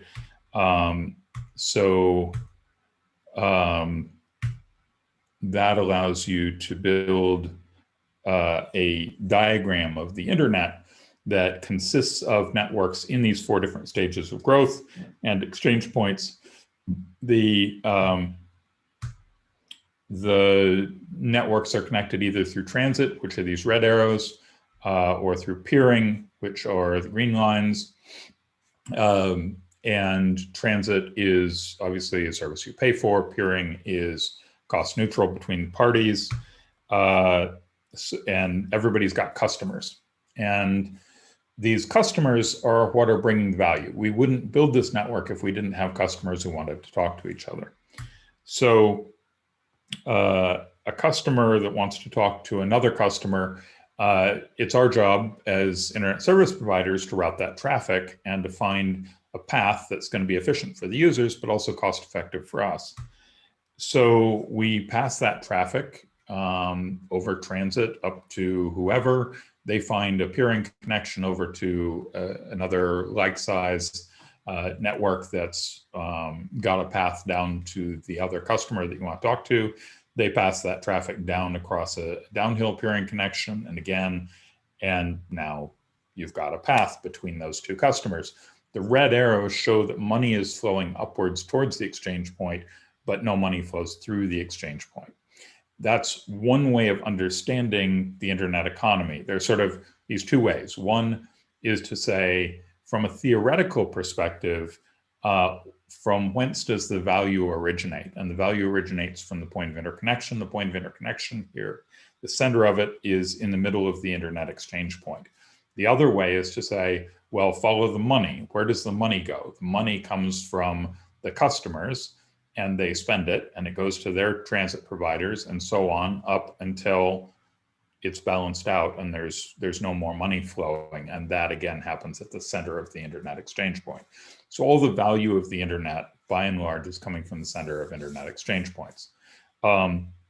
There are some exceptions, which I'll get to in a second. If we look at this topology, there are also transit cones. So there are 3 customers of this internet service provider here. And those 3 customers can talk to each other. So that has a value of 6. If we include also the 2 additional customers of the ISP above them, now we've got a value of 15. So we've more than doubled in value by adding those 2 additional customers that are reachable by paying for transit to this second stage network above the one that we started with. And if we go up to this third stage network that's selling transit to the second stage one, we get 1 more customer there, but we also get 3 more that are reachable downhill as another transit customer of that third stage network. So this transit cone is growing, and with each additional BGP hop, we can see a bunch more customers. So here we've more than doubled again. We've tripled to a value of 45 by adding those 4 additional customers. And then we go up 1 more hop, and now we're at 16 customers and a value of 136 by getting all the way up to the top of this hierarchy of sold transit. So anyone within this transit cone can reach anyone else within this transit cone just by paying money. There's no peering that's occurring within this. And that's just a coincidence of the way I've drawn this diagram. In the real world, you don't get this much stacking of transit only. Typically, there are a lot more third and fourth stage networks in most economies. This is just a very simplified model so that you can see the example. But then if we add peering, we go to 24 customers that are visible just in this little model, and the value again doubles. But in the real world, we don't have 15 networks and 5 exchange points. We've got 700 exchange points. We've got 72,000 networks, 4.5 billion customers. So it's kind of meaningless to talk about a simple integer as the value of all that. But you can see how the exponential growth, actually it's called triangular growth, of the value relative to the number of customers leads to there being almost incomparable value between what's visible within a little transit cone and the whole of the network. So as we go through the exchange points, this is where the value is coming from. Each of these connections is can only be made through peering. And this is where the vast majority of the bandwidth is coming from. Within an exchange point, there are still 2 ways of connecting. You can either connect through the switch fabric, and most exchange point operators make public the traffic statistics, the raw bit counts going through the exchange switch fabric, or you can connect on a private cross connect. Piece of fiber between 2 routers. There's no third party to that. There's nobody monitoring how much traffic is going across that in most jurisdictions. And the ones that don't publish that. So if that number is ever going to become public, that's up to you. There's nobody else who can do that for you. And for sort of business confidentiality reasons, mostly ISPs don't publish that kind of number. And if they do, often people are very suspect of it because there's no independent way to verify that, right? It's an unsupported claim that they are routing that much traffic. So the public number that we have out of exchange point switches is really the best apples to apples comparable number we have globally for how much traffic is being generated, how much bandwidth is being generated. We also have the transit cones, but we know that that's not very much.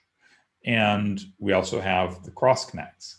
And in some economies, the cross connects are a lot, like 10 times what is generated across the switch fabric. In other economies, it's a smaller number, 3 to 5 times at the opposite extreme. And what the ratio is depends on the regulatory environment. It also depends on business practices. So in the United States, for instance, there's a fairly low threshold for saying, well, we'll just get a cross connect. The cost of cross connects is not very high. People don't really like to have somebody else's Ethernet switch sitting in the middle of their critical traffic. So it makes sense to move peers off of the switch and onto cross connects at a relatively low threshold. So a lot of people believe that the ratio in the US is 10 to 1 or higher. In Europe, on the other hand, there have been several factors that have conspired to make that ratio very low. And one of those is a fairly high degree of governmental surveillance of exchange points. And obviously, a passive piece of fiber that runs somewhere in a data center is not an easy thing to tap, whereas data collection can be done off of exchange point switches quite easily by comparison. So a lot of European governments have relationships with exchange point operators to make that possible for them, which is much easier to have, a dozen relationships with exchange point operators than 1,000 relationships with network operators, many of whom are not headquartered in your country. And then the other thing in Europe is that exchange points have tended to get spread out over many, many different data centers. And two peers who are not in the same data center can't easily cross-connect on fiber. They wind up using the switch fabric instead. So that makes exchange points in Europe awfully expensive and inefficient by comparison with a lot of other places. And it gives them a very high public number and a much lower total number. So this is one of the reasons why you have to be really careful extrapolating from exchange point traffic statistics to trying to impute overall statistics from that, because we can't really know what that ratio is other than kind of anecdotally and experientially. Quantifying it is essentially impossible. So specifically, what are we counting at exchange points? We're summing the count of bits outbound across all of the ISP facing switch ports. So we don't do inbound because that wouldn't catch the effect of the value of multicast. If we can send one packet in and 10 packets come out, it's the outbound packets, those 10, that are the value, not the one that came in, because it's 10 connections that have been facilitated, not one. But also, we'd be catching bogons that get filtered and DDoS that gets filtered out if we were counting inbound rather than outbound. Also, we can't count every port, because if we're interconnecting switches to each other, we need to count the ports that face users, not the interconnection port, because we'd be double counting if we counted traffic that moved between the switches. And then if we want to get fancy, we can deduplicate broadcast traffic, but mostly there isn't broadcast traffic on exchange point switch fabrics. The better managed they are, the less there is. So that tends to be a negligible number. What about inside an ISP network? Inside an ISP network, you've got two ways to count, which are less available at exchange points. Obviously, the counting bits is the same as you do an exchange point. You can also do flow exports off of your routers. Getting flow numbers out of an exchange point is still considerably more difficult at this point, although there's work in that direction. Flows tell you about protocols. They tell you about IP address destinations that can be aggregated up to AS and country and so forth. And then also they're independent of where in the network they've been collected from. So you typically take them from the places that will see them most, which is your peering and transit edges. Although you can also take them off the customer side, but that's a lot of different routers to be instrumenting. If you have both of these things, if you've got bit counts and flow counts, the flows can be very sparsely sampled. You don't need to know everything. You just need to know enough that you can characterize the traffic. If you get customer-facing bit counts as well as transit bit counts and peering bit counts and flows, you can do a 3-category model for pricing where you distinguish between on-net, peer, and transit. Transit costs you money, peer is cost neutral, on-net you're getting paid twice. So you can afford to have different pricing categories for those 3 things. If you do a flow-only collection at your peering and transit edge, which is the very easiest, simplest thing to collect, you can do a 2-category billing system where, well, essentially it's still 3, but on-net traffic is free. Peering traffic and transit traffic can be billed per customer independently of each other. And then there's the sort of old-fashioned, we count bits at each customer edge. A lot of aggregation to do there, and it doesn't allow you to do any differentiated pricing. And if you can't do anything more than count bits at the customer-facing edge, here's the important thing. You don't know what each customer is costing you. You don't know which of your customers are the profitable ones for you and which of the ones are causing you to lose money. One customer could be doing a small volume of traffic that all goes out through your transit and costs you a ton. Another customer could be doing a large volume of transit that's all going to your other customers and you're getting paid twice for all of it. So being able to differentiate by doing your measurement in the right way, in the right place, is really, really valuable for your profitability in the long term. So what questions can we answer if we do these kinds of measurement? Like I said, the first most important one for you as ISPs is which customers are your profitable ones and which ones are your losers. But then at the bigger picture, the questions that your government is going to be interested in, and intergovernmental organizations are interested in, are countries or regions net importers or net exporters of bandwidth? Bandwidth is no different than wheat or tires or fish or oil. You know, it's produced by different parties, internet exchange points. Those parties are in different countries. Some countries consume more than they produce. Other countries produce more than they consume. This means that they're net importers and net exporters. If you're a net importer, that means that your country is spending money. Money is crossing the border outbound to pay for inbound bandwidth. If you're a net exporter, on the other hand, you're producing something of value that people in the rest of the world want, and they will pay you. Money is coming in across your border. This affects the health of your economy, and so governments are super interested in understanding that if they have any clue about the internet at all. And the only way they can get that information really is from flows.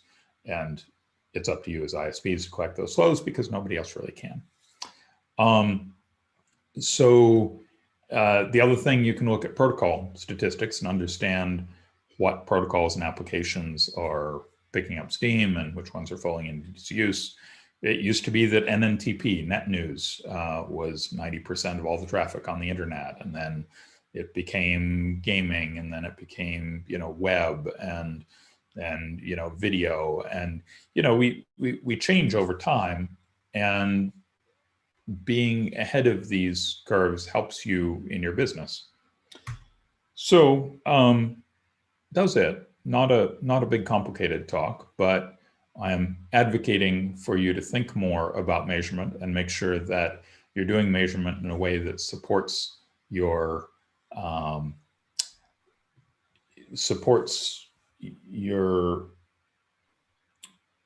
business model, supports your interests, supports also the interests of your country and economy. So that's it. I guess I don't know how set up we are for questions. I don't see anything in the Q&A. So I guess I'll hand this back to the moderator, and if there are, we can be done. Thank you, Bill. Thank you. Thank you so much for your keynote speech. Now we are actually a little bit behind of time. Now we have Shumon Ahmed Sabir Bhai, bdNOG Board of Trustee and ethnic EC member, as our next speaker for Thanksgiving. Shumon Bhai, over to you.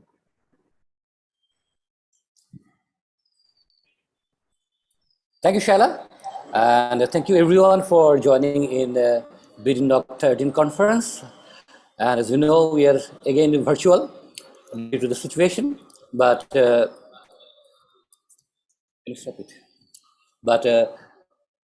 we couldn't really refrain from seeing each other, few of us, and we gathered in the ISPAB office. So it's kind of trying to get a feeling of real conference after a long time.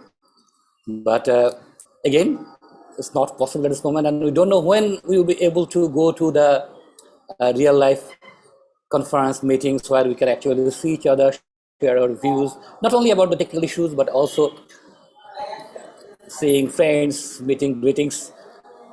I can see a lot of names here, and I was trying to recall that when we actually meet them, some of them probably in the last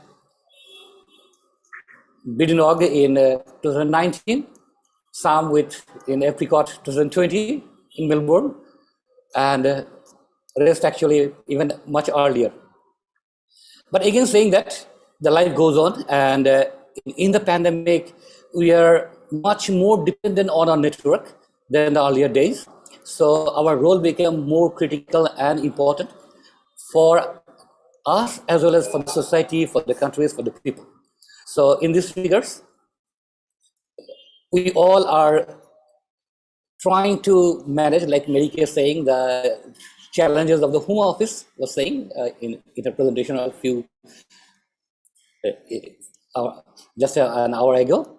And we are all living that phase, but inside that, how actually we can work and keep our health, mental health and physical health right, and keep doing our works, and also helping others, those who are actually depending on the network we are running. So that is very critical. And lastly, the last presentation from Bill, I must mention that this presentation is very important to us because we are in a region where actually that it's a very competitive environment as well in terms of internet service, as well as still a lot of people actually not under the internet coverage. So, and we try to ensure cheapest possible internet, quality internet. So how we can monetize our network is very, very important and critical. And on that figures, the presentation we have shared actually will help us to plan for the future. And with that, the other content we have covered in this conference, like the few tutorials, and those are mostly we focused on the next generation network monitoring, how the network is evolving, like we talked about SDN and segment routing yesterday. Devur yesterday, Fakrul talked about network monitoring, Paput, Roman talked about EVPN. So we are trying to adopt the newer technologies to make our network ready for the future need, demand.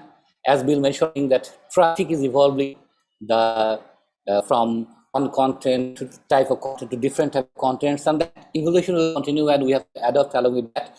And for that is very critical and important to listen from the experts, sharing our views with among us, those who are actually trying to build and run on network. So Bidut was saying that we want to have a big conference when this pandemic will be over, but we don't know when. But till then, we need to stay safe. We need to keep on doing our good works. And thanks once again for joining in the bdNOG conference. It's still not over. We have a couple of sessions to go. And along with that, I want to thank the sponsors and those who have supported us to host this conference virtually. Thanks to Ethnic, thanks to all the local and international sponsors, all the speakers, panelists, those who have given time from different time zone. That is very critical and difficult. Again, thank you very much, all of you, for joining. Thank you. Thank you. Thank you, Shumon Bhai. Thank you so much for your Thanksgiving note. And with that, we are at the end of bdNOG 13 plenary session. And I will read out some of the comments that we have received on our chat box from Rajesh Bosch. Would you please give a link for the documents? Yes, we will upload all the documents at our website soon after finishing the conference. And from Dibba Khatiwada, wrote that wonderful, congratulations to all bdNOG team for successful organization of this online meeting. Thank you, Dibya. Please join us for the next session as well. And it's already we are at the end of the plenary session, but stay tuned with us and join the panel discussion on network evolution and trends with our panelists. Post your comment on the chat box and question or answers or anything you want to say about the discussion on QA section on Zoom. With that, I would like to hand back to Simon Bhai. Simon Bhai. Thank you, Shaila. So our panel discussion will be moderated by Fakrul Alam. Fakrul Alam Bhai, yes, floor is yours. Right. Thanks, everyone. Let me see if I'm all okay. Great stuff. Right. So thanks, everyone. Thanks, Simon Bhai. Thanks, Shaila, for hosting it. And as we said, like we're almost end of our 3 days conference. I'd like to thanks everyone for that. So we'll jump into our last session, which is the panel discussion in network evaluation and trends. But before going there, I know we are a bit late, like kind of 22 minutes off schedule, but I'll take this opportunity, maybe share my screen quickly and thank few of people over here. Let me see how it goes.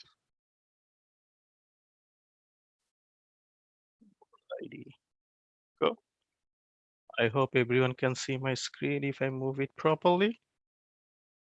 Cool. Yeah. Right. Right. Okay. Thanks, everyone. So we'll jump into our panel discussion, but as I said, I'll take a couple of minutes to especially thanks our sponsors. It's bdNOG 13 with our sponsors and support from people around the globe, especially from the BD, as we're doing the bdNOG and the other community people. I'll go into that later, but special thanks to the sponsor, especially Team Camry for the first time sponsoring us. Big time friend, welcome on board. We'll hope you continue sponsor us in our next future events. ISOC and Ethnic, our long-term partner, they're into the sponsor list. And for the very first time, we got a big list of local sponsors. I can name them: Circle Network, Dolly IT, Majeda Network, OneSky, Skynet, Sam Online, Stargate, Antar Broadband, Skyview, and KS Networks. Big thanks to them. We'll keep continue and getting support from you.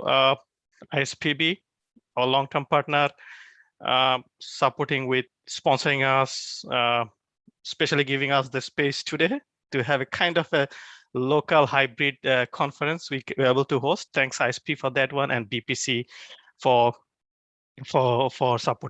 supporting us. I was thinking last night, like till bdNOG 12, we haven't exposed ourselves that much, right? We know a few of our people who are behind the scene, but I think I'll take this opportunity, maybe expose few of the people who are running the show and like to thank them officially.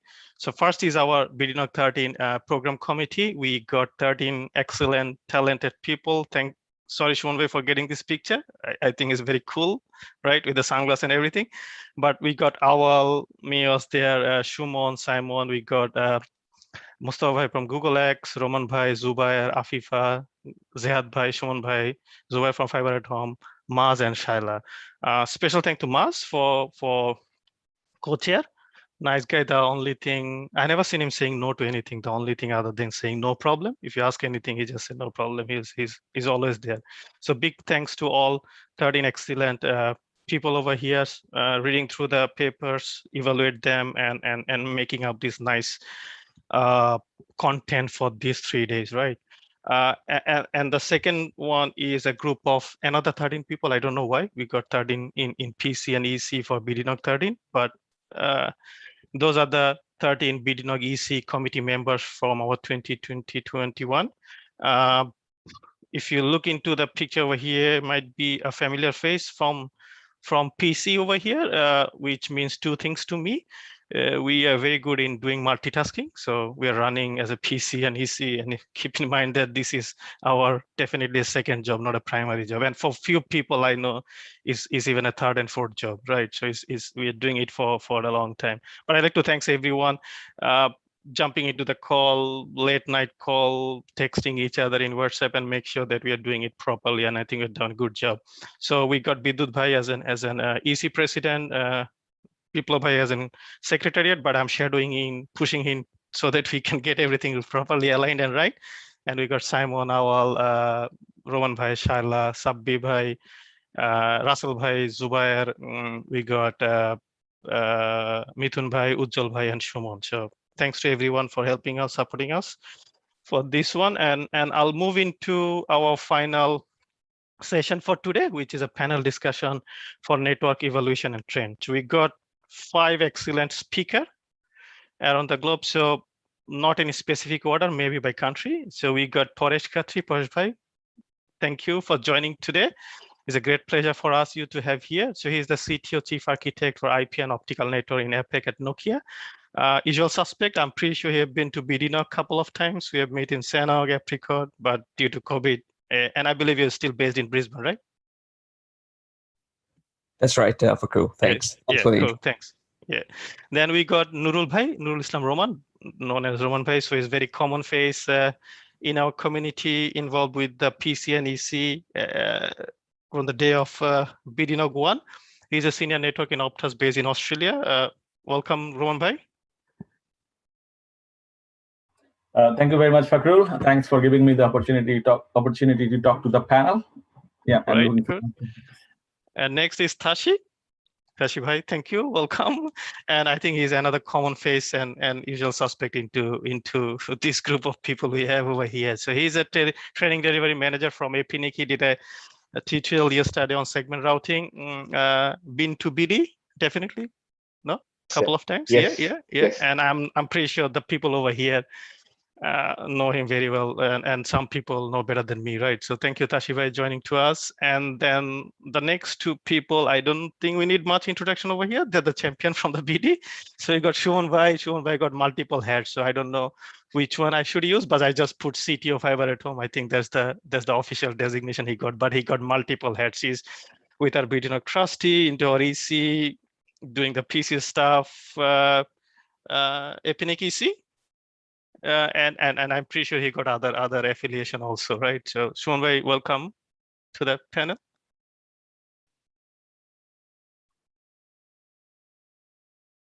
Can't hear you, but should be okay. Oh yeah, I just nodded my head.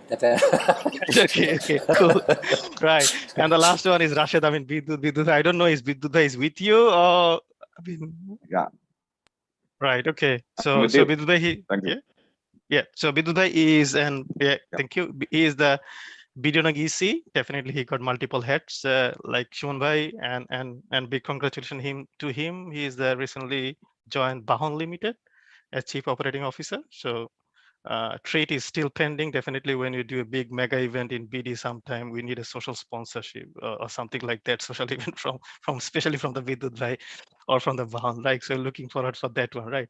Having said that, so we'll open up the discussion. So I said we are a bit late with our time, but we'll see how it goes. We got an hour to discuss. We got 5 excellent speakers over here, but I'll try to give a background what we are trying to do or achieve today. So I'll stop sharing so that we can see our face much better. Nothing to demo at the moment.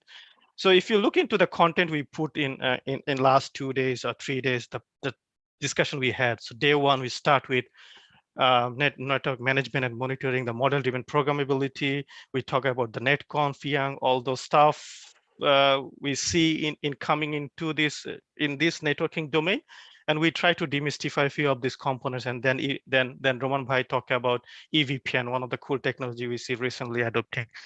And then in day two, with the whole day we talk about the segment routing. So in bdNOG 13, we are trying to.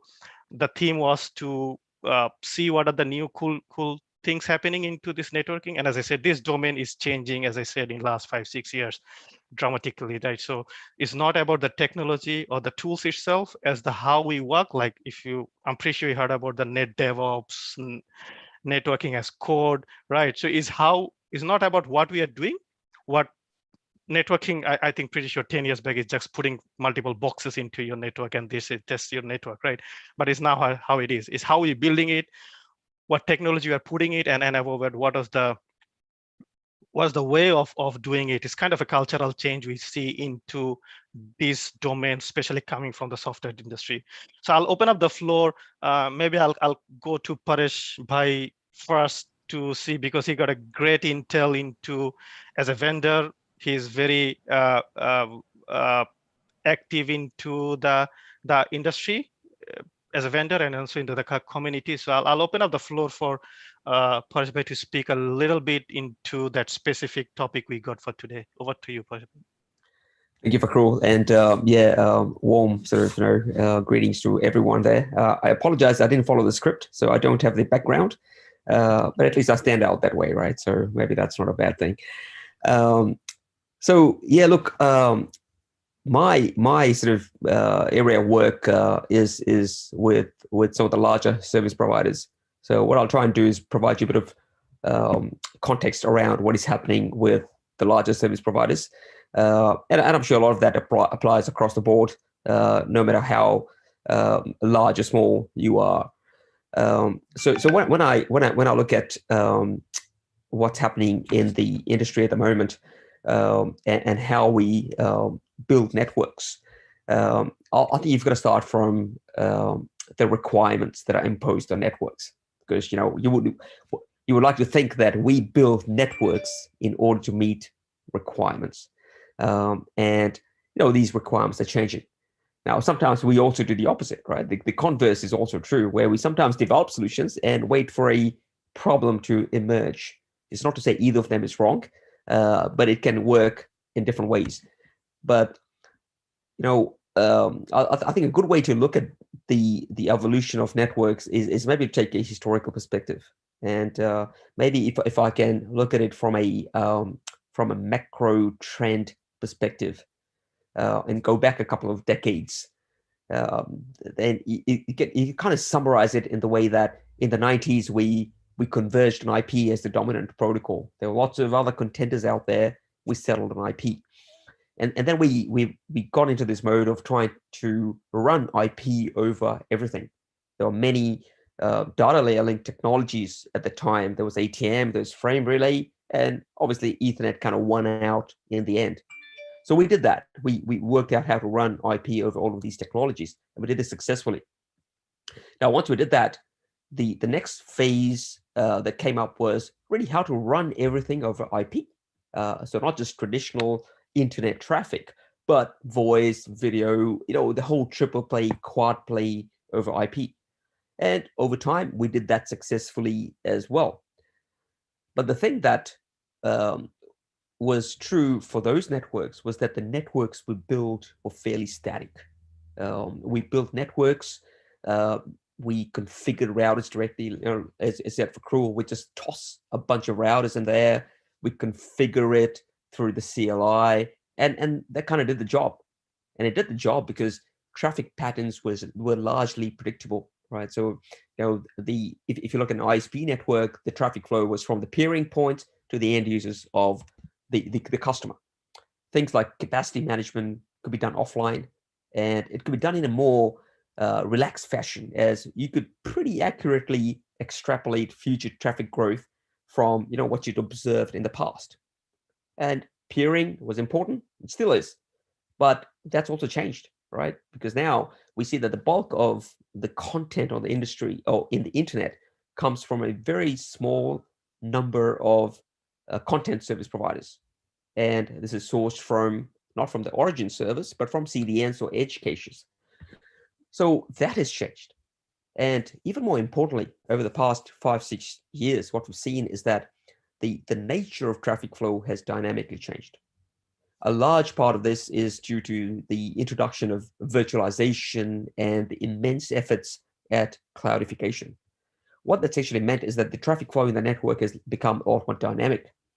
The injection points for traffic in the network can change dynamically. The amount of content flowing from any injection point gets changed dramatically over time, in a very dynamic fashion.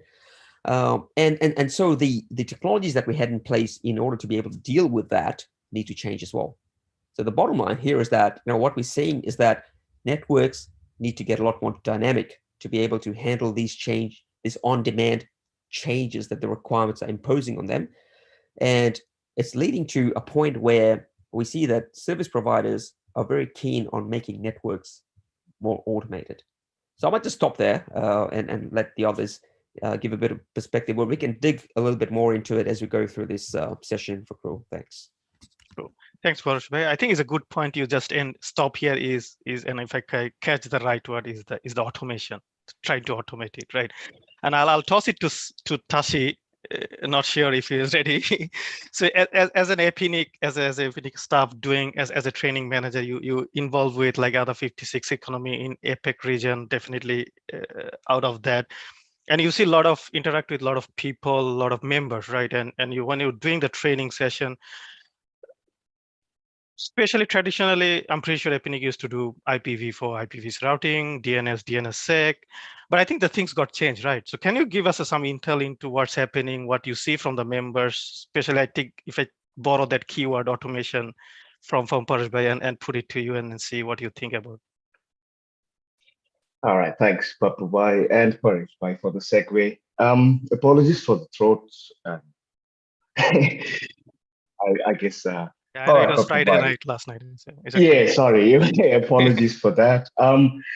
I guess based on the requests that seem to come in to us, especially from our member base and of course friends out there when we meet them at conferences or any inbound requests that they say.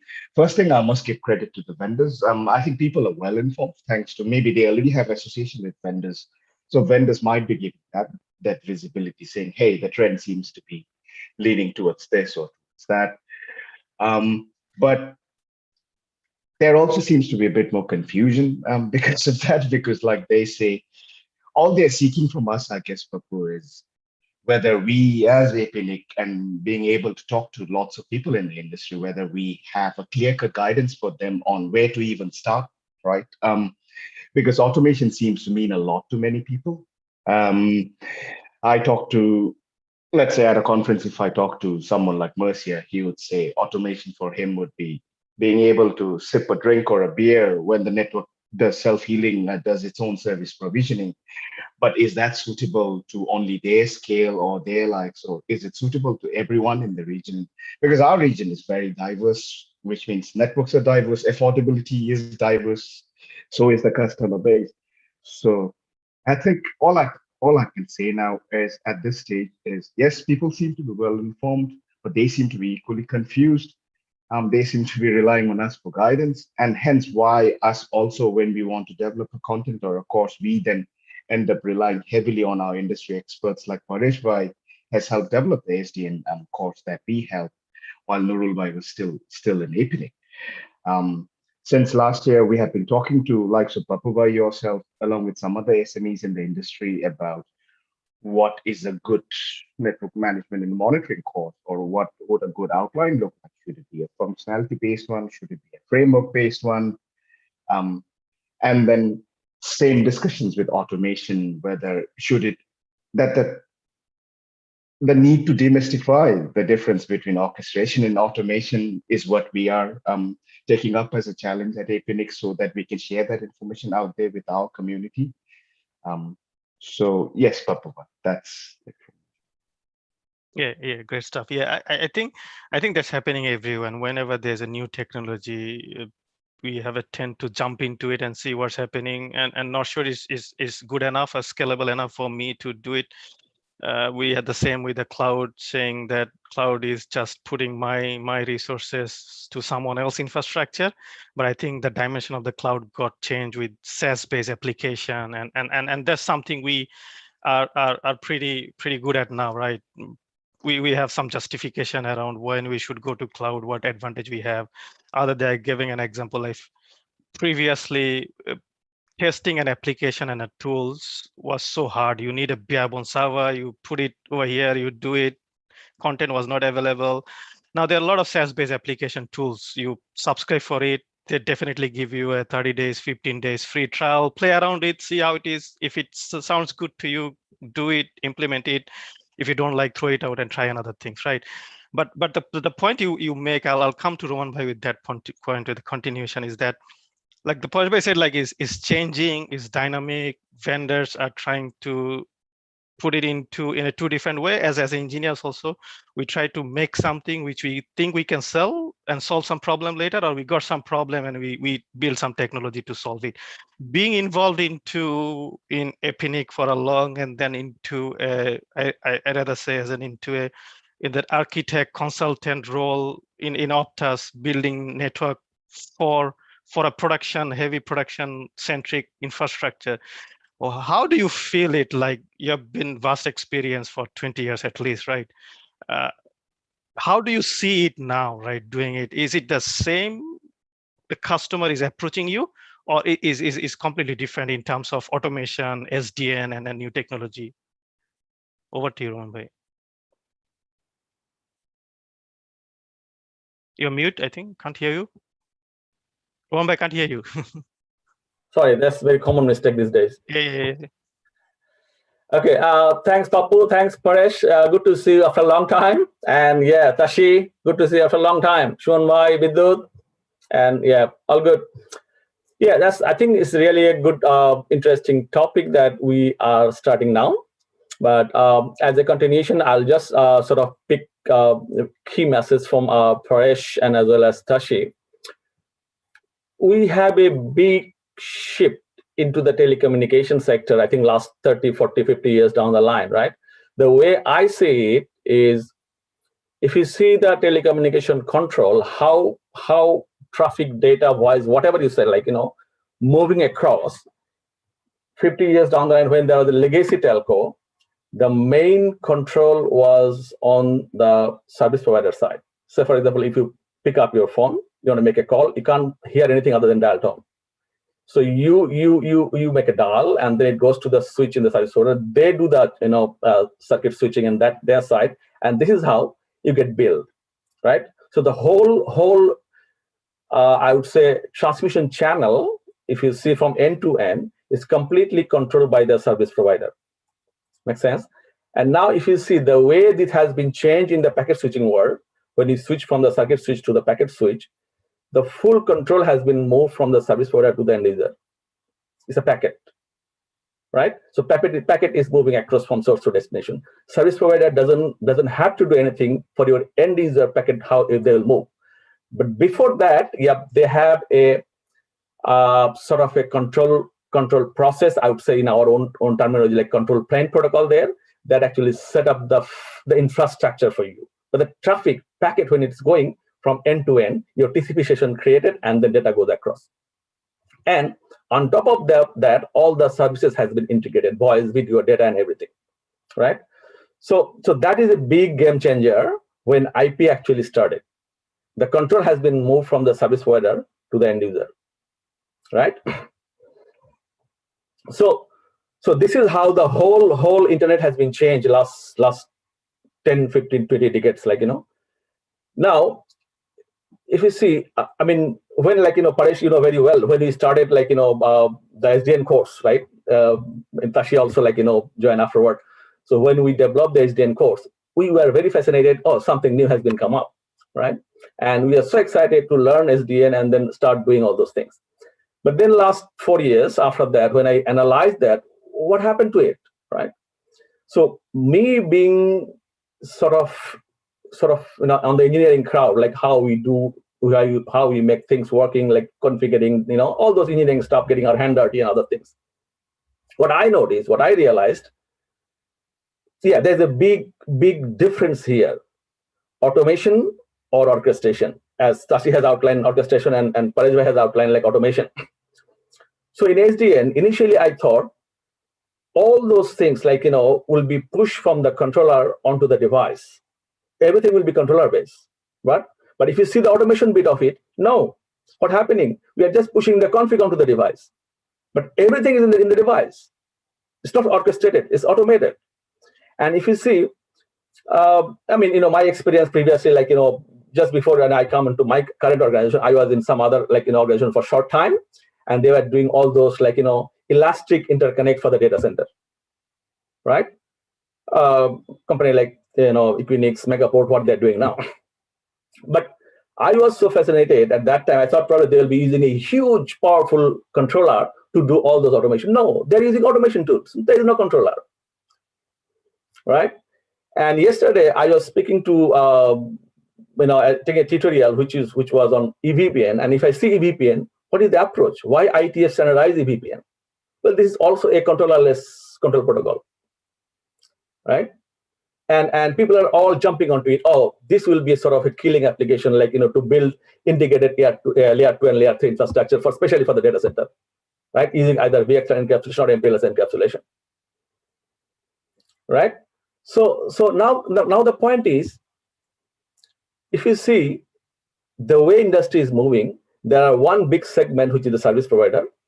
And what I realize, I may be incorrect, like, you guys, Paresh is the expert, and Tashi, the whole, and I mean, last 4 years, my knowledge is very specific to, one service provider anyway. So what I notice, there are two segments here. One is the service provider, and service provider, they are mostly going towards the automation, like how they can automate the service provisioning, right? But if you see the way packet will be moved across the infrastructure, they're still relying on the legacy infrastructure. It could be the dependency on the infrastructure, but when they're doing the infrastructure refresh, still they're going for the same sort of infrastructure, right? Now feed, read everything on the device.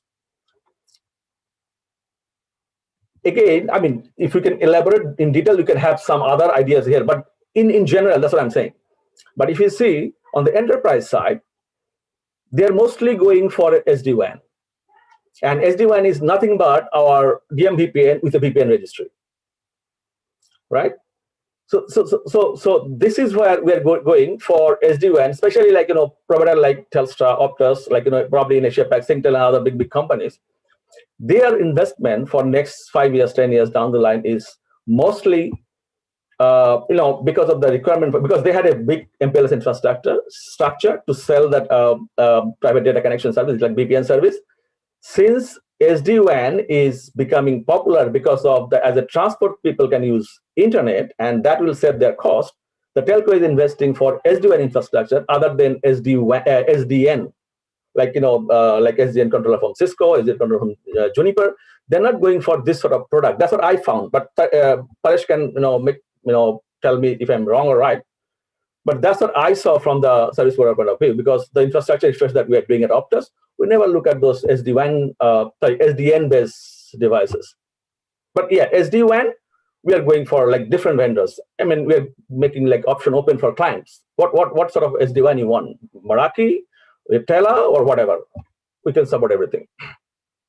Well, I'll stop it here, and then I'll probably give the floor to you all, and then see, Right. I think it's a very good point with the SDN and everything. Like as I said, same with cloud, like 5-10 years back. Like we used to have that, like still don't know, still does nothing with the SDN. But I think we come up with some form of understanding with what SDN is doing for us, and the scope of SDN is not only into SD-WAN.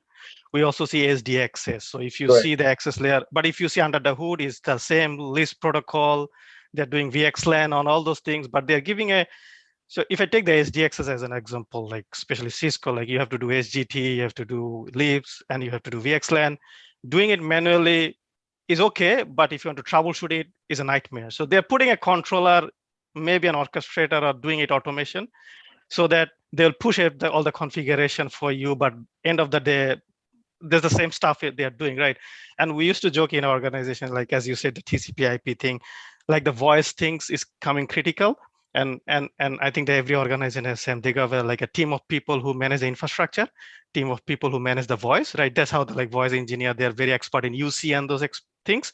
And there are people who are expert in route and switching, right? And whenever we got a call from the UC guy saying that UC is not working, we are getting a one-way call. We used to joke that if you can ping it, you can ring it, right? If you can ping the UC server, you should ring the endpoint, right? But I don't think it's the same anymore. Things are getting changed. If you can ping it, you can ring it all the time. There are a lot of dependency on those things, especially the one point you touch about the automation is the service provisioning. Another thing I can see is service chaining, right? You don't have to provision it, you're chaining with the multiple service. But I'll move into Shumon Bhai and Bidut Bhai because they're very pioneer into BD and see how the technology been changing. I'm pretty sure if Shumon Bhai can talk at least another 5-6 hours talking about the history, how BD we adopt all the technology, definitely the Bidut Bhai.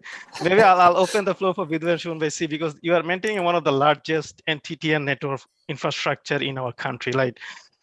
Service provider, very complex. How do you see that things are changing? Maybe I'll start with Shumon Bhai, because when you start fiber atom, how many years? Like 10 years? 10 years, yeah. 10 years, yeah. So when you start thinking of building an NTTN on that time, and if you think in 2021, building an NTTN for, I'll ask come to Bidut Bhai bound is a new NTTN.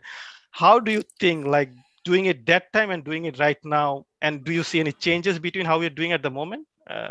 In NTT and how you If I operate did it? get the opportunity earlier than soon, Yeah, but then sure. it will be better for me because his guru, you know that. Thank you for us to say something about the automation, Tashi, Noodle, and Papu. So, like, I would like to say that in a different idea, like last 20 years, actually, I run a biggest network in Bangladesh, which is Link to Technology Limited, the ISP. So I face a few things like actually I involved with SANOG, bdNOG, and every time when I just attend there, I found the new technologies arriving and people are discussing a lot of things. But thing is like for this, like us, Bangladesh, the third world country, and we are just moving, are comparing with first world country, and also the network is building the same way what they're doing. This technology is coming, and did it actually used by ourselves properly? But this is my one question, like because of the to do automation, what I just said, even Orchestra Tashi said, for this actually there is required a lot of investment, right? Number one, so the thing is like required good engineer and I mean proper investment of the network, and also to serve the customer. You know, eventually being a person of I mean the ISP industry, like I can say like there are different kind of ISPs are also are working in our country. So there is small ISP, big ISP. So maybe the biggest or larger ISP has some investment or has some budget to invest on those things to do the automation. But the small ISP, they don't have. So in this manner, what is happening, like the people are not getting the proper service from that ISP to whom they are connected to, right? So how we can just do this equalism in between the, like, say for example, shown by working last 10 years in a NTTN operator, and also I'm just joining. I'm just thinking that how we can just do something else that that ISP who doesn't have the investment or budget to do that automation, but would get the same facility and serve to the customer. The customer would get better benefit from now, and they can compare. Don't want to compare to like that ISP to this ISP. That ISP has the good vision because good budget. Other ISP doesn't have because this small ISP cannot invest the more budget can allocate from banks or something like from the funds. So how can we just minimize this thing? Actually, I'm just thinking from my point, focused to start up entity and like Bahon. So definitely, Shunba has very good experience on that, and eventually Parajita and Tashi, if you just give some idea that how can we just do some equalism in between our industry partners or colleagues. Yeah, Shon Bhai can maybe add something over here. Maybe how we can bring Bahon and then Fiverr Atom in the same level, maybe overnight. Not like not like that. But it's good for the market also, right? If you have a good competition coming on, and definitely I think there's a two things, like when, as I said, like Shubhan Bhai, when they started the Fiverr Atom 10 years back, the technology they have, now if you're doing it now, 10 years later, you have the different ball game, you have a different stage you are in terms of technology. And definitely you touch a very important point, which is investment. Maybe I'll come to Paresh Bhai, how he sees investment justify into coming into automation, whether it's only saving engineers 5 minutes time, or in also there's another benefit into. Maybe I'll come to Paresh Bhai later. But Shun Bhai, if you want to speak on that point, yeah. Sure. So actually, as a service provider, when we and as a technology people, we want to deliver a service, the first key point comes in our mind, that what is the demand from the client, what they're looking from us, and that we need to deliver with the quality and in the best possible price. So that's the first requirement comes into mind, not the technology, that what development is going on. Like for segment routing, we are listening about for more than 10 years, probably, even more, that in the discussion, but we didn't deploy. But now is the time actually we started to thinking why. Because again, we need to, for the same reason that we need to deliver service as smoothly, as fast as possible, as quickly as possible, and user get more visibility to it, that what they're getting from us. That is what we need to try to offer. And in that regard, what Papu was telling, that in 10 years before, when we build our network, if I just say the scale, that in Dhaka Metro, we have a 10 gig ring among, say, 610 routers to offer L2 or L3 services. And nationwide, we have a 10 gig SDH backbone. And it's sustained for around 3-4 years, so maybe 5 years. Still, we are not seeing that it is not really filled, and it was hard for me to convince our management, no, we need to go for better technology, and traffic will grow. The shift we've seen in the other countries that's going to happen here.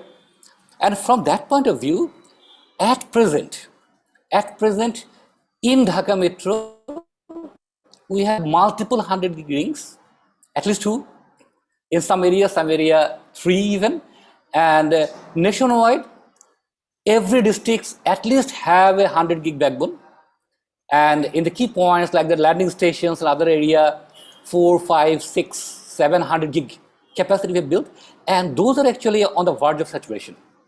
And another big challenge the network engineers facing, and now we become trying to be more professional, that the investors are looking for, are you investing rightly, or what you guys are only investing, what we're doing. And they're auditing our network, and they're finding that a lot of legacy configuration in the routers. Some ports are configured there, and some ports are up even, some are down, but are there people are actually doing some sort of business inside, a secondary business inside the platform? Those questions are coming up.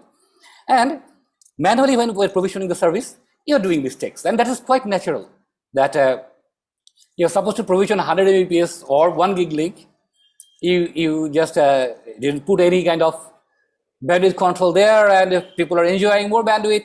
So this kind of human error and things are happening. And sometimes if you talk about this, sometimes intention, as you said. Yeah, exactly. Mm-hmm. And secondly, if you look at the size of the network, initially when we started, there are maybe 10, 15 routers in Dhaka city, but now we have around 7,000 plus routers running our IP/MPLS network. So you have to manage all this network. You need to upgrade patches. You need to, if you want to change the configuration, if you do a single mistake in the core, it can really create a havoc. So now, actually, we are forced to go for some sort of automation, some sort of control mechanism to ensure that we can avoid those kind of silly mistakes by our engineers that can create problem. And secondly, the clients, they really want transparency in delivering service. They want to do it by themselves, that they want to make they have physical connectivity, they need to increase their capacity. They want to do it by themselves. They don't want to come to us and wait for marketing team, then the technology, then the planning, then all this flip-flop taking 3-4 days. They don't want to do it. So in business area also, we are looking for automation, that we need to automate so that user can get more control. They can provision their service where their physical infrastructure is already there. Where there is no physical thing, you have to build, you have to give some time for that. Again, that part, can we do it automatically? Some of it at least. Again, the challenge comes that we do automation means that what Roman was telling, that earlier days, this centralized management control at edge was dumb, and now the edge are intelligent. So in SDN, what we're going to do? But probably that was our big tension. But now, looking at the Tashi's presentation yesterday, that no, actually we are having some intelligence at least at the edge, so that even the controller fails, we will actually not lose our network. So that was a big concern. And this automation is coming up not only in the IP network, it's coming in the DWDM network as well, transmission network. They are also talking about automations. So all these things need to be integrated. Again, there should have been some sort of control over the operator, that if any software controller fails, then we cannot allow to be at nowhere actually. So that is not possible. So that kind of balancing we need to make. And again, another thing is network monitoring area. That is something again critical. That in Bangladesh we are still living on PRTG, MRTG, and say Nagios or LibNMS kind of solutions, but telemetry is something probably we need to go for. And I know many are trying, and we are also actually deployed, not the full network, but we are gradually going towards this telemetry-based network solutions. So we are trying to following that evaluation pattern. And one thing we must remember that not all the technology will be adopting at the same day with the other countries, because every country has their specific requirement, specific needs. So something will come faster here, something will faster in some other countries, in some other economy. So keeping it in mind, again, we need to look for towards our users what they want, how we can actually facilitate more to fulfill the requirement. With that objective, we need to work on. I want to stop. Yeah, right. Yeah, right. Here So now. I think it's a very good point you bring in here is so the automation is not a good to have things anymore. Like it's kind of a coming a necessity, like when you grow on a certain scale, like as you said, like 10 years back, 10 routers, maybe 2 engineers is good enough. They can remember all the credential, all the prefixes they have top of their mind. They don't even need any Excel sheet, right, to remember which prefixes from which router. But when you deploy in a countrywide network, provisioning, service chaining, upgrading any network, port changes is not an easy anymore, right? Like you can't, and if you do a normal math, okay, 10 routers, 2 engineers, 10,000 routers multiply, it doesn't work like that. You can't justify that many people, Not right? only that, So Kapil. either we, Not only Yeah. that, as shown by said, service provisioning is becoming an issue for the service provider. And if by intention any of the service provisioning guy, they do wrong provision because they have their personal interest, that's a revenue loss for the company. Yeah, right? definitely. Like, I mean, there is a customer who got the bandwidth but not paying anything, but there might be a billing that's a issue big where loss for the I company. decommission my circuit, but still I'm paying for it, right? So I think it's a two-way Yeah, thing. yeah. Right. Yeah, So yeah. sorry. So I think the other point is as Ron also mentioning, I think is the self-service portal for the client, so that I need bandwidth, I don't have to wait that 2-3 days process of asking you to. So if I come to that on point, but like especially with the investment and the things you see, is it critical, or that automation still a good to have when you talk to your client? How do you approach it? Whether you approach it or customers sometimes come to you and say, no, we need an automation and things on. I think we approach it from both sides. From a technology perspective, we see that there's a need, right? So what we're doing in the vendor space and the standard space is developing solutions that can address that.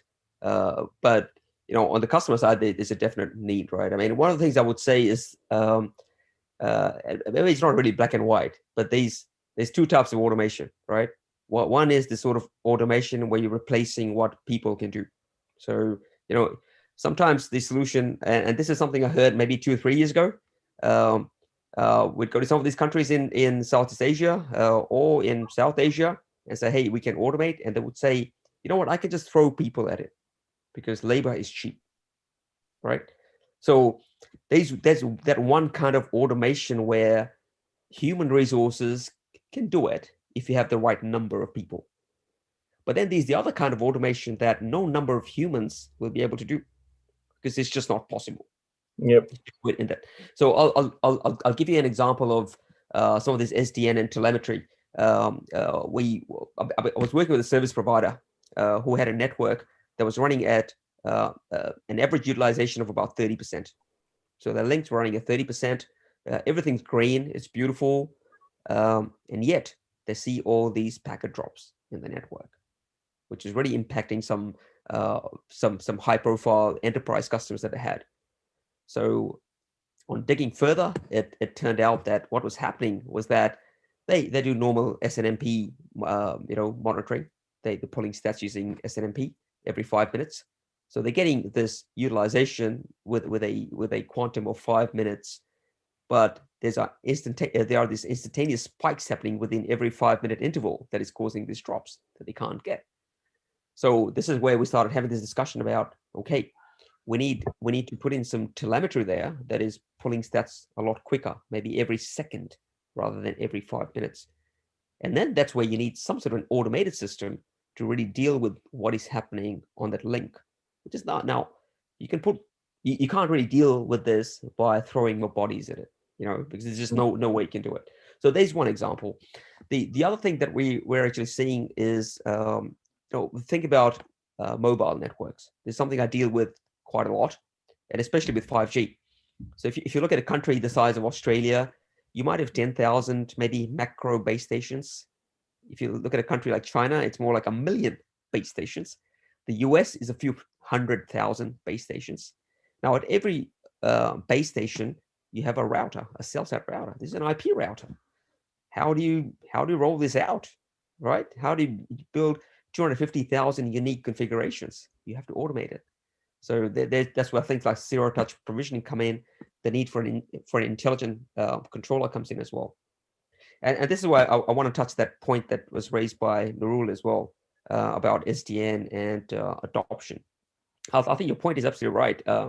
That when we started on this SDN bandwagon, it was about putting everything in the controller, all the intelligence in the controller. The edge is dumb, right? And that's Shimon Pai's point as well. But that's not the reality, because it didn't really make sense to do that, right? We still need intelligence at the edge. So where we are right now is we put into the controller the capability that cannot be done in a distributed fashion.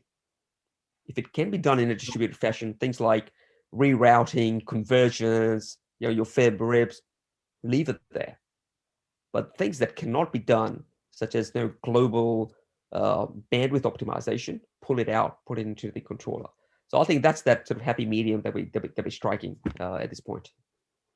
Just to add, Papu, if you give me just 10 seconds. To add, Paresh, what he mentioned, one sort of automation is the scale, like massive deployment, right? Other set of automation that definitely client driven. I can give you my company in Australia. They don't want to deal with us directly. Massive, big company. Every request takes 1 week, 2 weeks, right? So customer one instant service. So if it's a big company, they have a process, they have a system to manage the whole provisioning thing, right? So for that, if it is not fully automated, it can take months to provision the service. And that is one of the key driver. Actually, most of the largest telco in Australia actually automating the client provisioning part, so that the service can be provisioned in 1 day, like one click by the client. Yeah, I'll stop it. Yeah, stop it. No, no, right. I'll come to you. Yeah, definitely is a good point. If you go to a big organization, I think sometimes that organization will come as a black box. You don't know whom to reach. Yeah. Like, is finding the right people is a key issue before solving it. Otherwise, if I don't find anyone from You can't reach I'll call Suman Shuman Bhai Bhai, all my the time. You can't reach Suman Bhai network. all the time, or Vidut Bhai all the time. Yeah, Vidhu, my link is data center is down for 2 days. I don't know what to do, right? So I don't think it scale much, right? In a certain level, maybe we are still doing it, but I think I'll come to on Ronbhai on that one, because if the SDN thing, I agree on that. The understanding was doing everything from the core. The edge will be dumb, but definitely there are multiple reasons we are not doing it. But Yeah, I I think can see that. I think the definition of the SDN, especially if you go with the SD1, it really depends on which vendor you're talking to, right? If you go to Cisco and Juniper, they're very good in routing and switching. So their SDN, Meraki, Viptela, is around those routing and switching stuff. Like how fast is a QS thing and thing. If you go to Riverbed and other, we're very good at optimizing the network. Yeah, their SDN definition is how optimize your network, how optimize bandwidth, how they can encrypt here and decrypt on the other side. Packet size will be low. If you go to the security company, Palo Alto, Fortinet, their definition SDN is around security, right? They're putting on this. So I think it's a different way of we see it. But if you see from the client side of view, when you deal with the client, right? I mean, or maybe if I'm an engineer now, I think that there are a lot of people are new to this domain, and I'm pretty sure they're lost, like where to start, what to do, right? So if you put some guideline, and if you see from the market, like if you wanna join as a network engineer now, what things I should consider into, so that I can gain some knowledge, I understand how the market is going on. Maybe Ronbhai, if you want to add some of that, maybe I'll ask everyone if you can touch base on those things, because we know how the technology is going, what technology, but it's very confusing whether I learn everything or I'll pick something, I'll start from somewhere, and then how gradually I'll shape my knowledge. By anyone wants to add on that? Yeah, sure, I can. So if you see, what should we learn, right?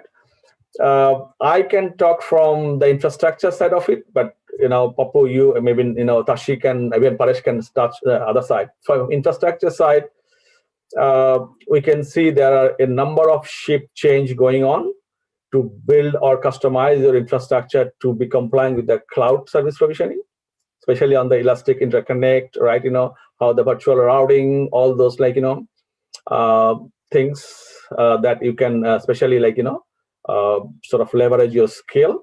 I'm not talking about Azure, AWS, how you provision the service, but how you interconnect those cloud onto your on-prem, all right? Because on-prem, definitely there's an on-prem for every enterprise, every service provider, right? So those sort of things I can say in Australia is getting a big momentum, right? Yeah, that's what one point that I can raise. There are some other point, but I'll just stop here and so that other can add. Yeah. Maybe Tashi, want to add something over here to see, like, definitely there are a lot of requirements from the members also, like how they do it. Yes, Papai, I think that's a good point, right? And that's what I was kind of hinting at earlier, that the confusion is just too much out there. And trying to understand why this confusion is there. You look at even the standards and the ideas world. Even in the standard development world, I see just too many competing or conflicting ideas out there. And as an end consumer of those ideas, which one do I lean towards as an end engineer? And also the fact that common people like you and me, we are not part of any of the standards development organizations, nor do have visibility into how they even get motivated to come up with those ideas. I mean, is it actually trying to solve a problem, or is it a solution that will end up looking for a problem in those standards world? So as an end user, I'm really confused on what is true and what is not necessary. What is an agenda I'm being driven by, let's say, some very big organizations with self-interest there. And then there is this different schools of thoughts, even in the engineers level, end users level. All of a sudden, I see people like Andre Tong talking about user-led networking, where the idea is to optimize as much as you can with whatever you have.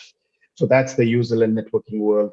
Then you have the big castles, the Googles, the Facebooks, wanting to tweak every tiny bit of things that we know so that they can squeeze out the performance that they want. I'm thinking of BBR or Quick to replace your normal flow congestion mechanisms that Google has proven that it's much better. And it has also proven that we may not necessarily have to throw so much of buffers in our hardware. They have found a way to overcome those. So meaning less dependence on hardware from the likes of Google, but more radical ideas with their BBR and Quick.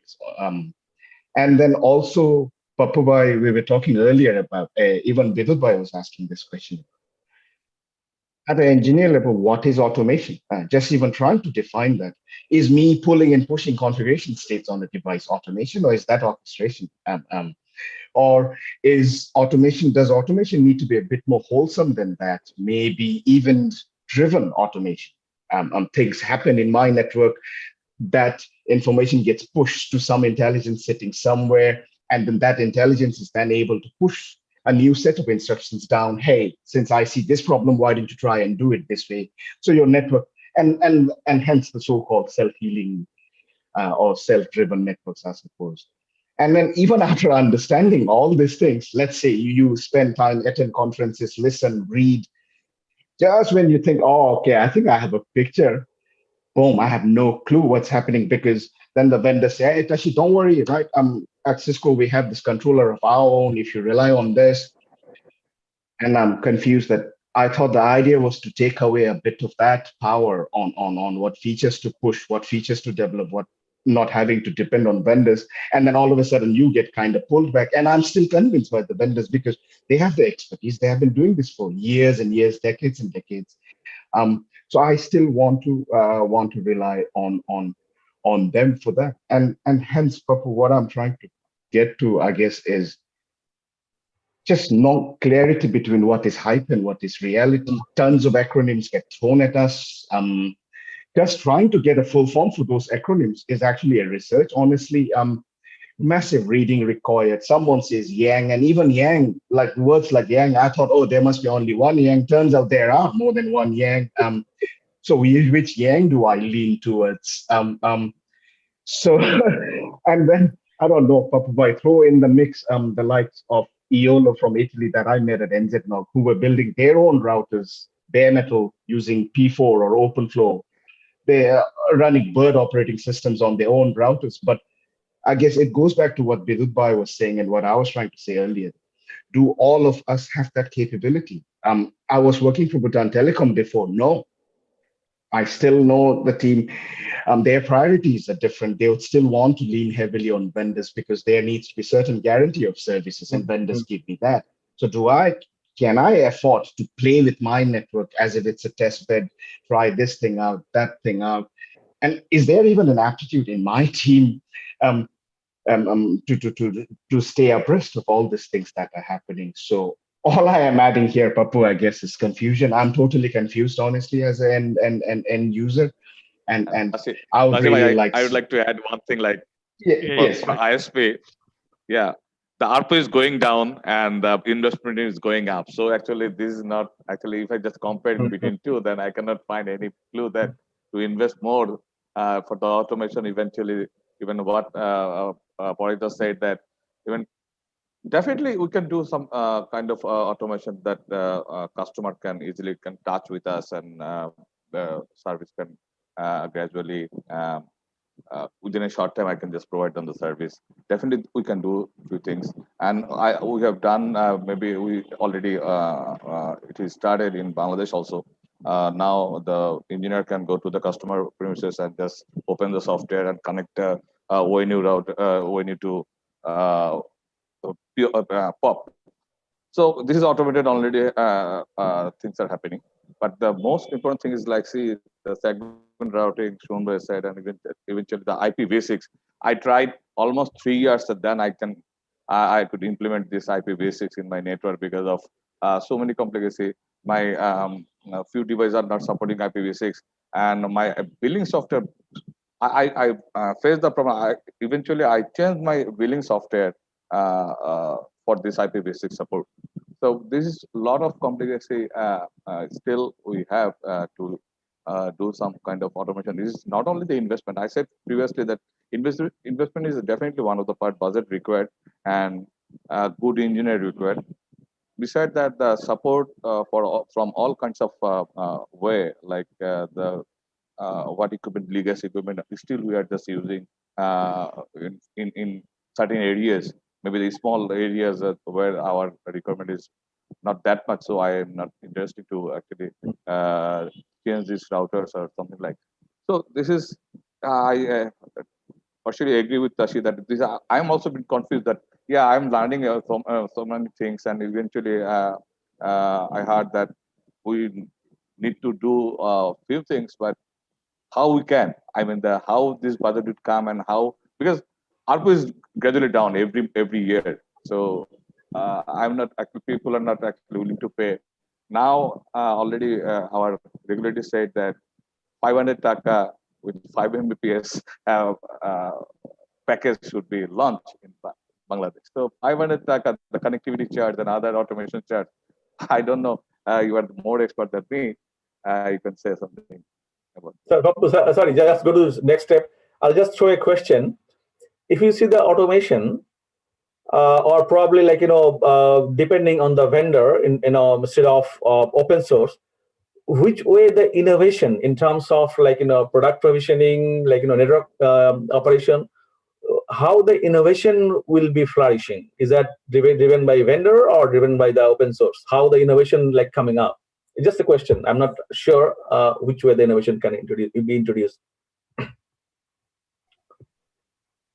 Yeah, Bapu. Roman, I don't have a direct. Yeah. Yeah, to say something. Oh, no, yeah. no, I just want to comment on your questions. Actually, I don't have any answer for the Roman's question. I also need the answer of that question. Maybe Tashi or Paresh can help us on these figures. But the challenge we are facing, that what you're mentioning, that different vendor offering different kind of agent solution. Their focus is different. Even they are very innovative. They are very innovative. Even I have some experience, because we are talking about the big companies. There are many small companies. They have their own solutions for SDN. Some have their cloud solutions. And experience, one company came to me and we have a virtual meeting a few months back. And they're talking about the SDN and they're connecting how they can automatically connect the switch, firewall, servers, all these things. Eventually, they move to the cloud, and how can they connect the cloud with Amazon or Azure, other clouds using Megaport like IX infrastructure and all these things. So everybody has different focus, and sometimes people come to sell the cloud, they're talking about SDN. Sometimes people are coming to sell SDN and they're selling cloud. So it is a big time, confusing time, actually, I should say, that for the operator to choose the right thing, what we should be doing. So for that, I think one option is that actually you have to educate yourself in a meeting like NOGs and meeting people like you guys, what we are not physically able to do. Yeah, correct.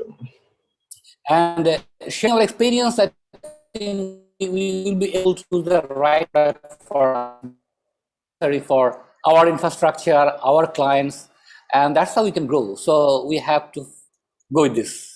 Yeah, thank you, Shuna. I'll come to Paresh very quickly. I think you need to drop off. So if any last any last comment on that? Yeah.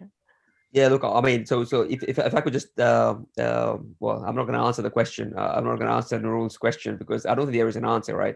There is, on the vendor side, there is, I think there's a lot of innovation that comes because they have the budgets, right? The R&D budgets to drive that. And they have the capacity.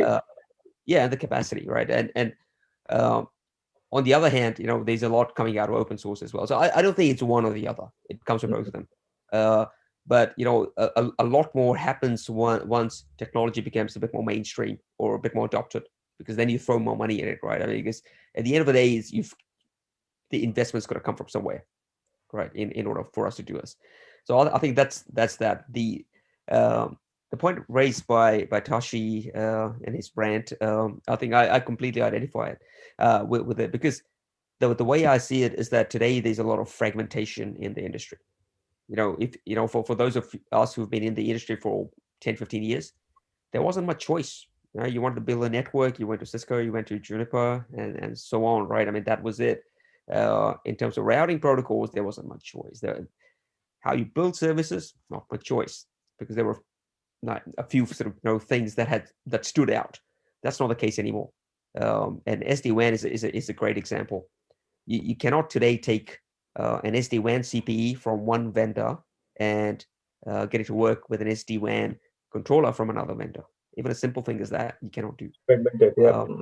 Yeah, you know, and it's a shame. I'm not sure I have an answer on this, but you know, I think the education element is important, but also I think it's important that we don't jump, right? You know, if someone comes to you with a very shiny idea, maybe think it through, because time will tell what technology idea will actually win out, right? So there's that some die a natural death as well. So they may sound good, but they may not be practical enough for us to implement. But yeah, bottom line, I think it's a much more complex industry, and I'm not sure, to answer Bidud Bhai's question, that disparity between the ARPU and the investment, that's a tough one. Yeah. So I got a question in the Q&A section. I'll answer it to you, Nafis, later. Maybe we got another 5 minutes, so maybe Roman Bhai, Bidud Bhai, Tashi Bhai, and Shun Bhai, if you can wrap up like last few words, like any comments on any recommendation you think we should go. Roman Bhai, 2-3 lines. We got 5 minutes. I think we need to be more intelligent, right? Just talk to the experts, talk to the people, go to different conferences, because as everyone said, like Tashi, Paresh, Shwanbhai, Bidut, everyone, like Papo, you yourself, there are lots of things going around, and lots of there's more possibility you will be confused, right? So that's why just go to different conferences, talk to the people, build your intelligence, you get your answer. Yeah, so not making your network intelligent, you need to make yourself intelligent also. When you are intelligent, your network becomes intelligent. Right, very good point. Bidut Bhai? Actually, gradually it will increase. Like if you just see that 10, 15 years back, you just think that the 2005 when you just finally implement the OSPF and BDP in Bangladesh. So from that point to now, actually, gradually we increase our capacity. We're building our network. Sunbay said that 10 years back, only 10 routers to 7,000 plus routers. And definitely, from Sunbay's perspective, definitely they will make automation, the segment routing, IPv6. But what I'm saying that actually the beginners to sell like Bahon, I'm just starting that now. Eventually, for automation, it is no point for me to implement right now. So, but beside that, actually, if someone gets the service from me and from Suman as well, so they will get some difference between because of the quality and other things that definitely might be changed. So my question was that budget plus ARPU definitely is inconsistent. We said that the ISP to ISP and service provider to service provider is varying because of the budget and for to add those actually not to implement few advanced things. So definitely it will come in one position after maybe the 5-6 years, and if you just keep talking about this, we can learn from this NOG and some trainings and some other way. Then actually it would come, and definitely the solution price would be coming down after a year or two. So we can actually just add up. But for now, actually, this is not so easy to actually add up this new technology into the network for the bus constant and something else. Tashi Bhai, okay. Any last few points? Papa Bhai, thanks again. It was wonderful. I learned a lot, honestly, even just by sitting and listening here. And that's what I would request, right, folks to do, as in people like myself been out of ops for a while now, yet I stay informed, interacting with someone like, let's say, Paresh Bhai, whenever I get the opportunity, any doubts or questions, just flick it across to him. So human networking, I guess, still plays massive role in our industry, especially when it comes to trying to help differentiate what's hype versus what's real out there, at least get your human network built. But I also wanted to maybe leave something here open in my wrap up, which is knowledge seems to have this affordability tag also lately, especially with this new technologies or new ideas, because operators who have the money seem to be able to afford to adopt new technologies very quickly. Their engineers are well trained, whereas you still see majority of our region, we only have handful of those operators who have those kind of deep pockets. And then lately in the last 7 or 8 years, for someone like myself, it's quite sad to see that I see this as castles, then the peasants and the folks in the castles, people out there, the Googles, the Facebooks, the Telstras, the Singtels entities can pretty much do anything they want to do, anything that's cool, anything that's brilliant, whereas the others then catch up takes them a while. And by the time you think you have caught up, there's something new that's happening again. So it always seems to be a catch-up game for the rest of us. So, Papu, that's my wrap. Thank you. Yeah, Sean, right? Actually, we are in the same kind of rat race from when we started building our network from the scratch. And that race is actually continuing. And we have to be kind of patient. And as Roman mentioned, that we need to interact, we need to acquire knowledge first, then actually we can make our network intelligent and choose the right product for us. And from Vidyut, that budget is the important factor. When there is less budget, then there the innovation comes actually. So it's not that we have to buy fancy solutions from the big vendors. We can do our customized solutions that maybe not that fancy, not that functionality, but it can serve our purpose. So that's actually, but we need to look for automation, and that is something is key from now on. The way it's evolving, we cannot avoid that actually. So I'll request Vidyut to plan for that actually. And even I'm talking about 7,000 router. But again, if I want to buy next 50 router, I know what hardship I have to face to get the approval for that. It's not that easy anymore. And if I ask for a big budget for SDN, probably it's not going to happen. But again, we have to plan for that. And this is the reality of our region. We have to keep on doing it, and we have to find a solution for us. Yeah, I think it will happen soon. Maybe your CEO go to some conference and heard about the SDN and say, Shumon, why you didn't implement SDN yet, right? What you need, right? So it might happen anytime soon, right? So it's a two-way. Yeah, thanks everyone. So I got two questions. Maybe I'll read those things and answer quickly. I think one is from Mohammad Yassi saying that how tough is for engineers industry is going to add another criteria to have someone on board. All right, if you know automation scripting, would like to hear from the expert. So I think the automation scripting is not the key. End of the day, you are an engineer, network engineer, you don't know how the TCP works, how to OSPF work. You go interview, say, I only know automation Python, I don't know what is OSPF. I don't think it will cut you the deal, right? So network engineer, know the network based, build your interest into other, you go into automation, you do into other things. I think there's a key factor, if I'm not wrong, right? And the other question I got, I think is a big one from Nafi, should network engineer be concentrate that automation / SDN may take away a job since less number of engineers will be required to maintain network operation? Should we concentrate on become a cloud or DevOps engineer instead? Or does the change actually open more doors for a network engineer who can grow expertise on automation software defined technologies? I think the answer is clear. If you see the net of DevOps is the way we do it, is not a technology itself, is a cultural thing, if I'm not wrong. So we build that cultural thing from software industry to our network industry. So regardless, you manage your BGP using a CLI or you using as a software as a code is a two different thing. But at the end of the day, BGP is BGP, right? It will not do any other fancy thing. So I think it's more on a cultural thing. But if I summarize what we got today, a lot of confusion. Definitely, technology is changing, industry is changing, and I think that if you see the big player like Google, their problem, the automation they use to solve their problem is not the same like us, right? They are in a different scale, but it doesn't mean I'll not do it, right? I think every small step, maybe a small script will help me in long run, if I'm not wrong. So my thought process would be saying that, see what's happening. Definitely, as all the panelists says, I think the keywords I can take is to be more intelligent, more vigilant, and see what's happening into the industry, what's other are doing. Don't copy paste everything what you see, what vendor is saying. Try to evaluate what's happening. Put your own judgment, the theme you see. And I think every small step count, right? So if I'm Bahon today, if I choose my devices and the vendors with a future technology which will support, which I might not use today, but maybe after 5 years down the line, something it will help me to do something great, right? So I think opening that mindset, know what's happening into the industry, know what other are doing. As Tashi said, the human networking is very, very important.